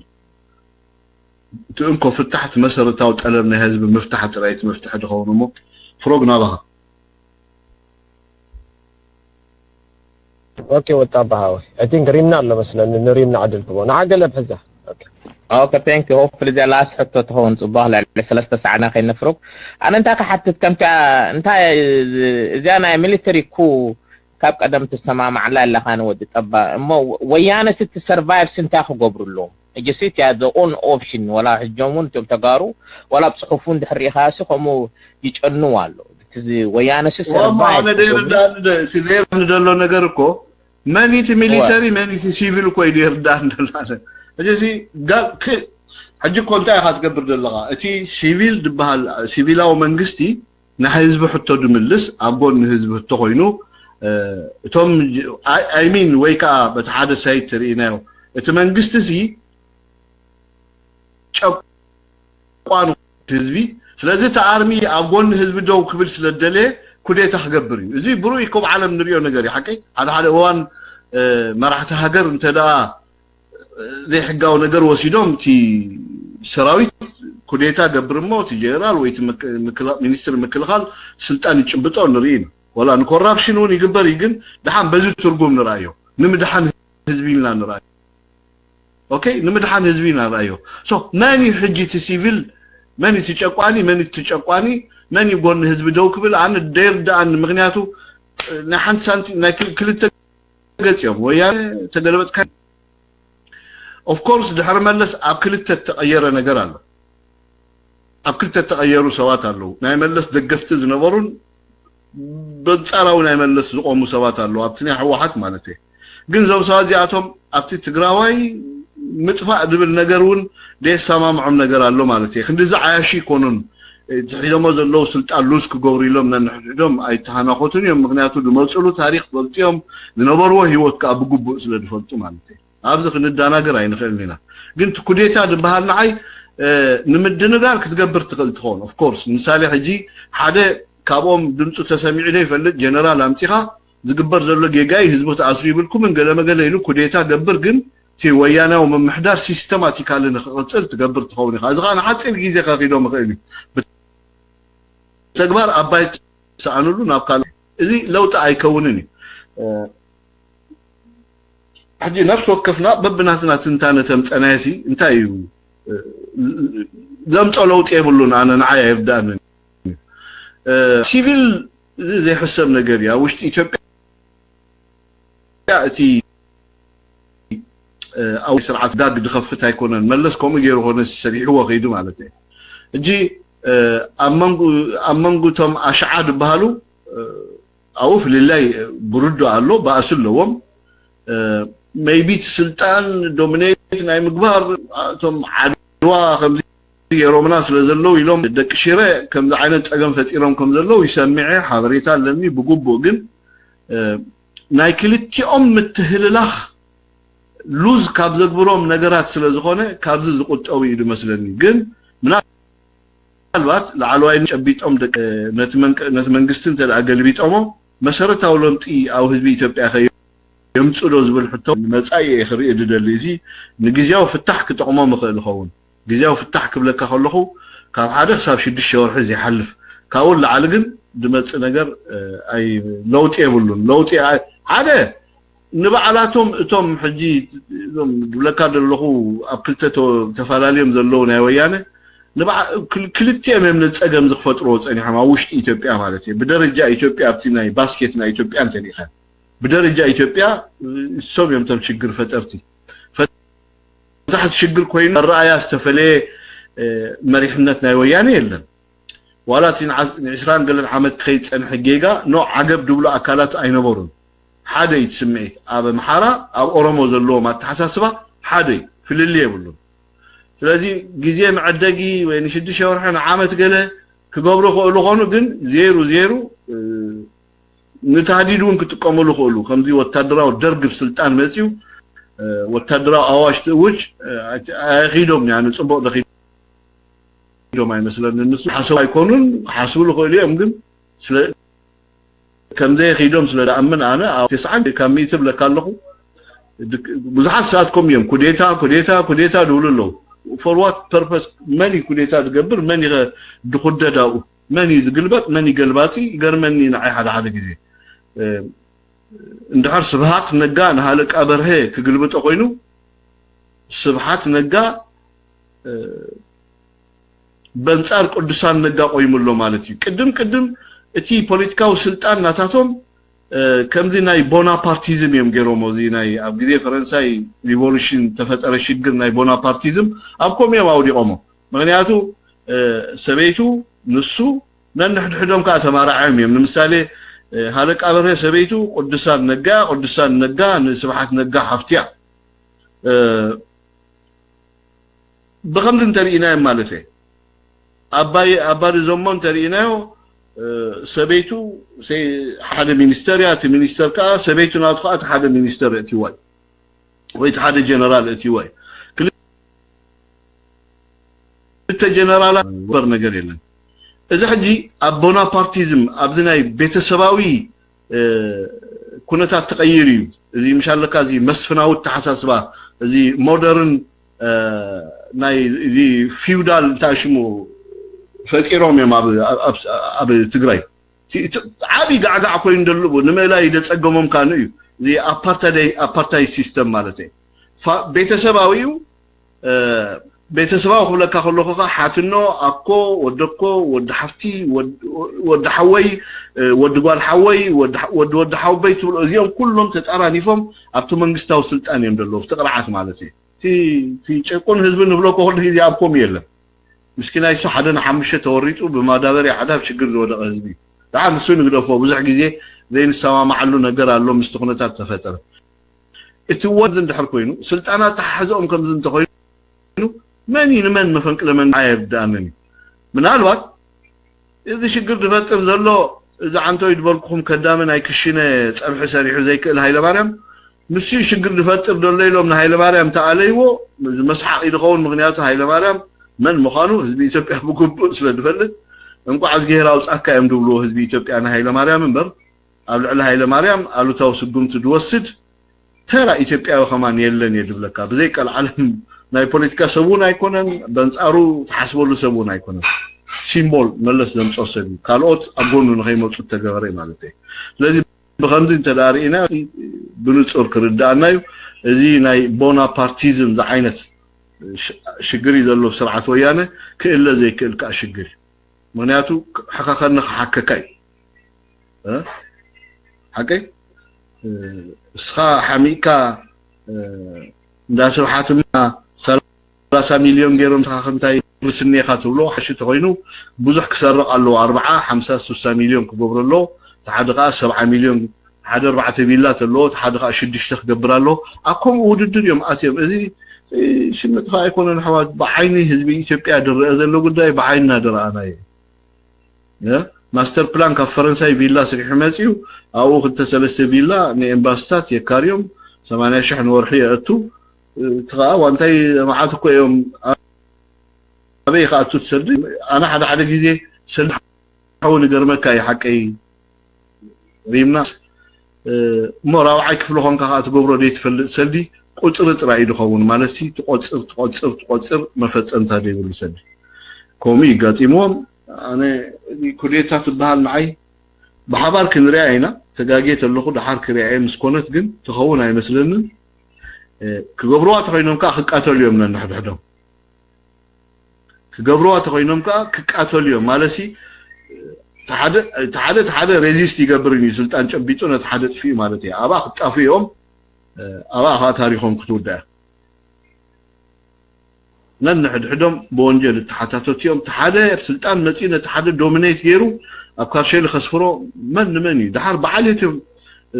حلوتهم عجبتهم وارديهم كيترفه كساب حدا غانتا زخون حلوه وي حدا مسرع تمسرع زخون حلوه دق عدو دق حبو دق ماي بيتو طرايت اخاخ بيرو ايمن برت وطاويطهم زخدو سباتهم متممان دبال يبلومن تحدى بالعل تحدى انت دافنقيلو صدميو كقاتلو تدي كوينوم فيتشريتون ايكلوم برو اوكي ثانك يو وتابع انا درجه بروجراميك عاتي مغناتو درجه نوي هنا حيزنا كتحطو انت دغاغامو خون كله نتدمت بروجرام مقرس بتفعلوا اي ثينك متقاله لغيركا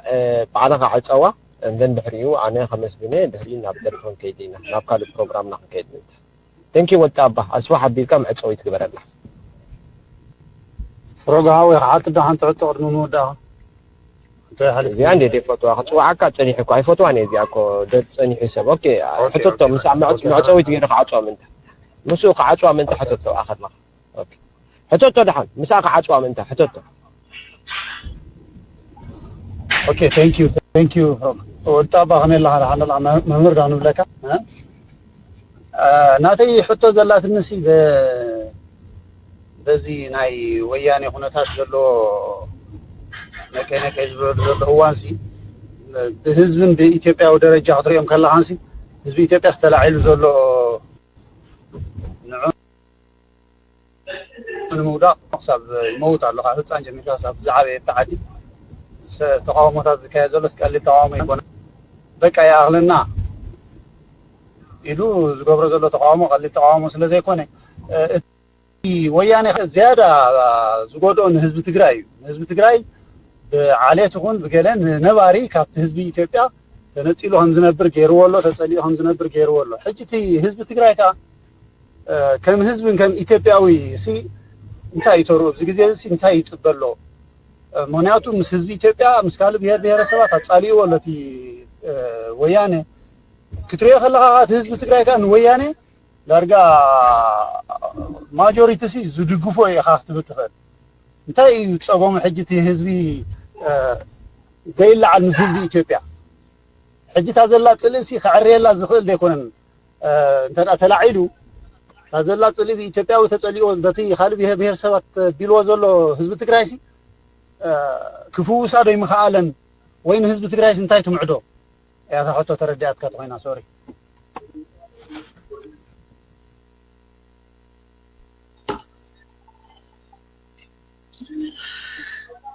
كاب عقمو عادة أميد أنا حسب كاب عقمو العلي مسبلع تسمعوا صقاب حمام كوميدري أنا كوميدري يوم نعوم كل جزء خريهم كلهم جن بزعبا بوليتيكا سلنزارب بزعبا كبابينا سلنزارب بزعبا فيتشريتي ون سلنزارب كمي غيرنا هاندل كنغبرو كنزلنا قالات نمرص إنا كل جزء تعلالنا مالته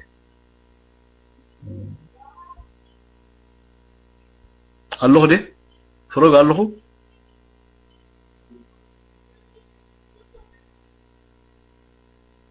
الله ده فروق هو الله حدا بلك الله دي موتال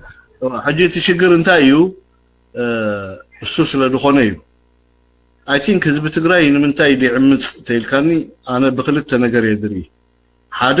ምስ ህዝቢ ኢትዮጵያ ዘለዎ ጽልኢ ብፍላይ ምስ ተምሓራ ዝበሃል ጽልኢ ዘለዎ ኩነታት እዩ ዝኻ ሱርድ ሰደደይ ንነዊሕ ግዜ ኣብ ልዕሊ ህዝቢ ትግራይ ጎስጓስ ክግበር ጸኒሑ ኣምሓራይ ጸላኢኻ ኣምሓራይ ዝብል ናይ ኣምሓራይ ፎብያ ኣብ ውሽጢ ከም ዝኣተዎ ተገይሩ እዩ ሕብረተሰብ ስለዚ ሕብረተሰብ ኣምሓራይ ቀታሊዩ እምበር ጽሕንግሆ ኣብ ስልጣን ተተመሊሱ ኣምሓራይ ትግራዋይ ዝበሃል ብሰላም ክነብር ከም ዘይክእል በርባዕተ ነጥቢ ዓጺዎ ዝሓደረ ህዝቢ ስለዚ ነዘት ቂሮ ብዙሕ ስራሕ ከለካ እዩ ማለት እዩ ካልእ ክወሃቦ ጸንሐ መብጽዓ ናይቲ መንግስቲ ኣሎ እዚ መንግስቲ እዚ ትግራይ ኣልሚዑ ናይ ኢንዱስትሪ ዞን ገይሩ ተኸባቢ ትግራይ ካብ ሰደድ እትረኽቦ ኣታዊታት ትግራይ ክትመሓደር ከም ትኽእል ግደፎት ልምዓት ኣብ መሬት ስምስምዶ ጡጥዶ ለኤርትራ ወሲድካ እዚ ብዙሕ ዝሓስቦ ብጸቢብ ጥራይ ትግራይ ብሰደድ እትረኽቦ ኣታዊታት ጥራይ ትግራይ ክትነብር ከም ትኽእል ገይሮም ነቲ ህዝቢ ተኣሽሙ ገይሮም እዮም ስለዚ ብሓብ ዘይቀል ዓለም ኣብ ውሽጢ 27 ዓመት ዝሰርሖ ነገር ኣሎ እቲ ኣብቲ ሃገር ዘርእይዎ ለውጥታት ኣሎ ተረባሒ ይኮነን ኣይንብል ናቲ ህዝቢ ተረባሒ እዩ ብብዙሕ ዝርባሕ ኣካላቶም ሰብ ስልጣን ትኾኑ ማለት እዩ ካልእ ልዕልና ናይ ትግራዋይ ድብል ኣብ ኢትዮጵያ ተረጋጊጹ ዘሎ ዳግማይ ክስእንዎ ኣይደልዩን እዮም እዚ ፍርሒ ኣብ ከብዶም ኣትይዎም እዩ ማለት እዩ ድሕሪ ሕጂ ተጋሩ ካብ ስልጣን ተልጊሶም ኣብ ኢትዮጵያ ሬዚስት ክገብሩ ከም ዝክእሉ ከም ዝነብሩስ ኣይ ኣብ መደምደምታ ጽሖም ድሕሪ እዚኣታ ናይ መጀመርያን ናይ መጨረሻን ቻንስ ትብል ናይ ምንባር ሕቶ ድምልሱላ ዕድል ማለት እዩ እዛ ትማሪ ስልጣን ሒዞም ስጋ ሕጂ ዘለውላ ግዜ ስለዚ ነዚኣ ብግቡእ ተጠቂሞም ዘዋፃና ትግራይ ከም ሃገር ሙቃም እያ so حقهم كم جيجا كوي باللمن أبتي سفرة تجارو خونكم من دحسبوه أبتي سفرة تجارو خونكم مسبوه كم تجراوي كوينكم وكم عبالنا ويانو خونكم كم تقدم تجراوي لدانون بر شجر نعون دا ذكركم تجراي مزحجيز رخوبتو لمعات كنت أبا هبتنا إثيوبيا مزميسكات تجراي لا مفتاح حلمتات قله صراح تجراي كميك تجبرا خم دلك يا أخي تحسب بر تمليس كان مجزاتنا يا محرار أورومون كتودق أي سبنا حجي أما ترى شاقن انتهي لا يدلوت أتلكم سعرت سعرت وري محرا مسافتنا يا محرا تسعيرهم زنورهم إرترا تجراي يكون عمولي إثيوبيا زنورهم تنكحتي بصورة إرترا تسعيرو هادش دشيلو لومي إثيوبياويان كم تقدم ذي كونه هاجر نداورو ندماتهم حزب خنبر كوخس ننايب علم وشت أو شجر كفتحو أبزيك لولو درجة ودي قماز الله هاجرهم تنكحتني أبكم يزود أم مجرشة سجابني أبكم يزود سلذي اليوم كأبكم وخودكم خانم برد نري لنا المزل صومن زحشة ناي سلام ناي تسفى وان نري له جزء زيناتات حدش نسمع له جبرنا نزل له سنبت الرخبنا دحنك اني اقول لهم ثانك يو اوكي ثانك يو ود تابا سمع له غلي حدا كبر سمع له غلي سمع عند حرار له حدا اوكي ثانك يو كل غاتكم لو ما انت كل غاتكم ادمينات ابز غزا اب فيسبوك كل الشباب تحتنا بتستا كاتلو على نقولهم نمسكنكم بفلاي دمان ود تابا خنت كلها تجيبوا انا دغاغي مزغله عبيتي ممهران ابز غزا لونا هذا قبل عبيت ممهران عبيت زغلون ريسبكت غبرون حاضر المهري 4-5 ساعات ابز بيجي وفي معنا خستمهر حاتنا حافتنا بنتنا على الشغل المهار تزغبرو قالسي كل غزي يمسغني سو وتابا حوي كم تلمود لما عندنا ما نمسكنك نوح ساعات حزناك بزح مسقاله يتفوتني قافل لكن I think respect عبي مالتي يقلنا كم على فيسبوك تكاتاتور نازل لكم دماني next week the same قدامنا برازر روم البروجرام هذا سنبت دماني يود قابلنا بروجرام بزاف حزي شلون يقدرنا إثيوبيا لا تخاطرنا دما معداو قصاد بروجرامات بنالنا سو تساتفوا موچو كتوتو مالتي يقلنا لا صوت يازيا مالتي ثانك يو بدرف غيرنا خنعاسو انا زادرف قال نقول لكم بفلاي نودي طابع كيد نودي غزاتي بروح عادي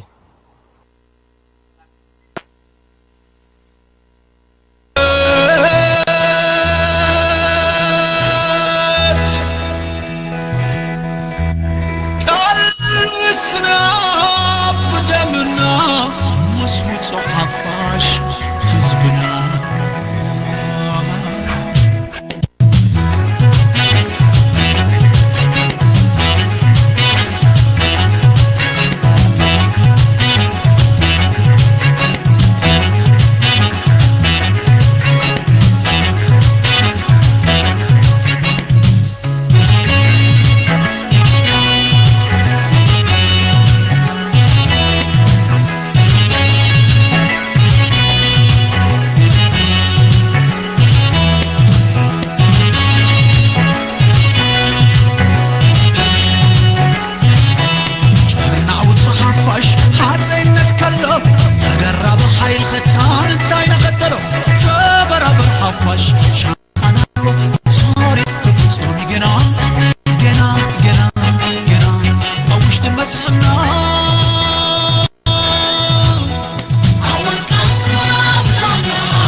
شاملة أنا كله تاريخ كتير ميجنا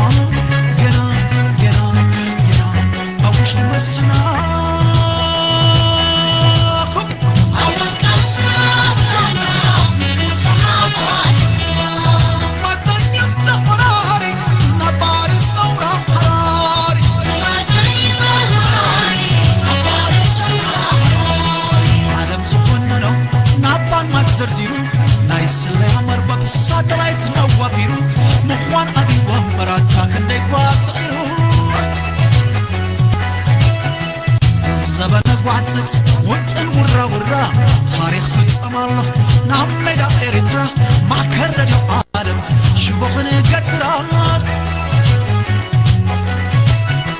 عوض كسنا بدمنا بسود صحاب فاشسنا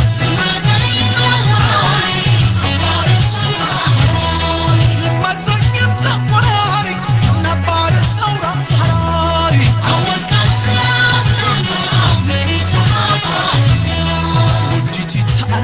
يقير مردات عقنو فلالة يخون كند معات تاريخ كان صحافاش كنتاي وزنقعت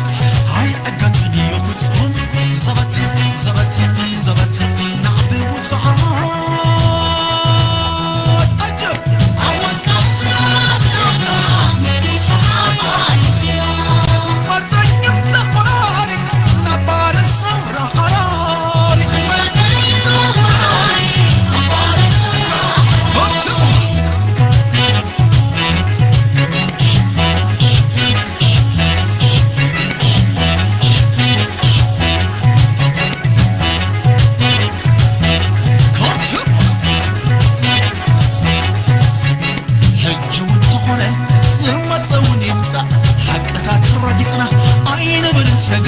هي ومسكرت تحلف التاريخات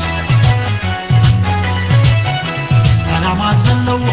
ما تكلز عدري أبزقوني يخون وانت يخون أري نقدمي توزو وجفت فتحنا بسري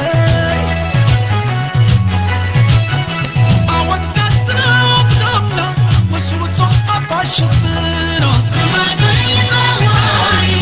أبار الشواري لما تزقب تقراري نبار الثورة حراري عوض كسرة مسلوط صحابة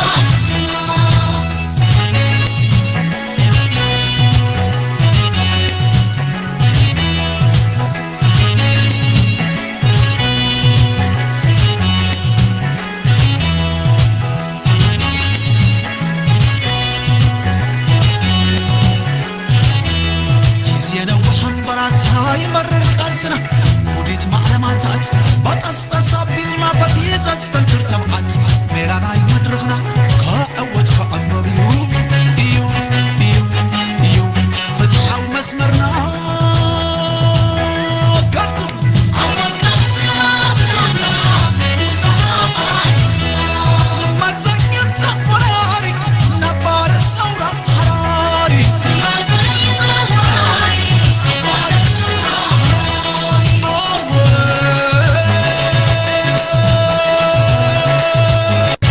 كلسنا بدمنا مسلوط صحابة شسمنا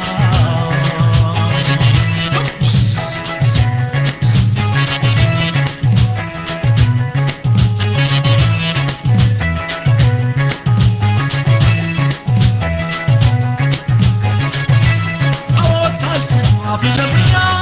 مسلوط صحابة شسمنا عوض كلسنا بدمنا مسلوط صحابة شسمنا سما زي وراري نبار الثورة حراري عوض كلسنا بدمنا مسلوط صحابة شسمنا عوض كلسنا بدمنا مسلوط صحابة شسمنا سما زي وراري نبار الثورة حراري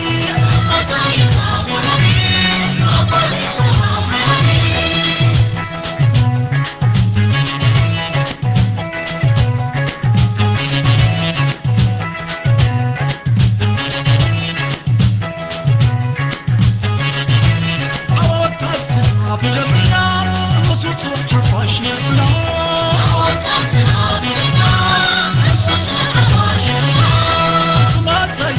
وراري نبار الثورة حراري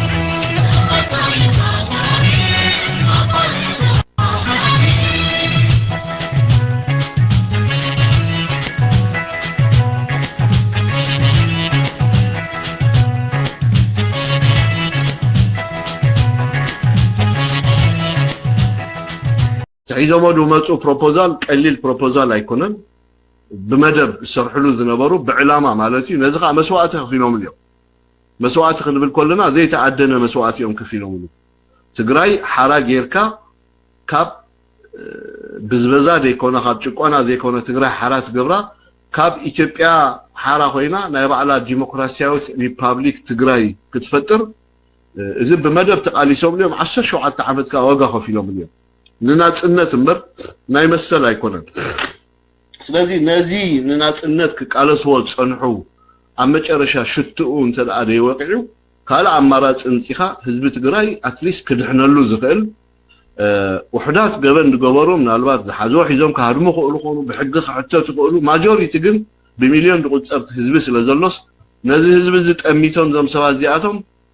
ሃገራዊ ፍታሕ ደይምምጾም ሓደ ትዘገርም ነገር እዩ تزجرم دقبرو دما تقدماي معرف كنت عنتوي زولكون 17 عامت دحيروز مصع 27 عامت كم منغست مسقومو دماميركا 4 عامت 4 عامت زاكل زوم سوا زياتهم نتግራይ حران موصع تقاليسهم كاب زي تعوتو ምናልባት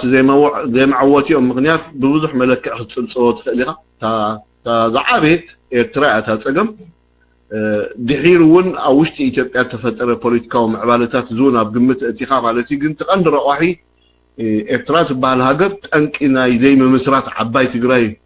ምዃና እንዳፈለጡ እሞ ትማልን በቐትማልን ንኤርትራ ንምፍራሳ እንተደኣ ዘይተኻኢሉ ጽባሕን ድሕር ጽባሕን ከዓ ድሕሰብ ከም ዘይኮነ ክፈልጡ ዝግብኦም ብዝኾነ ይኹን ምስ ተመክሮ ናቶም እውን ኣብ ስልጣን ፀንሕዎ ግዜ ሓፂር ኣይኮነን ብዙሓት ናይ ፖለቲካ ኣማኸርቲ ሰምሰርቲ ብዙሓት ኣለዎም እዚ ዝኸድዎ ደለዉ መገዲ ቁኑዕ ከም ዘይኮነ ኣብ መጨረሻ እዚ ዕዳዚ ህዝቢ ከፍሎ ከም ዝኾነ ጽባሕ ንግሆ እውን በዚ ብክልተ ወገን ኣብ ምድሓን ኢትዮጵያ ዝስራሕ ዘሎ ፃዕሪ እንተደኣ ተዓዊቱ ተጋሩ ባይታስ ኢሎም ክጸበብ ምዃኑ ከማኽርዎም ዘይምኽኣሎም ትዝገርም ነገር ግን በቲ ሓደ ወገን ስብእና ናቶም ቲ ፐርሶናሊቲ ምኽሩን ዝቕበሉ ይኮኑን ግን ዜሩ ቲ ዓብ ሕቶ ደሎ ንሱ ሕጂኸ ናበይ ትቐንዲ ርእስና ሕጂኸ ናበይ ምናልባት ገለገለ ሰባት ብዙሕ ዛረቢኦም ኣሽሓት ሰራዊት ኣለውና ሚሳይል ኣለና ዶ ዋቴቨር ገለ ዝበሃል ዘረባ ኣሎ ከምዚ ዓንቶበይ ሓደ ሓውና ኣብቲ እንዳገዛ ተጋሩ ሰምዖ ፀናሕካ ሚሳይል ኣለና ኣሜሪካ ገዲፎሞ ዝኸዱ ዝደው ኢትዮጵያ ኣሎ ገለመለ ድብልዎ ነገር ኣሎ እቲ ዝሓዝን ነገር ሕጂ እውን ኣብ ከምኡ ዓይነት ኣዝዩ ፀቢብ ዝኾነ ማለት ብወታደራዊ ዓቕሚ ጌርካ ነቲ ስኻ ትደልዮ ፖለቲካዊ ዕላማ ከተሳኽዕ ምናልባት መሬት ክትወርር ትኽእል ትኸውን ገዘፍቲ ሰራዊት ሓያላት ሰራዊት ስለ ዘለውካ ኣብ ሓደ ዓዲ ከይድካ መሬት ትወርር ንግዜኡ ዓወት ሸብዳዕዳዕ ክስማዓካ ይኽእል ይኸውን ግን ናይ ሓንቲ ሃገር ፖለቲካዊ ፀገም ብወታደራዊ ዓቕሚ ክፍታሕ ኣይክእልኒ ፖለቲካዊ መፍትሒ እንተደንፂኻሉ ኣብ ዝኾነ ይኹን ማለት እየ ዋላ ኣብ ኤርትራ ይኹን ኣብ ካልእ ሃገራት ኣብ ኢትዮጵያ ኣብ ካልእ ብደረጃ ንነፃነት ዝግበር ቃልስን ንመሰል ዝግበር ቃልስን ነንበይኒ ንነፃነት ዝግበር ቃልሲ ዋጋ ክትከፍለሉ ኢኻ ክሳብ ሓደ ሰብን ሓደ ብረትን ተኽፈካ ክትቃለስ ኢኻ ኣብ መጨረሻ ተዓወት ኣረጋጊፅካ እቲ ነፃነትካ ክትጓናፀፍ ኢኻ በቲ ሓደ ሸነኽ ዘሎ ሓይሉ በንፃርካ ይኽስለፍ ግን ኣህዛብ ንመሰሎም እንተደኣ ተበጊሶም ንጭቆን ኣለና እንተደኣ ኢሎም እቲ ዝጭቆንሉ ዘለዉ በቶም ኣህዛብ ዝቐርብ ዘሎ ፖለቲካዊ ሕቶ እንተደኣ ንመጨረሻ ግዜ ፍታሕ ደይገበርካሉ መፍትሒ ክኸውን ስለ ዘይክእል ገዚፍ ሰራዊት ይሃልኻ ኣማእሽ ኣሽሓት ሰራዊት ይሃልውኻ ኣዝዩ ዝተረቓቐ ወታደራዊ ኣፅዋር ተዓጥቕ ኣይተዓጥቕ ብዘይገድስ ኣብ ህዝባዊ ሕቶ ንምጭፍላቕ ክትጥቀመሉ ኣይትኽእልኒ ኢኻ ምክንያቱ ንግዜኡ ከተዳፍኖ ትኽእል ትኸውን ግን እቲ ሽግር ተፈቲሑ ማለት ኣይኮነን ስለዚ ኢትዮጵያ ኣብ ቀራና መገዲ ላ ኣብዚ እዋን እዚ እዚ ርእስቲ እዚ ንኤርትራ ከየጠቃለለ ማለት እዩ ስለዚ ተጋሩ ክልተ ኣማራፂ ኣለዎም ኣብ ቅድሚኦም እቲ ሓደ ብቐዳማይ እቲ ናይ ሳልሰይቲ ኣይወዳእናያን ብቐፃሊ ገዲፍናያ ሓይና ማለት እዩ ኣማራፂት ክልተ እየን ኣብ ቅድሚኦም መፅአን ዘለዋ ሓደ ሕጋዊት ዲሞክራሲያዊት ሪፓብሊክ ትግራይ ክፈጥሩ ካብ ዘይከኣሉ እቲ እንኩዎ ኣማራፂ ወሲዶሞ ዘለዉ ግን ሕጂ ንኢትዮጵያ ናይ መሰጋገሪ ግዜ ዕድል ከይሃቡ ንኢትዮጵያ በታቲኖም ኣብ ትግራይ ንሶምን ንብረቶምን ዝዕቀብሉ መገዲ ምድላይ እዩ ናይ መጨረሻ ምስተጋሩ ዝማያጥሉ ዘለው ማለት እዩ ስለዚህ ኣብዚ ክንማያጢና ምናልባት ተሰፍሕ ዕድል ገሊኦም ዕጂቲ እንተታት ይኽዛረብ ማለት ናይ ገለገለ ሰባት ኣሎ ከም ሓሳብ ዝቀርብ ብቁዕ ሰራዊት ኣለዎም ብቁዕ ሓይሊ ኣለዎም ኣጽዋር ማለት እዩ ዓቕሙን ኣለዎም ንግዚኡ ጥራይ ደይኮነስ ንነዊሕ ግዜ ከዋግኦም ዝኽእል ብፍላይ ንብረቶም ዳዕገልጠሞምን ህዝቦምን ጠቕሊሎም ናብ ትግራይ እንድሕር ከይዶም ዋላ እኳ ትግራይ ከም ሓንቲ ሪፓብሊክ ኣየቁመዋ እምበር ብቐጻሊ ምስ ኤርትራ ናብ ኩናት ከኺዶም ዝኽእል ዓቕሚ ኣለዎም ካፓሲቲ ኣሎ ምክንያቱ ኣብ ኢትዮጵያ ዝተረጋገ መንግስቲ ኣህዳዊ መንግስቲ የለን ኢትዮጵያ ኣብ 3-4 ተገማሚዑት ህዝቢ ከም ዝሕጂ ጀሚርዎ ዘሎ ኦሮሞ ምስ ኣምሓራ ኣምሓራ ምስ ኦሮሞ ካልኦት ብሄራት ምስ ካልኦት ኣጋጭዮም ቀይዲ ኣልቦ ገይሮም ንዓንደሪ ናይ ተፈላለዩ ብሄራት ሸፋቱን ገይሮም ተኸባቢ ሓይሎምን ዓቕሞምን ጠቕሊሎም ናብ ትግራይ ክኸድዮም ድሕሪኡ ብወገን ኤርትራ ዝመጾም ፀገም እንድሕራሎ ብቐጻሊ ምስ ኤርትራ ኣብ ምርብራብ ክኸድዮም ዝብሉ ሰባት ኣለዉ እዚ ክሳብ ክንደይ ከስርሖም ይኽእል ብዙሕ ክንማያጠሉ ዝግባአና ነገር ኣሎ ጀነራል ግን ኣብ መጨረሻ በፂሖሞ ዘለዉ ዘን ክልተ ተቐዳመይቲ ምርጫኦም ኣይተዓወተትን ክትዕወት ኣይትኽእልን እያ እዛ ካልአይትን ናይ መጨረሻን ግን ብጀካ ካልእ ኣማራፂ የለን ኢሎም ደምዲሞሞ ምክንያቱ ክሳብ ሕጂ ዝኾነ ይኹን ምልክታት ኣይርአን ኣሎ ብፍላይ ህዝቢ ኢትዮጵያ ዝሓቶ ዘሎ ሕቶታት ሓደ ፖለቲካ እስራት ክፍትሑ ነፃ ጋዜጠኛታት ተኣሲሮም ዘለዉ ክፍትሑ ሕገ መንግስቲ ብኻልእ ሕገ መንግስቲ ክትካእ እዚ ስርዓት እዚ ስልጣኑ ንህዝቢ ኣረኪቡ ካብ ኩሉ ኢትዮጵያ ተዋጻጽአ ናይ መሰጋገር መንግስቲ ብድሌትን ምርጫን ህዝቢ ኢትዮጵያ ክቀውም ኣለዎ ዝብሉ ሕቶ ክምልስ ኣይከኣለን ኢንክሉድ 39 ዝበሃል ኣብቲ ውሽጢ ሕገ መንግስቲ ዘሎ ዓንቀጽ ከፋፋሊ ዝኾነ ኣብ ኢትዮጵያ ዘሎ ሽግር ክፍታሕ እንድሕር ኮይኑ ብሓቀኛ ዲሞክራሲያዊ ኣይሚን ፌደራላዊ ምምሕዳር ክፍታሕ ኣለዎ ከምዚ ሕጂ ወያነ ዘተኣታተዎ ዓሌት መሰረት ዝገበረ ፌደራላዊ ምምሕዳር ዘይኮነስ ንኩሉ ኢትዮጵያዊ ክጥርንፍ ከሳትፍ ዝኽእል ናይቲ ሃገር ሃብቲ ድማ ብሓባር ከማቐል ዝኽእል ፌደራላዊ ምምሕዳር ክዝርጋሕ ኣለዎ ዝብል እዚኦም ኩሎም ክምልስ ኣይከኣለን ናይ ምምላስ ኣንፈታቱን ከርኢ ኣይጀመረን ሓደ ካብኡ ምስቲ በፂሕዎ ዘሎ ፀገማት ሎሚ ኣዲስ ኣበባን ከባቢኣን ሰላማዊ ሰልፍን ተዓመፅን ተኸቢባ ኣላ ኣዲስ ኣበባ ዳርጋ ሎሚ ማካይን ትራንስፖርት ኣውቶቡሳት ይኹና ናይ ንግዲ ማካይን ናብ ካብ ክፍለ ሃገር ዝኸዳሉ ዕድላት እንዳፀበበ መፂሎ ዳርጋ ወነንቲ ዓበይቲ ማካይን ነጋዶ ካብ ዝኾነ ይኹን ፖለቲካዊ ምትንኻፍ ነፃ ዝኾኑ ሰባት ካብ ንግዳዊ ምንቅስቃስ ደስኪሎም ኣለዉ ዋላው ናበይ ክኸይዱ እዚአን ክንሪአን ብግቡእ ኣብዛ ቀረባ ሰዓታት ብቐዳማይ እንታይ ኢለ ነይረ መሪሕነት ወያነ ስቲል መወዳእታ ዘይብሉ ኣኼባታት ኣብ መቐለ ይካየድ ኣሎ ኣብ ዝሓለፈ 3-4 መዓልቲ መሪሕነት ወያነ ከም ፕሮፖዛል ዝመስል ግን ናይ ዓቕሊ ፅበት ዘተ ምስ ህዝቢ ክገብር ዝወሰነን በትናቶም በራሪ ወረቀት ድብልዎ ወይ ከም ፓምፍሌት ዓይነት በቲ ምምሕዳር ናይ ትግራይ ተጻሒፉ ናብ ኩለን መንበሪ ቀበሌታትን ምምሕዳራትን ገጠርን ከተማን ኣብ ውሽጢ ትግራይ ህዝቢ ክማየጠሉ ተባሂሉ ወረቀት ተዓዲሉ ታርእስቲ ሓንቲ ኣንሳ ትግራይ እንተተነፀለት ካብ ኢትዮጵያ ከምጾ ዝኽእል ሕማቅን ጽቡቕ እንታይ ይመስል ዝብል እዚ ብጣዕሚ ትደሰብድ ነገር ስርዓት ወያነ ኣክንዲ ነቲ በፂሕዎ ዘሎ ፀገም ምስቲ ኣጋጢምዎ ዘሎ ፖለቲካዊ ዓቕሊ ፅበት ካልእ ፖለቲካዊ መፍትሒ ኣክንዲ ዘናዲ ሕጂ እንድሕረይ ሳዕሪ ትብቆላ ምክንያቱ ዝገበርናዮ ጌርና ኣለና ድሕሪ ሕጂ ምስ ኣምሓራ ይኹን ምስ ካልኦት ህዝብታት ናይ ኢትዮጵያ ክንነብረሉ ኣብ ዘይንኽእል ጠርዚ በፂሕና ስለ ዘለና ንትግራይ ጠቕሊልና ኣብ ትግራይ ክንከይዲና ዝበሃል እቲ ናይ መጨረሻ ተኣሽሞኦም ኣሎ እዚ ከመይ የካይዶም ከመይ ሪእዋ ኣነ ይፈልጥን ግን እዚ ዝኾነ ይኹን ፖለቲካዊ ተንታኒ ወይ ካድር ወይ ናይ ፖለቲካ ሳይንስ ምሁር ዘይኮነስ ብዝኾነ ይኹን ኣብቲ ከባቢ ዝነብር ዜጋ እንተደኣ ሓሲብካዮ ፍጹም ዝሕሰብ ነገር ኣይኮነን ምክንያቱ ብብዙሕ መለክዒታት ማለት እዩ እቲ ፖለቲካ ዝዝውርዎ ዘለዉ ሓይልታት ኣዝዮም በጻብዕቱ ዝቁጸሩ ሰባት እዮም ዋላ እቲ ናይቲ ሃገር ቁጠባን ናይቲ ሃገር ምክልኻልን ጸጥታን ጨቢጦሞ ዘለውን በጻብዕቱ ዝቁጸሩ ሰባት እዮም እዚ በጻብዕቲ ክንብል ከለና ክንደይ እዮም እንተይልኩምኒ ምናልባት 15 12 ክኾኑ ይኽእሉ ብዙሓት ሰዓብቲ በውራጃ በዓሌት ብገለ ዝኣኻኸብዎም ኣለዎም ኣብ ከምዚ ዓይነት ኩነታት እዛ ኢትዮጵያ ትበሃል ሃገር ወጢጦም ወጣጢጦም ኣብ ከምዚ ዓይነት ኩነታት ምሰውድቕዋ ከምቲ ኩሉ ብዓለም ንሪኦ ማለሲ ዋላ ኣብ መጨረሻ ሰዓት ከምቲ በቐዳማይ ዝበልክዎ ኣብ ግዜ ስርዓት ደርጊ ተርኢናሲ ደርጊ 17 ዓመት ሙሉ የፍየል ወጠጤሉ ክዝምርን ክፍክርን ሁሉም ነገር ወደ ሰሜን ጦር ግንባር ክብል ዘሎ ዓቕምታቱን ሓይሉን ናብ ሰሜን እንዳዋፈረ ኣብ ልዕሊ ትግራይን ብፍላይ ኣብ ልዕሊ ሰውራ ኤርትራ ዘይተኣደነ ወራራትን ወፍርን ክገብር ከሎ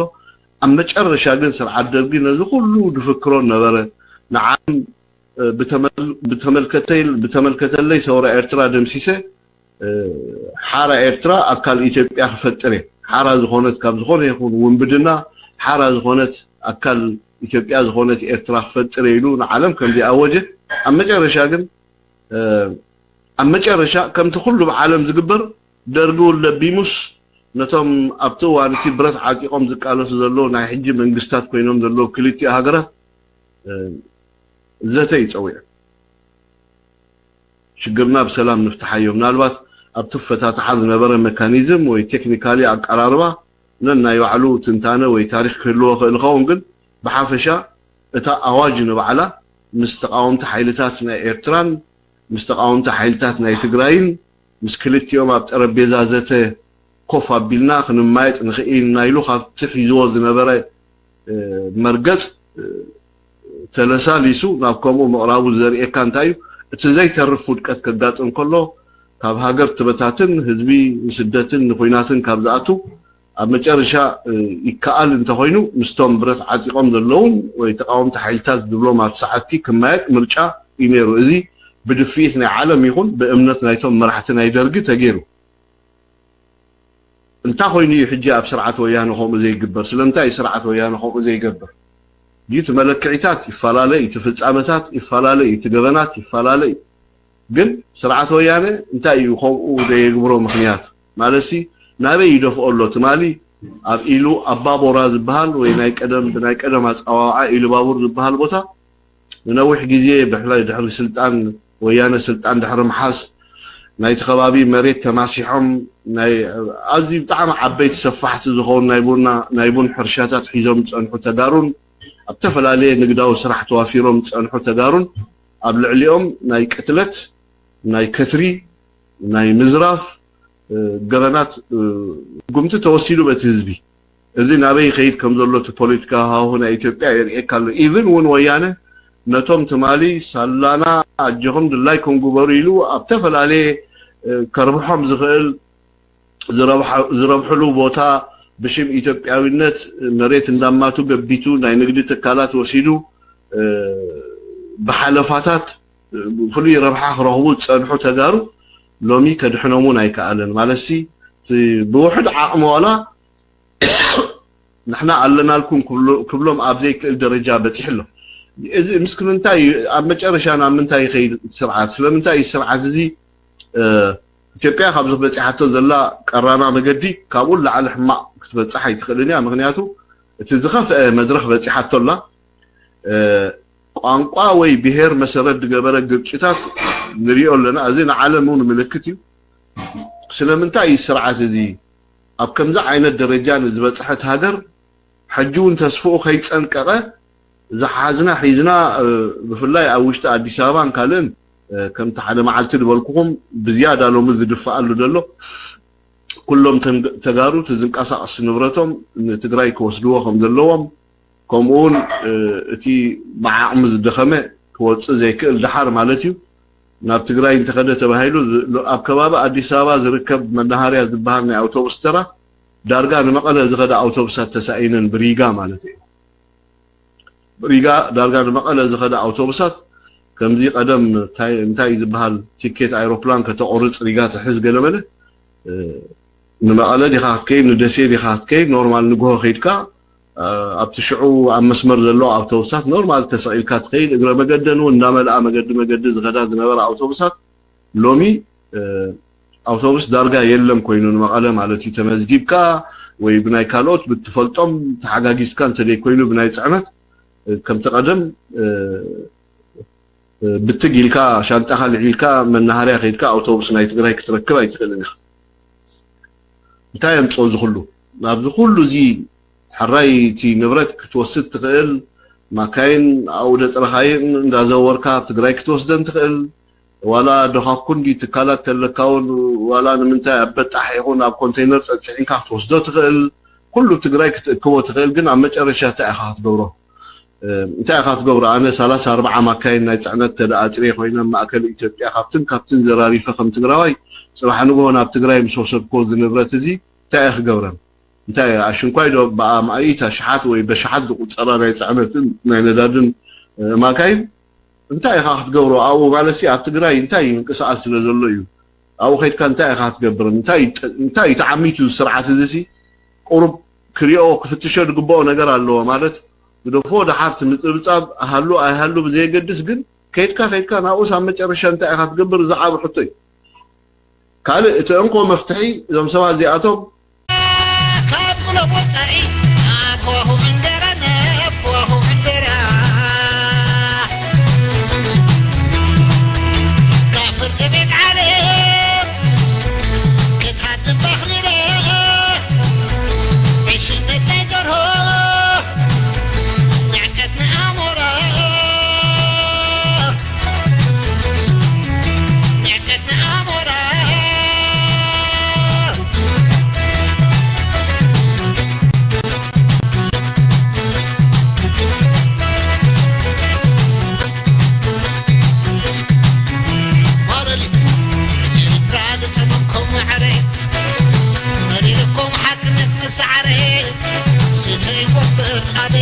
دحري أبي دحري واحد ومبر أبي دحري أبي دحري قال لي يرتعد بكم عريق وريكم حقنك بالسعريق سيدي ومبر أبي دحري أبي سيدي ومبر أبي دحري أبي تنكحتم بدع بالصغيرة زر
تكتي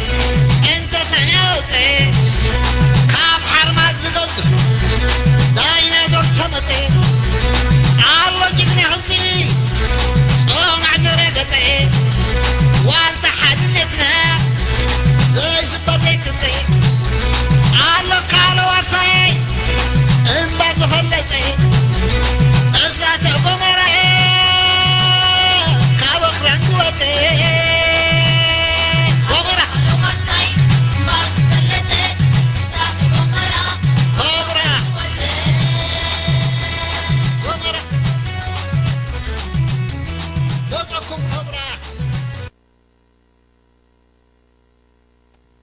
اوكي ثانك يو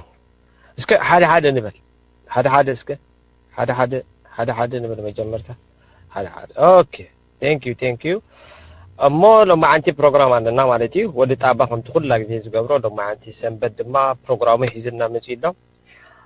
كلنا اي ثينك نكاتاتلهم ዘለና ህሉ ኩነታት ናይ ቀርና አፍሪካ ብፍላይ ድማ ህሉ ኩነታት ናይ ኢትዮጵያ አይ ቲንክ ንኩለና ተሓበ ነገር አይኮነን ወዲ ጣባ ቀጻሊ ብዛዕባ ኩነታት ናይ ኢትዮጵያ ሰፊሕ ዝኾነ አስተምሮታት ክህብ ጸኒሑን ኣሎ ብዙሕ ትምህርቲ ጥራይ ዘይኮነ ናበይ ናይ ምዕብል ከም ዘሎ ኩነታት ናይ ኢትዮጵያ አስበሕ እናበለ ከተሕዘና ጸኒሑ ካብ ግዜ ናብ ግዜ እዚ ለማዓንቲ ፕሮግራም ድማ ስፔሻል ዝገብሮ እቲ ኩነታት ናይ ውሽጢ ኢትዮጵያ ከም ትንካታተሎ ዘለና ካብ ዝኸፍአ ናብ ዝገደደ ናብ ካልእ ዓይነት ናኸደ ይኸይ ስለ ዘሎ ኣገዳሲ ገብሮ ዘሎ ማዓንቲ ወዲ ጣባ ሒዝዎ ዝመፅእ ቶፒክ ማለት እዩ ኩላ ግዜ እሱ ዝበና ፕሬዲክሽን ሃራምን ኣድማዓይን እዩ ሶ ንወዲ ጣባ ከምቲ ኩላ ግዜ ኣነ ዝገብሮ ቴንክ ዩ ዓብ መምህር ናይ ገዛና እዩ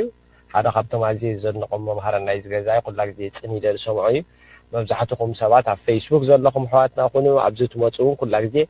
ናይ ወዲ ጣባ ብህንጡይነት ናይ ሮምና ናይ ወዲ ጣባ ብህንጡይነት ኢኹም ትጽበይዎ ሰሎማዓንቲ ከምቲ ኩላ ግዜ ንወፃዓ ንገብሮ ሰንበት ንሃለና ተቐሪብና ኣለና ማለት እዩ ሶ ወዲ ጣባ እንድሕር ተዳሊኻ ኮንካ እቲ ዕድል ንዓኻ ክበካ ስለ ዝኾንኩ ኢትካ ሓፋብል እሞ ናብቲ ፕሮግራምና ክንኣቱ ኢንትሮዳክሽን ክትገብር ኢኻ እቲ ናብቲ ፕሮግራሙ ምስ ተዛረበ ድሓራይ ሕቶታት ክቕበል እዩ ወዲ ጣባ ሕቶታት ኢድና ሓፍ ነብል بتغالنا منطن اي ننطر اي نقرصو حسابات يودء ይህን ሚሂን ደለዎ ስብሕ ዝበለ ምጉት ዘለዎ ዓይነት ፕሮግራም ስለ ዝኾነ ብስነ ስርዓት ንሕርኬና እቲ ፕሮግራምና ዝበለጸ ኾን ማለት እዩ ወዲ ጣባ ተዳሊኻ ንሕራ ኣለኻ ሓደ ሓደ በለኒ ሓደ ሓደ ኢልካ ኢትሓፍ ንሕራ ቢካት እቲ መድረኽ ንዓኻ ክገድፈልካ ምንታ ማለት እዩ ወዲ ጣባ ተዳሊኻ ዶ ترالي دو والطابا ولا حنت درفون اوكي والطابا مرحبا منعها انت ما يقدر فرق مالتي يغني لنا خاني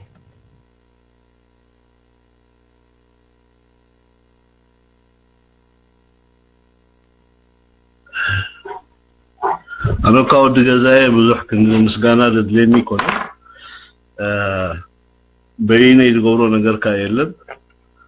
ديت سوم تفلطو يدزار كاوصا دزارو نغير يلن لما عاتب زي جزا تجارو خيدسي حدا تعامل قدس اللحاونا بزي ريد جيرو ملوري ايام اجي شو مين اقرأكم يقين حجونا بزل ريد جيرو ملوري ايام زي زاريد كاب حجي جميرو ما يلس قريم مني فليت اومات اقومم كاب حجي جميرو ما يلمو أنت ريد توهبك حجي مغرد سمعي كون النساتو مغنياتو anyway بوضح نقرأ سلازل بزغونا كما يوعيكم كما يكأنيكم كلهم ما يرومنا أغالات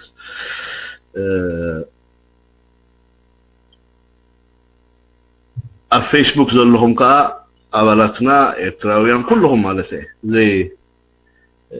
عدمه ولا صوتا خيفر لنا كلنا خميك أننا خمين غيدا لنا أب كميك كنتات كلنا أبصرحكم ما سألت أوخم ترغبوا فلوتي ماتي إرتراوي فتين لنا مالته قرب زمنا حمامي يسكفون أنبر مالسي أب تمرتينا بصراحة كنفعو ኣብ ከምኡ ኤርትራው ሳይተሓቶኒ ኻ ምክንያቱ ታርጋ ናይ ኤርትራው ሰራሕተኛ ይድብል እዚ ታርጉ ናይ ኤርትራው ሰራሕተኛ እዩ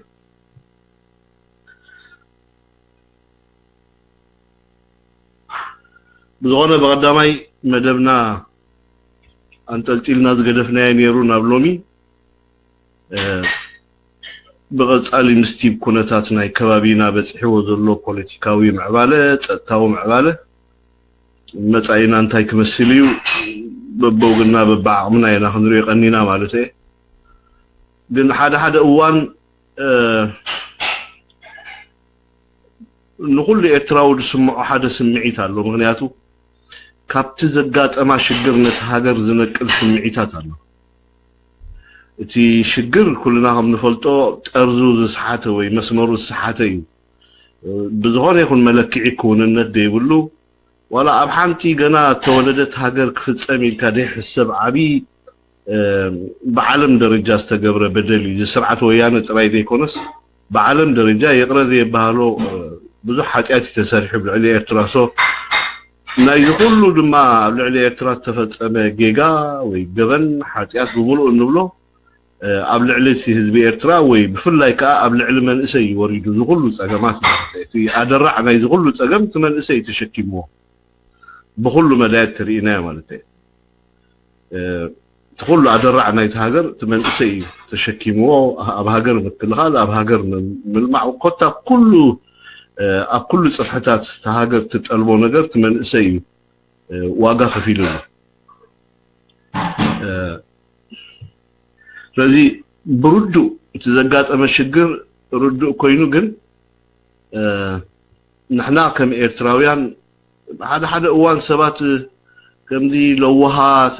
ከም ዓያሹ ወይ ጉርሃት ገይሩ ንሪኢና ኣነ ስልጣነ የድብሎ ምናልባት ሓደ ሰብ ጉርሃት ኢና ኢሎም ዝዛረቡ እዮም ብዙሕ ግዜ ንግራህ ኢና ገርሀኛታት ኢና ዝብሉ ንሕና ግን ከምቲ ናይ ተፈጥሮ ዝኾነ ይኹን ኤርትራውስ ትግርህነት ኣብ ምንታይ ኢለ ዝሓስብ ኩሉ ግዜ ሕጂ ትገርህ ትብል ቃል ኣነ ኣይውክሎኒ ግን ኣዝዩ ሲቪላይዝ ዝኾነ ምዕቡል ህዝቢ ኣለና እቲ ምዕቡል ህዝብና ድማ ክፍኣት ዝሓስብ ኣይኮነን መጻኢኡ ደማዕዱ ህዝቢ እዩ ኩለንተና ናይቲ ከባቢ ኣብ ግምት እትዩ ከመይ ገይሩ ብሰላም ክነብር ዝሓስብ ህዝቢ ስለ ዘለና ጥራይና ነቲ ኩሉ ነገራት ተበደልና የበደል ከም ዘይተበደልና ንታሪክ ገዲፍና ኣብ ሓድሽ ምዕራፍ ክንኣቱ ንደሊ ኩሉ ግዜ እዚ ስንፍና ደይኮነ ወይ ዕሽነት ደይኮነ ወይ ግርህነት ደይኮነስ ሓደ ካብ ጽቡቕ ምድላይ ድመጽእ ካብ ጽቡቕ ምድላይ ከዓ ንባዕሉ ብድሌት ደይኮነስ ናትካ ኣተሓሳስባኻ ምዕብልናኻ ወዘተ ንቕሓትካ ድውስኖ ስለ ዝኾነ ኣነ ብኸመይ የድልክዖ ህዝቢ ኤርትራ ንቑሕ ስለ ዝኾነ ንኽፍኣት ስለ ዘይብገስ መጻኢኡ ስለ ዘማዕዱ ናይ ዝሓለፈ ታሪክ ንታሪክ ገዲፉ ንመጻኢ ኣማዕድዩ ናብ ንቡር ህይወት ክምለስ ዝደሊ ህዝቢ ስለ ዝኾነ እዩ ስለዚ ብርዱእ እቲ ኩሉ ግዜ ንካትዓሉ ዋላ ኣብ ፌስቡክ ይኹን ኣብዚ ናይ መራኸቢ ብዙሓት ይጥቀመሉ ዘለና ቴክኖሎጂ ዝወለዶ ንራኸብ ዜጋታት ብምሉእና ኣብ ልዕሊ እዚ ህዝባዊ ወያነ ሓርነት ትግራይ ዝበሃል ንባዕሉ ውድብ የኢሉ ዝፅውዕ ወይ ንጭቁናት ተጋሩ ወኪለ የኢሉ ተቃሊሱ ስልጣን ዝመጽእ ሓይሊ በይናይ ንልክዖ መለኪዕና ኩሉ ሓደ እዩ ሓላፍ ዘላፍ የብሉን እቶም ሓደ ክልተ ኣብኡ ተዓሲቦም ዝኸዱ እንፈልጦም ተዘይኮይኖም ብሓፈሻ ብደረጃ ህዝቢ ይብል ከለኹ ብደረጃ ህዝቢ ኤርትራ መለኪዕና ኣብ ልዕሊ ስርዓት እዚ ሓደ እዩ ሓላፍ ዘላፍ የብሉን ምናልባት ትገላልጻ ይፈላለ ይኸውን ግን ኣብ መጨረሻ ተዛሪብና ይኹን ተኻቲዕና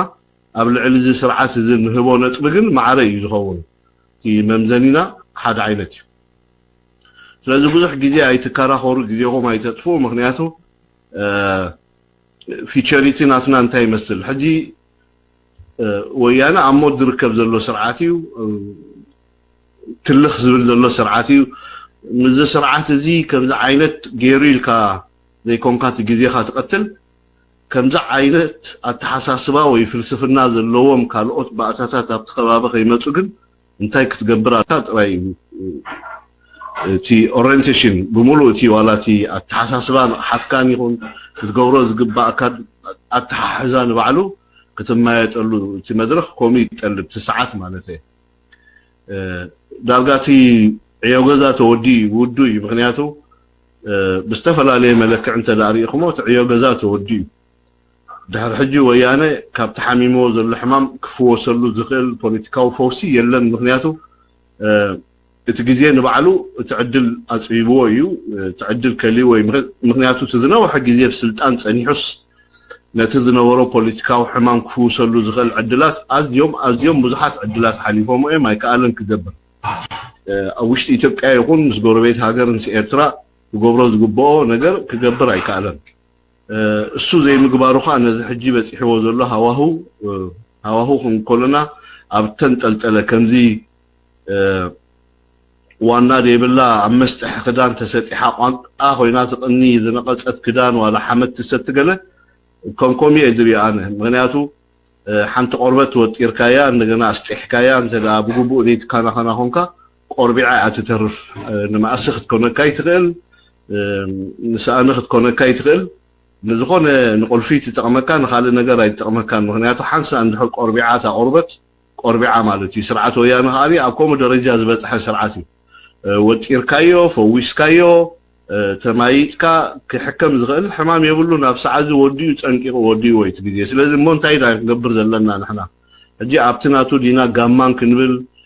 ኣብቲ ዝሓለፈ ታሪክ ዲና ክንኣቱ ገለገለ ብዙሕ ግዜ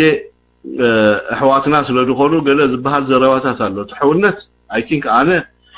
ብነፍሲ ወከፍ ኣገላልፃ ኣፈላለ እኳ ትኸውን ኣብ ፖለቲካዊ ትርጉም ግን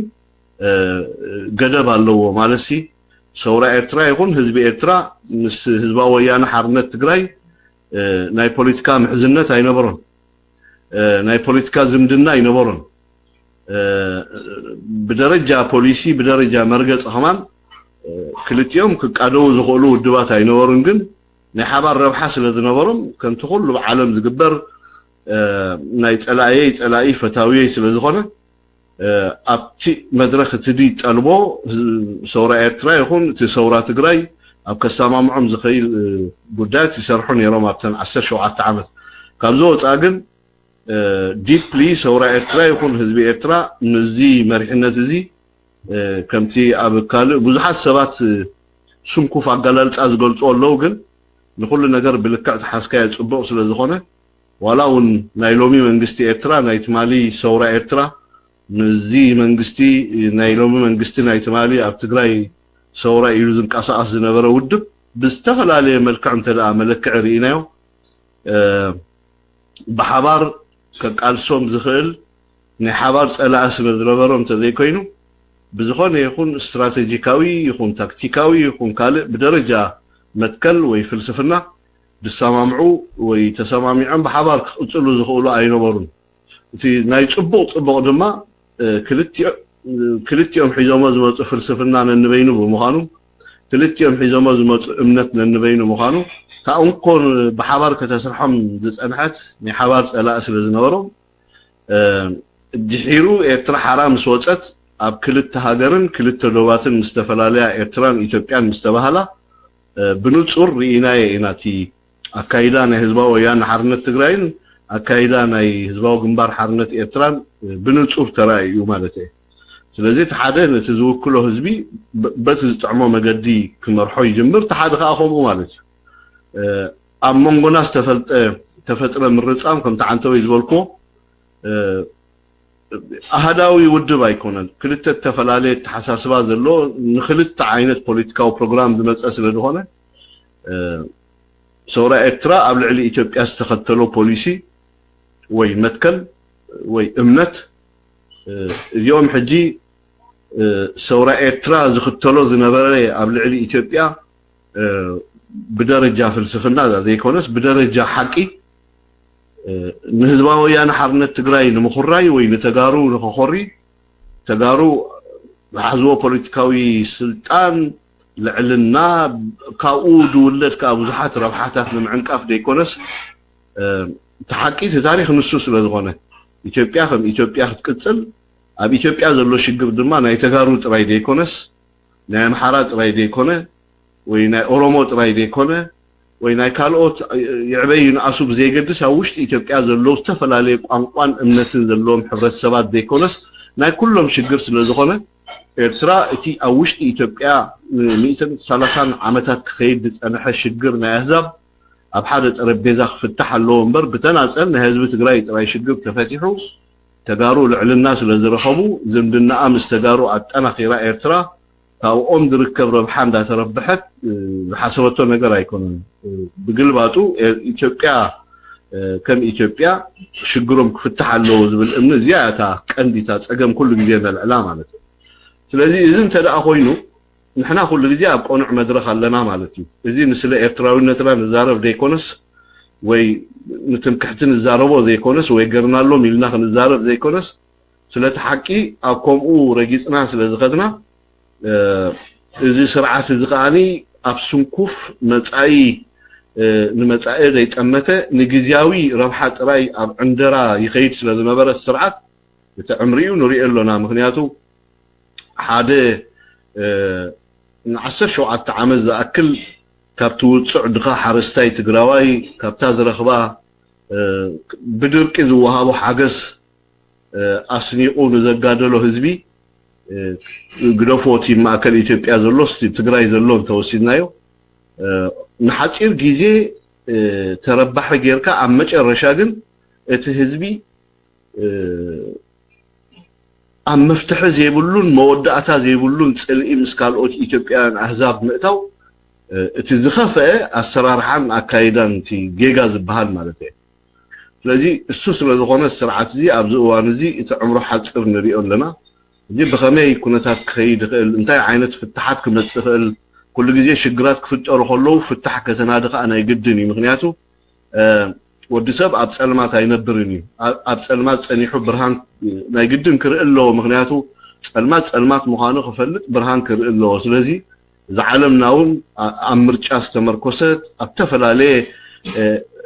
ነንሕድሕዶም ዝፃብኡ ነገራት ዝቆመት ስለ ዝኾነት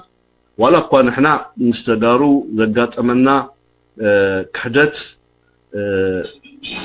ብዙሕ ፀገም እንተተፈጠረ ግን ኩሉ ግዜ እቲ ሰላም ዝበሃል በንፃሩ ናይቲ ፅልኢ ክመፅእ ስለ ዘለዎ ኣብቲ ከባቢ ሰላም ከነምፅእ ንሕና እጅገና ሰብሲብና ብክልተ እግርና ጥራይ ዘይኮነ ብኩሉ ዓቕምታትና ክንሰርሕ ፀኒሕና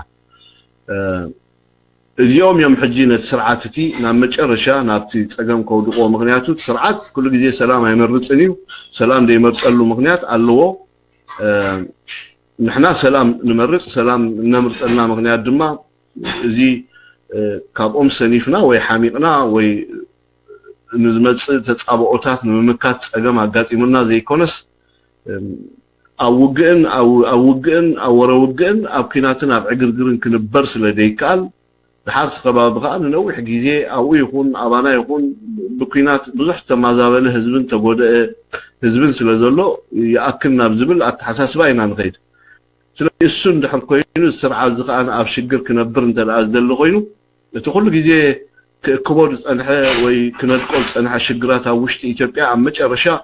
ነዚ ሕጂ በፂሕዎ ዘሎ ፖለቲካዊ ምዕባለ ከብፅሖ ክኢሉ ኣሎ ንሪኦ ኣለና ስለዚ ፊቸሪቲ ናይ እንታይ እዮም ክኾኑ ተጋሩ ይኮነ እንትሕቶ ኣነ ኩሉ ግዜ ክሪኦ ዝደሊ ትግራይ ኣብ ውሽጢ መሶብ ኢትዮጵያ የእቲኻ ኣብ ኢትዮጵያ ዝኸይድ ዘሎ ፖለቲካዊ ኩነታት እንታይ ክመስል